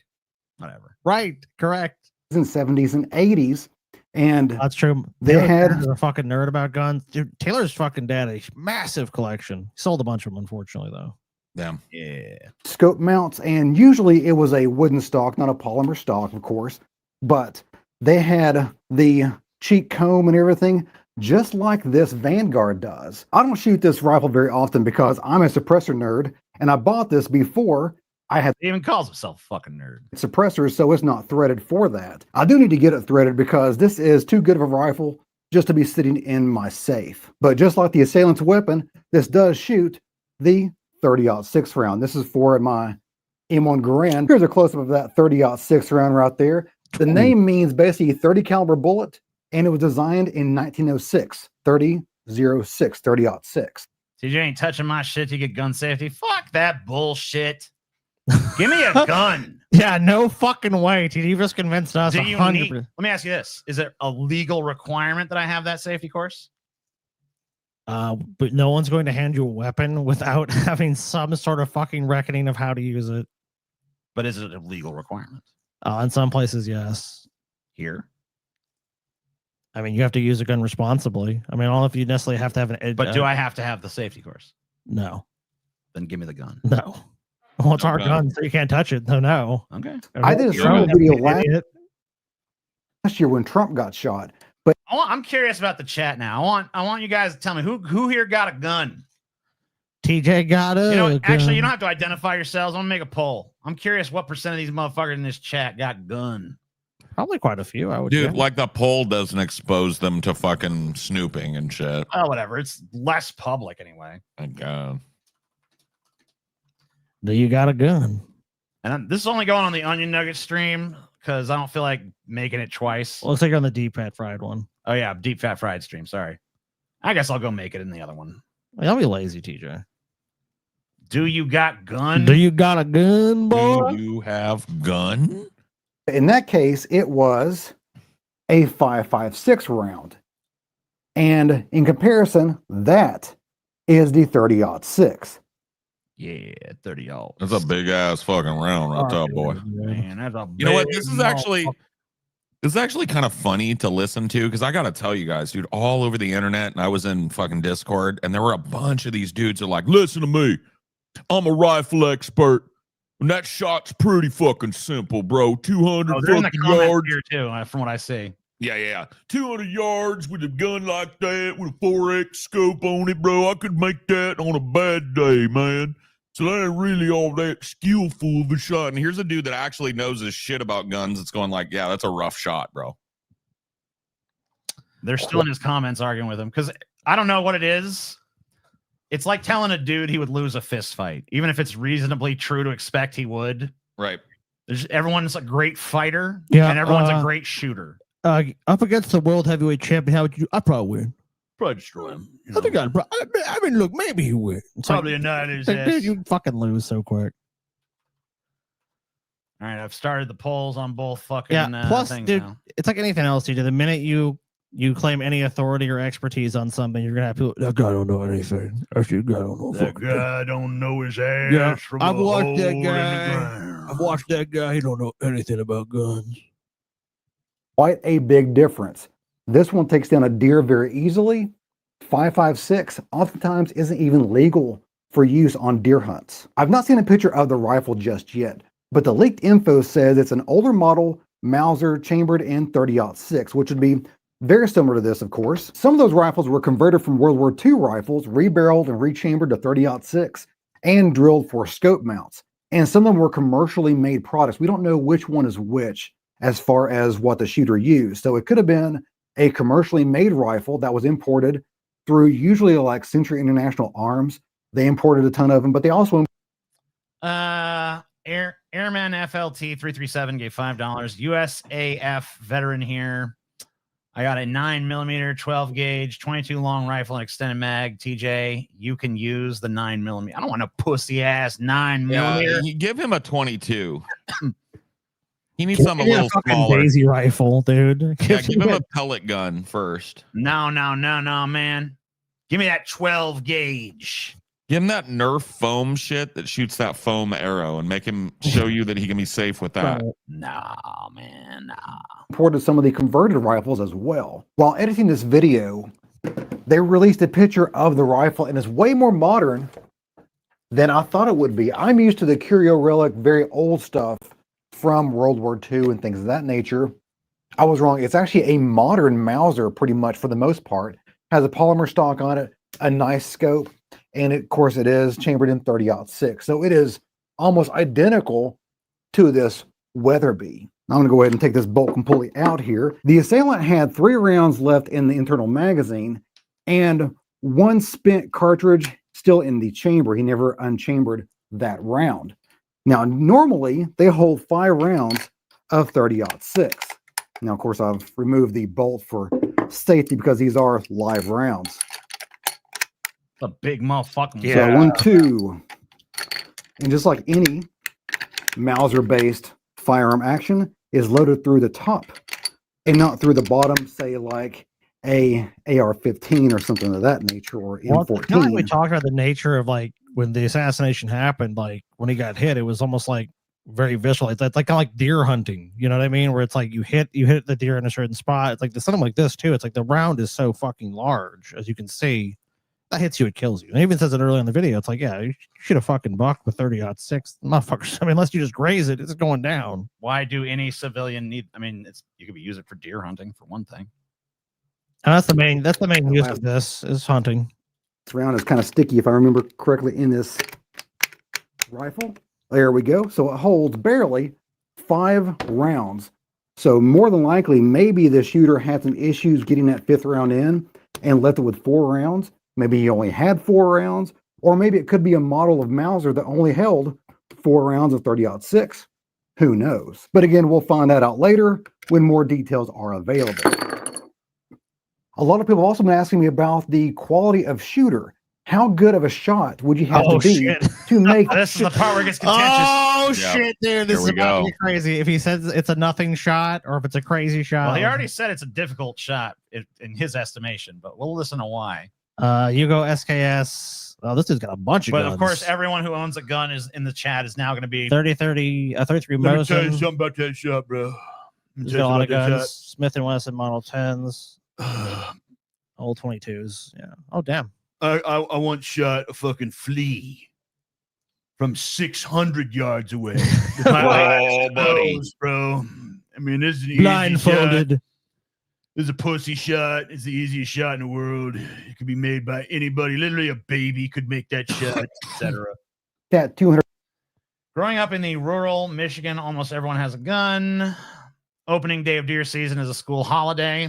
And we had hunter's education in elementary. Well, that makes sense. That's crazy. That's 100-yard shot. shit, I guess. Would you have to be a sniper and shoot an actual sniper rifle? Which, yes, this is an official Russian Mosin Nagant that was designated a sniper rifle. I would not take this one into battle, even though it shoots pretty well. The Mosin Nagants, even the sniper variants, only shot maybe 3-inch MOA, which is pretty pathetic when compared to a modern rifle. So I do not think that the shooter necessarily had to be some sort of operator, some sort of sniper, anything of that nature, but they did have to be a pretty good shot, and I'll tell you why. First of all, 200 yards. 200 yards is a good distance. I mean, go to your shooting range, look at a target that's 200 yards out there. That's pretty far. You think about maybe like a full-size watermelon at 200 yards. I mean, that's going to be smaller. You're going to be covering it up. Yeah, that's an easy shot. Anyone can make that. Anybody can make Anybody can do that shot. That's pussy shot. Give me a great video. Take these people out. I'm like, all right, it's 200 yards away. I want to get all these. Man, I wish we could just like gather them all up. All right, everybody. Show us your fucking crack 200 yards. See how many of them could fucking live up to the fucking self hype. You hit that target, you get one shot. You get to keep talking shit. Talking as much as you want. Arm's length. The shooter more than yeah, likely had some good trigger time behind a rifle, probably even that particular rifle they used that day. So while 200 yards was a difficult shot, it would not necessarily need an operator, a sniper, or someone who was trained in the armed forces to make that shot.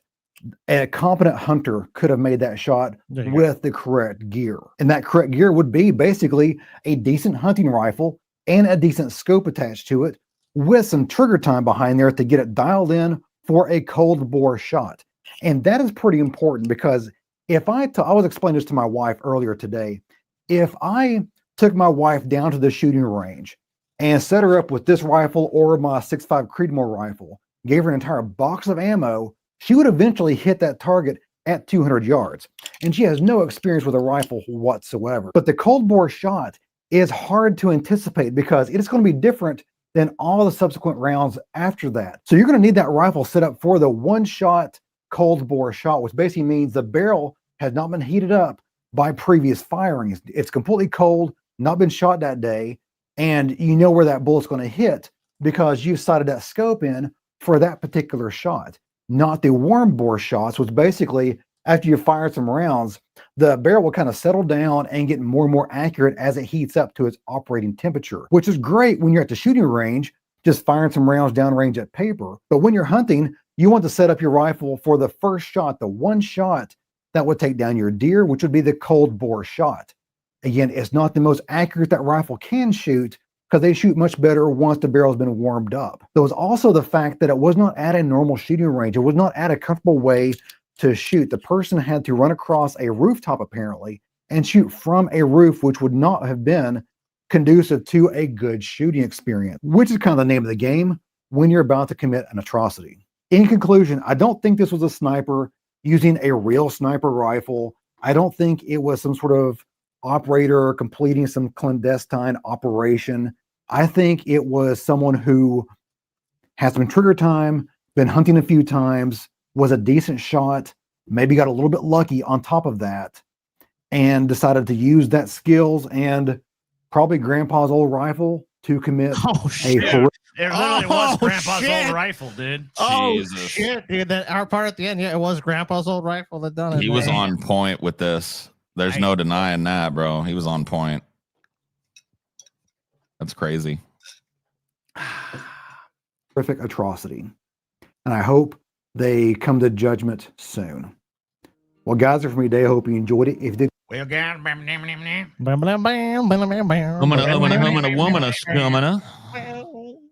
flibbity gibbet and a hibbity hop. Skibbity spibble. I got another picture of this Dude, fella here. Paul, you know where this is at. You've been to one of these before, haven't you? Is that a IHOP or a Wendy's or that's a Denny's or no? That's wait a minute. Yeah, you know it. Wait a minute. Hold on. I didn't look at close enough at the meal. That's a Waffle House. Nope. That ain't a Waffle House? What is that? No. Paul, you want drugs? The fuck is that, bro? Oh, you want drugs for real, bro? It looks like Waffle House to me from here, bro. I don't know. I'm blind. Dude, Paul, you are blind. It's Black Bear Diner, dude. Oh, Black Bears. I like them too. That's real good. Scotty's got a vendetta. Yeah, I do have a fucking vendetta, dude. Mad at Blackbird Diner. Trying to find my place here. Jeez. See. Angry at the Black Bears? What'd they ever do to you, bro? They fucked me over, bro. Fucked you over? They fucked me over, bro. It sucks. Jesus. Let's see.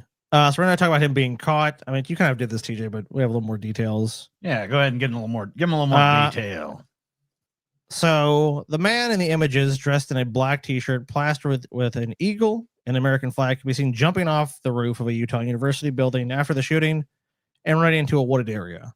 His face was partially concealed by a dark pair of sunglasses and a baseball cap. But the father recognized the man. Tyler, is this you?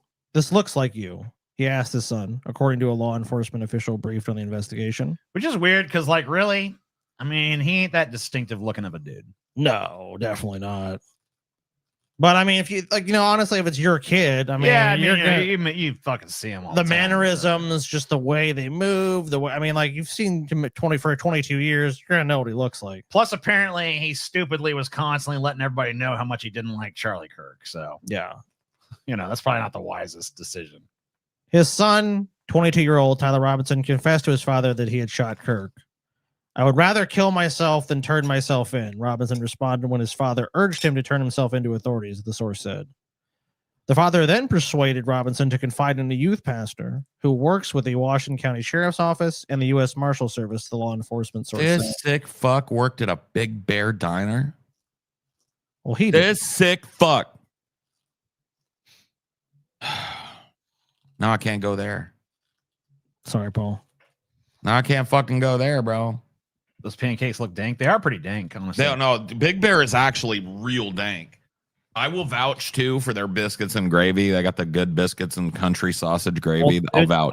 The one in your hometown is way better than the one around here. I'll just say that. Yeah, it's gangbanger. Yeah, that one is nice. A family friend ultimately contacted the Washington County Sheriff's Office over 3 hours away from the shooting scene in Orem, Utah. The office relayed the tip to authorities in the Utah County and the FBI. That night, hours after authorities said they had no idea where exactly the suspect had gone, Robinson was in custody. It was 10 p.m. Thursday in Utah, and state and federal officials had about 2 hours earlier given a news conference asking for the public help for finding the suspect. We got him. Every politician must have a hard-on for saying we got him. I don't know what it is, but I've heard that from so many people. We got him. We got him. Are we putting eggs on pancake? Yes, we've always been doing that. Yes, of course. Utah Governor Spencer Cox said at a news conference Friday morning. Yeah, what you like was Cox. Cox. The FBI had at that point received over 7,000 leads and tips, the most the agency received since the Boston Marathon bombing in 2013, the governor said. But the one tip from Robinson's father and the family friend led to a major break in the massive man. Oh well, yeah, you got him, right? You got him, right? They give you the fucking guy on a silver platter. We would hope. It had taken authorities more than 30 hours to track down Robinson, which I argue they didn't really do that, but I guess because they got the lead, whatever. Who allegedly shot Kirk from a roof above a 3,000 person event in Utah. We know that, dude, bro. After 200 interviews, the collaboration of 20 law enforcement agencies, a $100,000 reward announcement, and a back-and-forth search in which 2 people were questioned and then released, which famously, remember, during the day of the event, the FBI. Yeah, well, Kash Patel, remember, he said we got him. We got him. Actually, we don't. Sorry, oops. And then we watched the press conference where the governor of Utah was like, no, we don't have him. It's like, oh, and the FBI also said that too, strangely enough. I can tell he's really good at his job, by the way. The FBI and the Utah Department of Public Safety finally believe they caught the perpetrator of the targeted attack. So next part, we're talking about some of the Discord stuff. We got some dinner conversation as well. Oh, he had some Discord drama or what? Yeah, well, I guess more of the clues of what was going to happen. Several clues point authorities to Robinson, his clothing, a dinner conversation he had with a relative, and comments he made on a messaging platform. We're talking about Discord. Less than 4 hours before the campus event that featured Kirk as a speaker began, Robinson arrived at UVU in a gray Dodge Challenger and a plain maroon t-shirt, as we saw in the video you showed, TJ, light colored shorts and a black hat and light colored shoes. I think they're gray. Cox said, citing UVU surveillance footage. As we know, he changed his clothes And I guess when he jumped down, he left palm impressions, smudges that authorities hoped to collect DNA from, and a shoe imprint, according to a police affidavit. At some point, Robinson changed back into the same clothes he arrived in. The next day, when authorities had taken the suspect into custody, Robinson was wearing an outfit that was very similar to the one seen in a surveillance video, and a relative confirmed that Robinson had also a gray Dodge Challenger. When he was arrested, the clothing matched the clothing he had on before shooting here at UVU. I know there's been a lot of talk about the cartridges, so I guess we're going to talk about that real quick too. At a public hearing, moronic FBI Director Kash Patel and Utah Governor Spencer Cox revealed that the shooter's bullet casings were allegedly inscribed with bizarre messages. What has all been pretty much confirmed right now. Yeah. One read.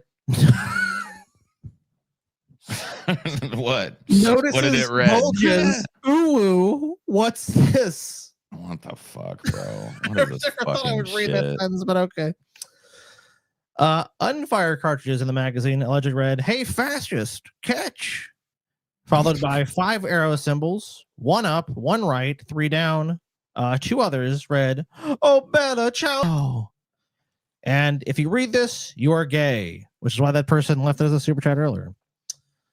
Photographs of the ammunition have not been yet made public, and it's possible there are minor discrepancies in punctuation, but none that would make these phrases appear any less nonsensical. That is, unless you have a passing familiarity with gamer and internet forum culture. Internet forum gamer. Oh, the internet. I can't wait. Dude, are you waiting for the hearings on how video games cause this, TJ? I know I am. Because I got to blame somebody. The Uwu casing, for instance, that button combo is for that's true. Yeah, it's Helldivers 2 bomb call or whatever. Yeah, they were going to get to that in a second. second. Strike or whatever. The Uwu casing, for instance, appears to be referencing a popular meme making fun of furry culture. TJ, I love this generic explanation. A niche lifestyle in which people create alter egos styled after anthropomorphic animals. A niche lifestyle. Yeah. The combination of arrows found on another matches the combination of buttons players use to call in a bomb strike in the video game Helldivers 2. A starship. I love how they basically compared to Starship Troopers. I mean, it's fair though. I mean, they just stole Starship. Yeah, a Starship Trooper style parody of a fascist interstellar empire. The Italian words are the lyrics to Bella Ciao, an anti-fascist Italian folk song that was prominently featured in the Netflix series Money Heist. Didn't you watch that one, TJ? I did. And the last phrase appears to be a little more like it's also featured in a shit ton of video games. And this dude was obviously a fucking huge gamer. So oh yeah, I think I sent that to you. We have some of his gaming stuff. He was a game lord. Yes, dude. Oh shit, bro. As of yet, little is known. I guess that's not true now with his text messages. But I guess we do know a little bit more of details about why he shot Charlie Kirk. Well, we read them out. Yep. All sorts of young adults are familiar with the culture of video games, Twitch streamers, and YouTube. Speaking a language completely foreign to those who do not spend as much time online. Is that language inherently sinister, guys? Is it sinister? No, it's not. Let's see. None of the phrases Robinson allegedly wrote are known code words for anything nefarious. They signal a little beyond a connection to the contextless internet where memes can take on a life of their own. There's a bunch of dumb fuck memes. That's all they are. It's nothing fucking... It's nothing you should fucking really break your brain trying to figure out. Probably not. One of them, though, Robinson's meme appears to reference a Groiper meme that has led to an early speculation that Kirk's killing may have been an outgrowth of intra-far right skirmishes, TJ. Oh. Yep. Intra-far right. Yes. But another feature of this modern far right is the embrace of a post-truth huckster. In these circles, it's always possible that someone is playing a character or will claim to be doing so, as we talked about, muddying the water so no one can accuse them of having a sincere belief beyond the desire to rile up their targets. For people like this, the whole world is a forum board where lewd public comments and real-world violence are increasingly becoming interchangeable. Oh, you should have wrote, "I'm just trolling" on one of his cases. Like, I'm just trolling, guys. That should be his legal defense. Like, dude, I'm just trolling. Okay. So settle down. That's enough. I have some videos now to show you guys. So this is showing some of the images his dad posted in a picture perfect family trip in July. I'm just gonna go ahead and refresh it because I know otherwise it's it's gonna do it anyways. So. Tyler Robinson, a 22-year-old Utah local, confessed Friday morning to fatally shooting conservative activist Charlie Kirk, officials said. Robinson was turned in after his father recognized him in photos released by the FBI, and his son admitted he was the gunman. Robinson's father asked him to turn himself in, but his son replied that he would rather kill himself. The father then convinced his son to speak with their youth minister, who called the FBI, and agents later took Robinson into custody. Only about 2 months earlier in July, Robinson's father painted a much different picture of family life with his son on social media, where he posted a video reel showing highlights from their Mexico trip together, in which Tyler was pictured happily showing off a fish he caught. Another video going viral reveals another proud moment for Tyler, this time in a video posted by his mother, in which he announces he had received a college scholarship. Congratulations, you have been selected to receive the Resident Presidential Scholarship from Utah State University. The value of this scholarship is approximately... How could he shoot straight with them googly eyes? I call bull. It's all waka waka waka, TJ. Mm-hmm. $32,000. This scholarship... They couldn't volume adjust this? I mean, they probably could have, but they're lazy as fuck. 4 years or 8 semesters. In a statement, Utah State University, which is a different school from where the shooting took place, confirmed the suspect had briefly attended the university for 1 semester in 2021. Other pictures of... That's the first time I hear his voice. Me too. That is also the first time I heard his voice. The suspected killer that have emerged also feel almost chillingly normal, sharing a meal with his dad, grinning while riding in what appears to be a small plane, and seemingly enjoying a happy family life. The only... Just go to show you, man. The left, they get our kids, our kids normal, happy, well-adjusted kid. Then the far left get hold of them. Look what he done. Turn them into bloodthirsty communist killers. Seen movie Born Identity, TJ, that's what they do to them. Yeah. They activate the sleeper cell and then they kill. What a jerk off ruined the name Tyler. I got bad news for you, buddy. I'm sorry. That name was already a shit tier. Tyler's already a shit name, bro. Yeah, I'm sorry, dude. Tyler was already a shit tier name. I'm actually happy he helped you realize it.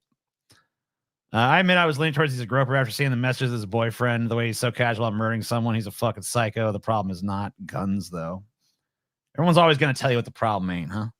Photos which really stand out include one in which he appears to be dressed for Halloween in a Trump costume. And he's like riding Trump. Yeah, it's kind of gay, honestly, dude. Number of others that point to an interest in various types of weapons. Yeah, I mean, Charlie Kirk's lucky he didn't bring that fucker. Look at that thing. Oh shit, dude! Imagine if he got assassinated with that fucking thing over there. And a number of others that point to various. Yeah, he's bringing an RPG, dude. Yeah. This rocket launcher. It'd be a much different fucking video, at that point. Types of weapons. Can you imagine, dude? But how this young man went from this to this still remains. If you trust admin who released messages, I mean, I think, it's always good to have some skepticism and take things with a grain of salt, but I don't think they're just going to whole cloth fabricate messages, but maybe they would. I don't fucking know. Maybe. I don't know. It's a mystery. Especially when the other party to that conversation is like presumably going to be walking around in the world afterwards to confirm or deny it. Now, if their roommate vanishes from the face of the earth suspiciously, then,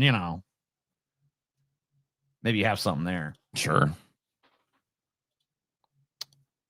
What's this? Oh yeah, this guy. This fucking idiot, dude. I wanted to take a quick thing to say, if you guys enjoy us doing a deeper dive on these bigger issues when they come up, consider donating, joining the Patreon, come to our meetup in New Jersey, November 1st, if you can make it. And my finger is pointing at you. Become a patron, become a member. Okay. Yeah, get us to our mandatory goal. Don't be judged. I know we've gotten a couple new patrons. We did that. Just keep joining, guys. Let's get to our mandatory humanity. Let's do it. Hell yeah. So yeah, the director of the FBI, embarrassingly enough, Kash Patel, said the subject of the horrific shooting today that took the life of Charlie Kirk is now in custody. He was not in custody at the time this post was made. Thank you to the local and state authorities in Utah for your partnership with the FBI. We'll provide updates when able. Readers added context. Kash Patel has since published an update from his official FBI director, Kash Handel, that the subject in custody has been released after an interrogation by law enforcement. And the FBI's investigation continues, meaning Mr. Kirk's killer remains at large. Well, he doesn't anymore, but yeah, we were so confused when this came out. This guy's such a fucking incompetent fuck. Dude, isn't he just like a fucking podcaster or something? A lot of these guys were just like news pundits and like podcast types, dude.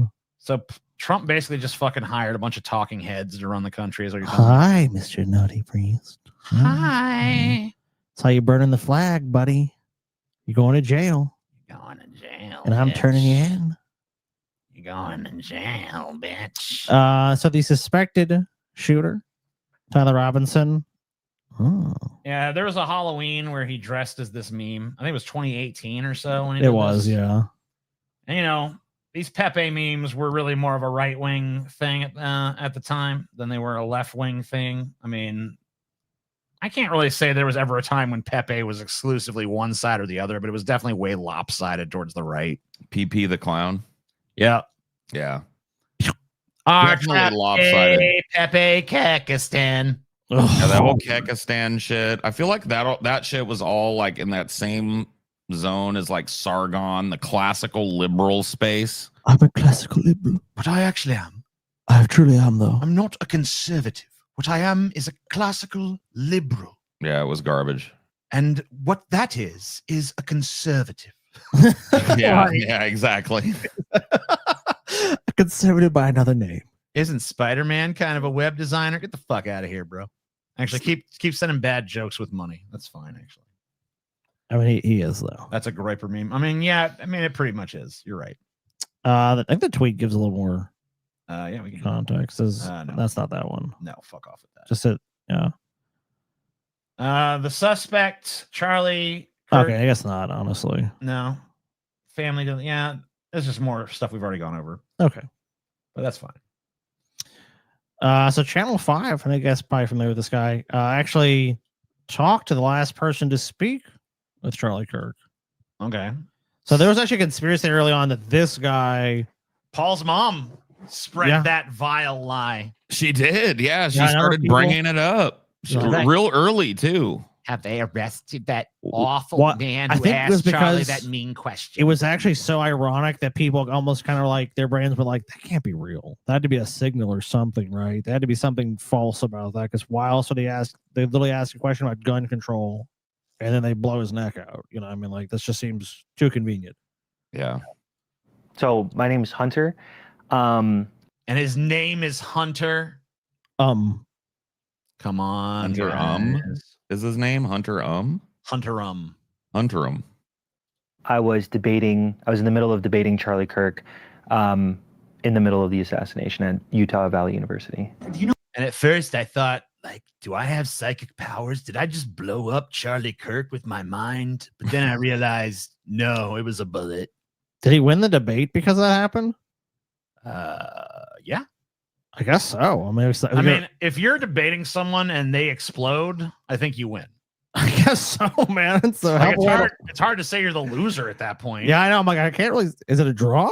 I mean, what? I don't know. How many mass shooters there have been in America over the last 10 years? Counting or not counting gang violence? Great. Fuck, bro. The last word he ever said was violence. I know. That's why I said his death is so fucking ironic that it's like that's why I think that's why people didn't believe it. Like they got that dude asking the question wasn't in on it. Yeah, it's wild. And isn't it ironic? Don't you think? It's like getting shot while talking about violence. Jesus, victory. What the fuck? Jesus Christ. Fuck, bro. Shush. Don't do that. Woof. Don't do that. Don't do that. What brought you to the event that day? I make videos on Charlie Kirk, and I made this video about the statistical analysis on trans shooters. Guy's like, you know what, man? I could probably fucking get a little career boost out of this shit. You know, I've been trying to do this content fucking creator thing. Maybe now's my chance, baby. And sort of the point that I was trying to make was that it's sort of a statistical outlier, that they're extremely underrepresented when it comes to how peaceful they are. Obviously, that question, pretty ironic given when it was given. That's because you were in on it. We all know what you done. No $20. Love you guys. My friend and I, who have been watching for 15 years. Dude, the stream's only been going for 4 hours. You have not been watching the stream for 15 years. Yeah, what a liar. Can't wait to meet you at the meetup. Cool, man. Looking forward to meeting you there, baby. Yeah, I love meeting people. Yeah, so I mostly. Yeah. And then eating their corpses after I kill them. Because Charlie's very open about having some sort of dialogue or some sort of conversation that he believes in engaging, and I'm pretty on the record of how much I disagree with him, but I do definitely respect how much he's willing to platform voices. Go ahead and switch that over to past tense, buddy. Remember? Yeah, he was willing. Yeah, I mean, like, you should know better than anybody. Yeah, really. Fuck. To ensure that at least some semblance of a good conversation can come out of it. Mm-hmm. And as far as these statistical anomaly thing when it comes to trans shooters, is that in response to the way that him and Turning Point were framing that as a big issue? So it was about 3 weeks ago. There was a trans shooter at a Catholic church. Charlie made a bunch of tweets basically saying when are we going to start noticing that this is a trend? And I'm like, okay, well, I'm getting my math degree at UVU. There's 3 kind of lies: lies, damned lies, and math. I thought you were going to say liberals. Them too. That was my university, and I was like, there's an answer to that. There's we can determine if there's some sort of outliers. We can use p-values, things like that. And I was like, according to the data, it really doesn't pan out that there is a trend here at all. I love the fucking chart, dude. It's like cisgender shooter. I was like, everyone's green except there's one little person that's yellow. Well, wait a minute here. All right. But let me ask you a question, who Scotty. you worried about the most? Let me ask you a question, though. What about this squirrely Oh, fuck right here? Whoa! Oh, God! Look at that yellow demon! Take their guns! Take their rights! Take their freedom! No! Dear baby Jesus, protect me! No! According to the data, it really doesn't pan out that there is a trend here at all. So I kind of made a video calling him out a little bit and saying, hey, I want to come debate you. I want to come do it. And a lot of people were kind of encouraging me. So I kind of wanted to come and have my, I guess my little audience see that. Mm-hmm. How was the energy whenever you arrived to the event? Very conservative, for sure. Everyone was very energetic, chanting Trump, chanting USA. Get comfortable. Bring the best libs that Utah has to offer. There was a line of liberals on the rooftop who were holding like pride flags and I think some like Palestine flags and things like that. And, there was a little bit of taunting. And one holding a gun. Imagine if like a bunch of people had gathered to counter protest on the roof. That might not even have happened. And these conservatives say protest has done nothing good. It's pretty wild. Back and forth, but not very out of hand. Most of the debaters were either like asking questions like who's better, LeBron or Jordan, or like some like theological debates about distinctions between like Mormonism and. All right. That's enough of that guy. Yeah, this is kind of weird. This is a weird. I mean, you gotta grieve how you gotta grieve. Yeah, I mean, for sure. But it still feels really intrusive and weird. But this is being this was put out. This was put out by his wife. Yeah. So here you go. Here's this weird shit. Oh God, this fucking creeps me out deeply, bro. Yeah, can you imagine like your loved one dying and putting out some shit like this? No, like it's weird apparently shit. Too, the yellow hands thing, his hands are yellow. That's like just part of the embalming process. And yeah, that's just. I've seen a corpse before like this. My uncle when I was younger, and like their skin never looks right. I mean, it looks closed. Well, people were saying that's like proof that he's not dead and stuff. Whatever, bro. People are retarded. His hands are a healthy yellow. I'm not joking. There's a bunch of people trying to spread that nonsense. Like, dude, people are legit retarded. He's fucking dead. He died in front of 3,000 people. Come on, he ain't get the dead. fuck out of here. If his hands are dead, how come his fingers If is you such wanna a say healthy Crayola yellow? Yeah, if you want to say the government or someone else took him out, fine. You want to say it was fucking space aliens, fine. But don't say he's fucking alive, dude. Come on. I love you. I love you.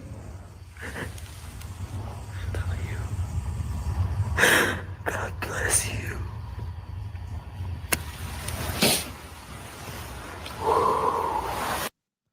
God, dude, I would not. I mean, I know he's dead. Charlie Kirk, dude, I would not want any of my family doing that to my dead body. No, I mean, it's just like obviously something that should remain private, but nothing is that way in this day and age, bro. Everything has to be out on Front Street and weird. It's just fucked, bro. It was a body double. Get fuck off, dude. Didn't you say how to password for this? Yeah. If you just get off screen for a second and go. It's off screen right now. Oh, it is. Okay. If you just go like to log in, just go sign in. Just go. I think it's here. Here. Here, I'll put it over here. You can just log in from here. Yeah, we're just logging in so you can show you guys this some of this stuff. Sure.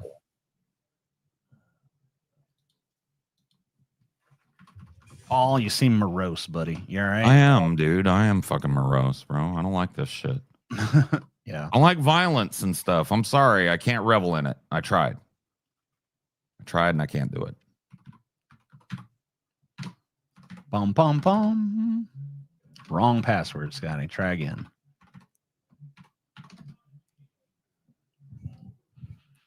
Okay. I hope that should let us in. Okay, whatever. All right. Here we go. So this is an article from the Washington Post. And what is this about, Scotty? This is about, so this is about the Discord whole connection. It was me. Suspect in Charlie Kirk shooting appears to confess in Discord chat. The Washington Post. Yeah, the Washington Post. Democracy dies in darkness. All right, darkness. Let's see what this says. 22-year-old suspect in Charlie Kirk's killing appears to have confessed to friends in an online chat shortly before turning himself into law enforcement, according to two people familiar with the chat and screenshots obtained by the Washington Post. Hey, guys, I have bad news for you all, said a message from an account belonging to the suspect, Tyler Robinson, on the online platform Discord. It was me at UVU yesterday. Sorry for all this. That's a dick fucking move, man. Yeah, whatever. Wow, thanks for fucking putting me on their radar, bitch. Really appreciate it, bud. For sure. Open casket viewings in the U.S. are so wild to me in general. We just turn up to watch a coffin descend into a fire and job is done, but filming it, that's so messed up. Yeah, I mean, it's kind of weird. Yeah, it is really strange. Pretty bad, bro. The message was sent Thursday night, about 2 hours before officials said Robinson was taken into custody. A member of the group chat shared an image of the conversation with the Post and confirmed that it came from Robinson's account. The person spoke on the condition of anonymity, fear of harassment. Discord provided a copy of the message with the confession to authorities, according to a person familiar with the company's interaction with law enforcement. The person spoke on the condition of anonymity because they were not authorized to publicly discuss details of the investigation. The message was sent from Robinson's account to a small private group of online friends. The person said, Discord is working closely with the FBI, blah, blah, blah. Discord has said that an internal investigation found no evidence that the suspect planned this incident or promoted violence on Yeah, Discord. Discord's like, oh, shit.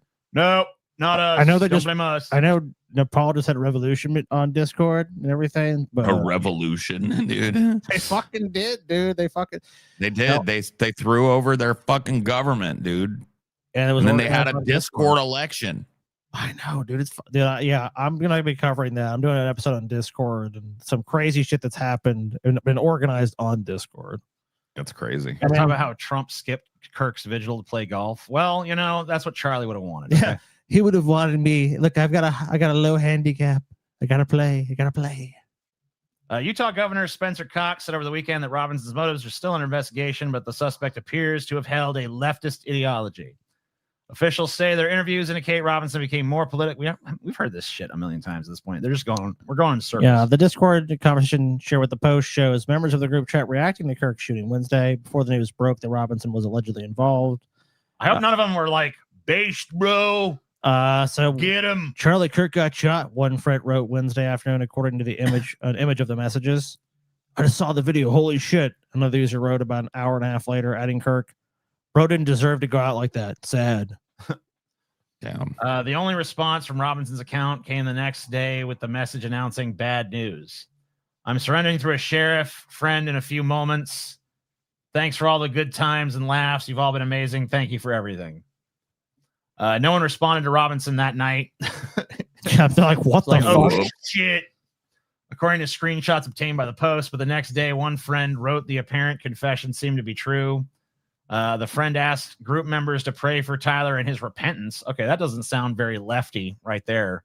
Yeah, no. I mean, it's so that's a strike against it. While Charlie Kirk's politics are not acceptable to some, I ask that we all say a prayer for him and his family during these confusing times, the friend added. That also could have been like their conservative friend that played games with them too. So I mean, if he's super lefty, he don't have no conservative friend he plays fucking games with, bro. You don't know. I mean, it's possible. I mean, not if you're the kind of lefty that's gonna go shoot Charlie Kirk, you don't have a fucking right-wing friend in your group chat. Well, I'm not saying necessarily right wing, but I mean, it could just be more Christian-y too. Yeah, I mean, they definitely seem super Mormon or Christian or something. Yeah, so that could be another angle on it. Anyway, the New York Times reported on a conversation in a different Discord chat group earlier the same day. In that conversation, Robinson joked that a doppelganger was trying to get him in trouble with law enforcement.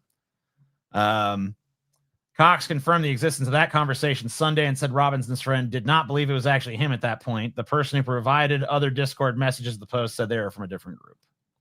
So initially, some people were like, dude, this looks like you. And he's like, oh, yeah, my doppelganger. That's that, dude. People are starting to fucking figure out, like, wait a second. There's something familiar about this. Can I ask you guys a stupid question? Well, I feel like it might be a stupid question. Go ahead. In this day and age, why this motherfucker didn't wear like a fake mustache or something? I don't know. I feel like if he would have put on a decent like fake beard or goatee, he would have just dodged this whole thing. Maybe. People are like, oh yeah, he's got a mustache. I think part of the psychology with these people, though, even ones that it seems like they take some pains to stop themselves from getting caught, I think ultimately he wanted credit. Wanted credit. Yeah, that makes sense. Excuse me. Watch you, dude. Bless thee. Damn, fuck. TJ. God damn it. Wow. Bless thee, TJ. Jesus. Fuck, dude, I hate that shit. All right, here's someone who got into the weird part of TikTok and just here you go. It's time we rise. Dude, it's redneck Pimma. It's time. I was gonna say, dude, for one brief moment, I thought, is that Pimma? It's time we rise. Oh yeah, it doesn't work that way on here. You know this guy was smoking a cigarette after. Oh yeah, he moked a cigarette. This is some dude that tries to act so tough to everyone in his life, but no one takes him seriously. You can totally tell. That's the look I'm getting right there. It's like he moked a big cigarette before this faux show. Careful what you wish for. Dude, these are the least intimidating nerds on the planet. So it's like, sad. bro, they don't know it either. So sad. Haters out there, I've been taking it easy on you. I've been taking it easy on you haters out That there. brought his fucking tight, his like a tough little tight biker jacket. Like, I'm gonna tell you, liberal something. We've been taking it easy on you haters out there, but temptation's over. And you know what I've noticed so far? Not a shred of hair on top of their head amongst one of these motherfuckers, dude. I really wanted to make you look bad. I could. You hate. I finally one that got hair. taking a shit? I'm coming for you, limbs. Dude, you're coming for the Golden Corral buffet, bitch. You ain't coming for me.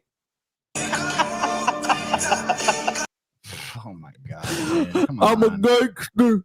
We walk over to the gravy trough. Come on, man.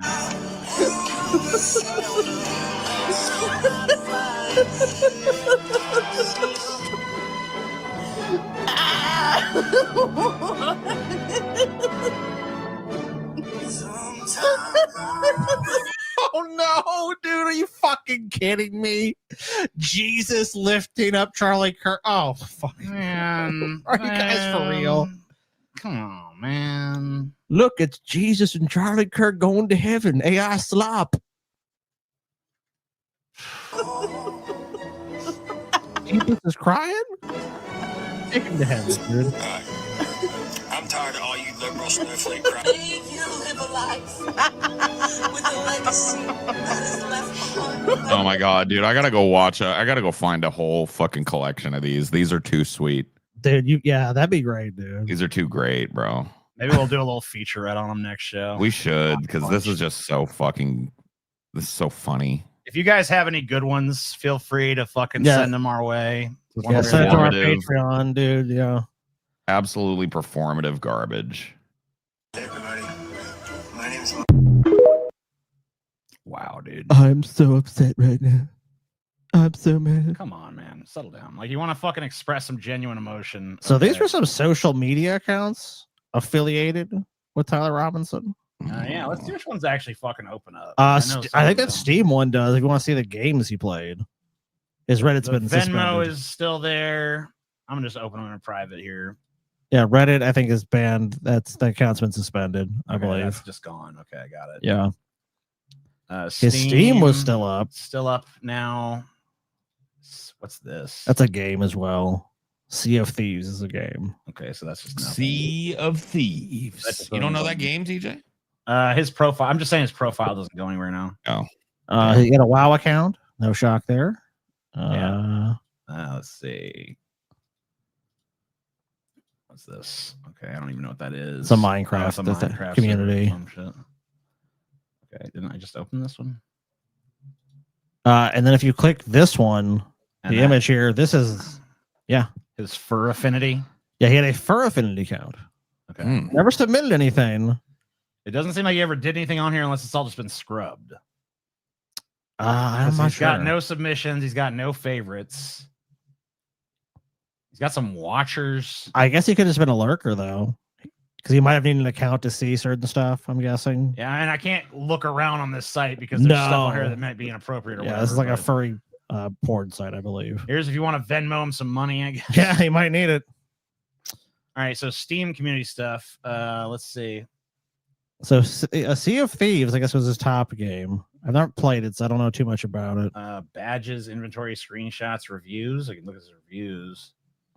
Helldiver, look at it right there. But he doesn't recommend it. Not recommended, but he spent 400 hours. He's just being ironic again. Yeah, I think so.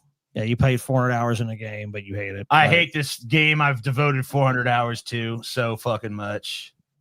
Review text hidden. I guess we're not going to be able to see that. Pick topics. I like this. Once you've beat the included levels, there's a ton of workshop. This is standard game. He's not like saying anything interesting. Oh, yeah, you're right. Because look, Sea of Thieves, which has 2,000 hours on, is a fucking bad review. Yeah, so some of these have been removed, I guess. Oh, the review has been banned by a Steam moderator for violating the Steam TOS and cannot be. Oh, shit. I wonder what he fucking the fuck. I don't think that was there when I looked at this yesterday. So I think that some of these have been removed since. And he had a Minecraft, I guess some kind of craft. Yeah, shit. remember one of his classmates said he was obsessed with Minecraft too. Which makes sense. I mean, there you go. It's a pretty. Oh yeah, I guess his profile's been viewed a bunch. Bloop, bloop, bloop. Well, of course it has. It's the profile of not mass shooter, I guess, a regular shooter, political shooter, political assassin, whatever you want to fucking. Of course, this guy's. Well, we're almost at the end of this one, guys. If you enjoyed this show, join our Patreon, buy tickets to our meetup, fucking watch our shit. Join our fucking Patreon, join our membership, buy our merch, do all the stuff that engages, and send some last minute donations in. Yeah. Why the heck not? Let us know that you enjoy this. We're trying different stuff. If we were street performers and we had a hat out and you sat and watched the street performer for 4 hours and 22 minutes, you give them a little fucking throw it up. We're putting the hat out right now. The hat is going out. Coming to you hat in hand. I'm sure if you could talk to Charlie Kirk right now, he would tell you it Donate. was worth it to get shot because it got Rob Schneider to dedicate a shitty comedy show to me. Wow. Powerful. Interesting. Jesus looked like he was about to sleep with Charlie Kirk. This only I could type this YouTube. Let me send it. I mean, there's other ways you could have said it, but yeah. Show tonight to Charlie Kirk.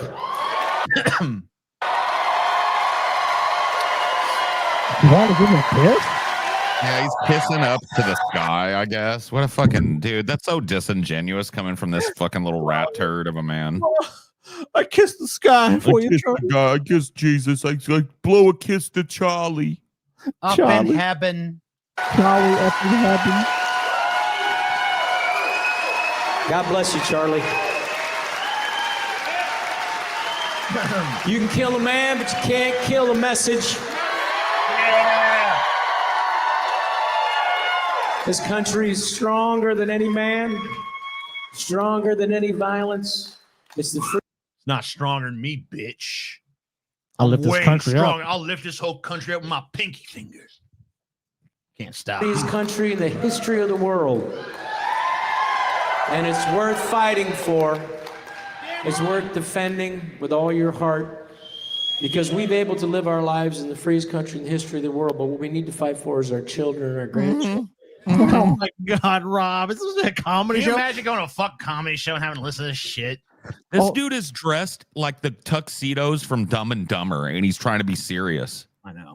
Look at this fucking pastel tuxedo he's in, and this gay fedora, and he's trying to people are taking this seriously. What a nerd! Well, that's his shtick now, dude. That's pretty much how he survives. At this point, Rob Schneider just has the veneer of comedy, and he's a conservative commentator. And that's what Charlie was thinking. Charlie, I've never seen anybody get so much more out of life in 31 years. Charlie Kirk. Yeah. We love you. Cool. God, Rob, what a fucking opportunist. Fucking terrible, bro. Yep. But now is the time to heal. The sound of silence. Thank you, TJ. I want to say you're a fat fuck, and I will not heal with you. Thank you. It's the time to heal, yo. I will not heal with you, TJ. And in my view, you're a fat tub of shit, and no one should like you. Thank you. Bernie, gonna heal us all, y'all. Gonna heal us. Oh, yeah. We got a lot of pain in this country right now, and we need a healer, not a divider. Thank you very much for joining me. You're welcome. I want to say a few words regarding the terrible murder yesterday of Charlie Kirk, someone who I'm tired of this fucking Charlie Kirk shit because my last name is Kirk. Kirk. Tired of hearing my name. Kirk. I never thought it happened, but it has. strongly disagreed with on almost every issue, but it was clearly a very smart and effective communicator and organizer, and someone unafraid to get out into the world and engage the public. Also correct. My condolences go out to his wife and his family. Yes. For sure. A free and democratic society, which is what America is supposed to be about, depends upon the basic premise that people can speak out, organize, and take part in public. Never talking in public again. Why would Bernie attack me, Scotty? Why is he gonna fucking just single me out? Unless you're TJ. Fuck I'm that sorry, piece of TJ, shit. because I've watched your videos, I've watched your abhorrent views, TJ, and I fundamentally disagree with you. There's a disagreement between us, TJ, and the disagreement is you're a fat, stupid fuck, and I'm not. Thank you. True. Life without fear, without worrying that they might be killed, injured, or humiliated for expressing their political views. In fact, that is the essence of what freedom is about and what democracy is about. You have a point of view. That's great. I have a point of view that is different than yours. That's great. Let's argue it out. We make our case to the American people at local, state, and federal levels, and we hold free elections in which the people decide what they want. And that's how it works. It's like baby's first civics lesson that doesn't fucking incorporate a sniff of reality into it. It's like some idealized version of how things are supposed to fucking be. That's not true. Okay. You're right. I'm bad. This is the healing that this nation needs. Fuck you, TJ. You see why I say you should be banned from speaking? Because you're against freedom and democracy, TJ. Well, wait. Wait a minute. That's called freedom and democracy. Yeah. And I want as many people as possible to participate in that process without fear. Freedom and democracy is not about political violence. Right. It is not about assassinating public officials. It is not about trying to intimidate people who speak out on an issue. That's correct. Political violence, in fact, is political cowardice. It means that you cannot convince people of the correctness of your ideas, and you have to impose them through force. That's I have a correct. question. What's that?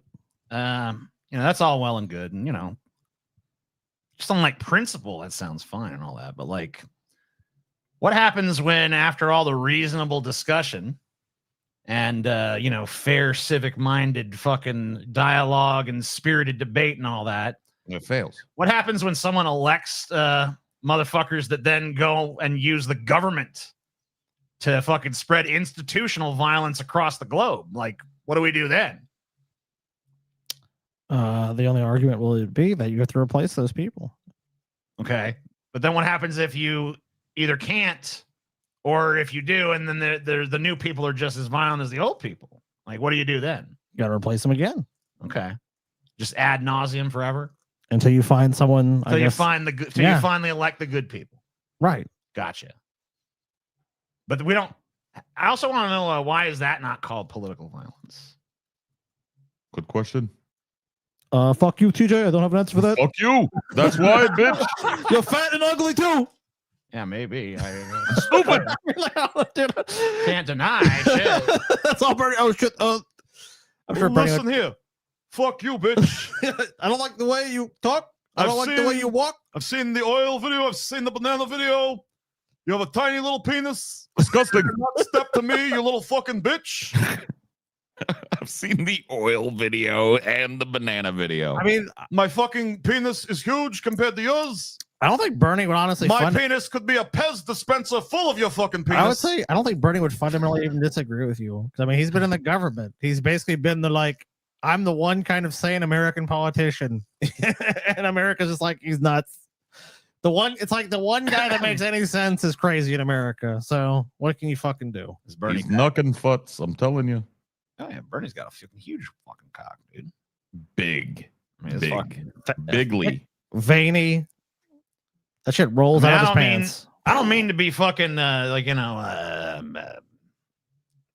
don't know if it's like I don't know if it's actually rises to the level of racism or whatever, but like Jews in general got big dicks. Like not every Jew, but a lot of Jews. Look, TJ, I said I hated you before, but that's true. Not every, obviously, not every I mean, yeah, there's small dick Jews, of course. Of course. Little dick Jews, little dick Jews. By and large, I'm a little dick Jew. No pun intended. I'm a tiny little dick Jew. Little dick Jew, little dick Jew. No, we shouldn't be saying this. Never mind. Why can't that? Wait a minute. Why can't that be said? Because most Jews have big dicks. That's why. Well, this one doesn't. He's a little dick Jew. Oh, there's policies against misinformation on YouTube. Yeah. We've already confirmed that most Jews have big. Every Jew has a big dick. Oh, and Frank didn't exist either. Oh, God. I'm just joking. Her dick was huge. Are you, Paul? Little dick Jew. Political point of view may be, must condemn all forms of political violence and all forms of intimidation. Yes. We must welcome and respect dissenting points of view. True. That's what our Constitution is about. That's what our Bill of Rights is about. Yes. That, in fact, is what freedom is about. Freedom. The murder of Charlie Kirk is part of a disturbing rise in political violence that threatens to hollow out public life. Yeah, I mean, I looked at the stats, Bernie, and I don't really see a rise in political violence from what I've seen. You know, like there's actually a lot more political violence in the 90s if you really look at it. I mean, most political violence now seems to be coming from the state. Well, I'm not counting that. I'm talking just like, from the. I mean, yeah, there's some, of course. But yeah, I mean, I'm not saying we're at a good time. I mean, tensions are high and shit, but like, there was a lot. I mean, like, what about the fucking, Oklahoma City bombing? You know, Ted Kaczynski and shit too. I mean, I'm not saying those are the same. Ted Kaczynski was not responsible for that. I'm just saying, that. Sure. I mean, we've had tons. I mean, the 60s were fucking rife with political assassinations as well, but I'm sure he'll probably address that.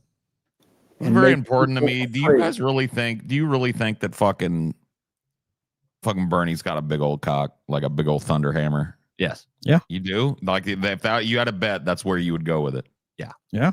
That's fucking crazy, bro. I don't think so at Oh all. shit. What are you putting him at, Paul? I put him at kind of like medium to smallish. Let's research. Oh shit, dog. There's no way that nobody knows. A little small dick motherfucker, bro. Really? There's no way that nobody really knows the answer to this. His wife is not telling. She's not tattling. Maybe there's some. What's Bernie's penis? There is no reliable or bullshit. Bullshit, bro. I don't believe that for a second. Cannot believe there's no reporting. Did you just ask Grok or whatever? I asked Google. It says no reliable or publicly available information exists regarding Bernie Sanders' penis size. Details of this nature are considered private. Yeah, fuck you, bitch. I see. I mean, yeah, this is private business, too. Nah. It's huge, dude. Remember, I see a man or a trans woman or whatever, and I know their cock before I see their Give cock. me cock beyond cock. You have seen this power. And then TJ sees the power.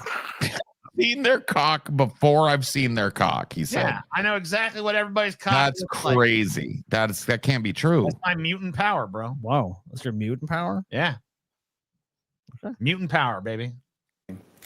From the January 6, 2021 attack on the United States Capitol, to the attempted assassination of Donald Trump, to the attack on Paul Pelosi, to the attempted kidnapping. Anyway, violence is bad.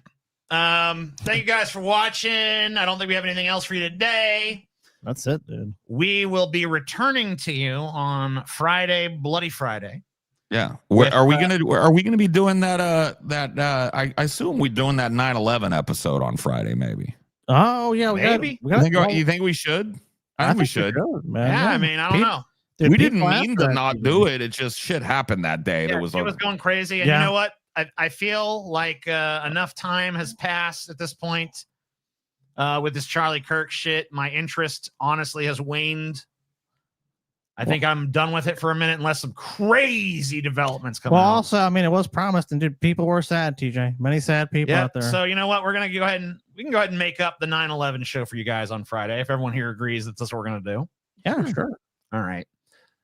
I've been watching your guys' content for years. Here's a thank you for being here. Love you guys. We love you too. Big gay John Fallout. Oh, Fallout. Sick. We love you all. Thank you. God damn it. People keep, you know what? As long as you motherfuckers keep fucking sending these super chats, I ain't what leaving. the fuck, TJ? If there's super chats, you ain't leaving, bro. Thanks for the content, gentlemen. You're just trying to fucking close out fucking super chats. I ain't fucking closing it out if this is still going on. I just didn't know it was going hot like that. Damn, TJ. People are just saying goodbye. It's very nice of them. Very nice. No, I'm not. TJ. Oh, by the way, I didn't ever give you guys an update on this gun shit. Oh, yeah. So over on Deep Fat Fried, we have 36% that say yes, they got a gun. 64% say no. Wow. Interesting.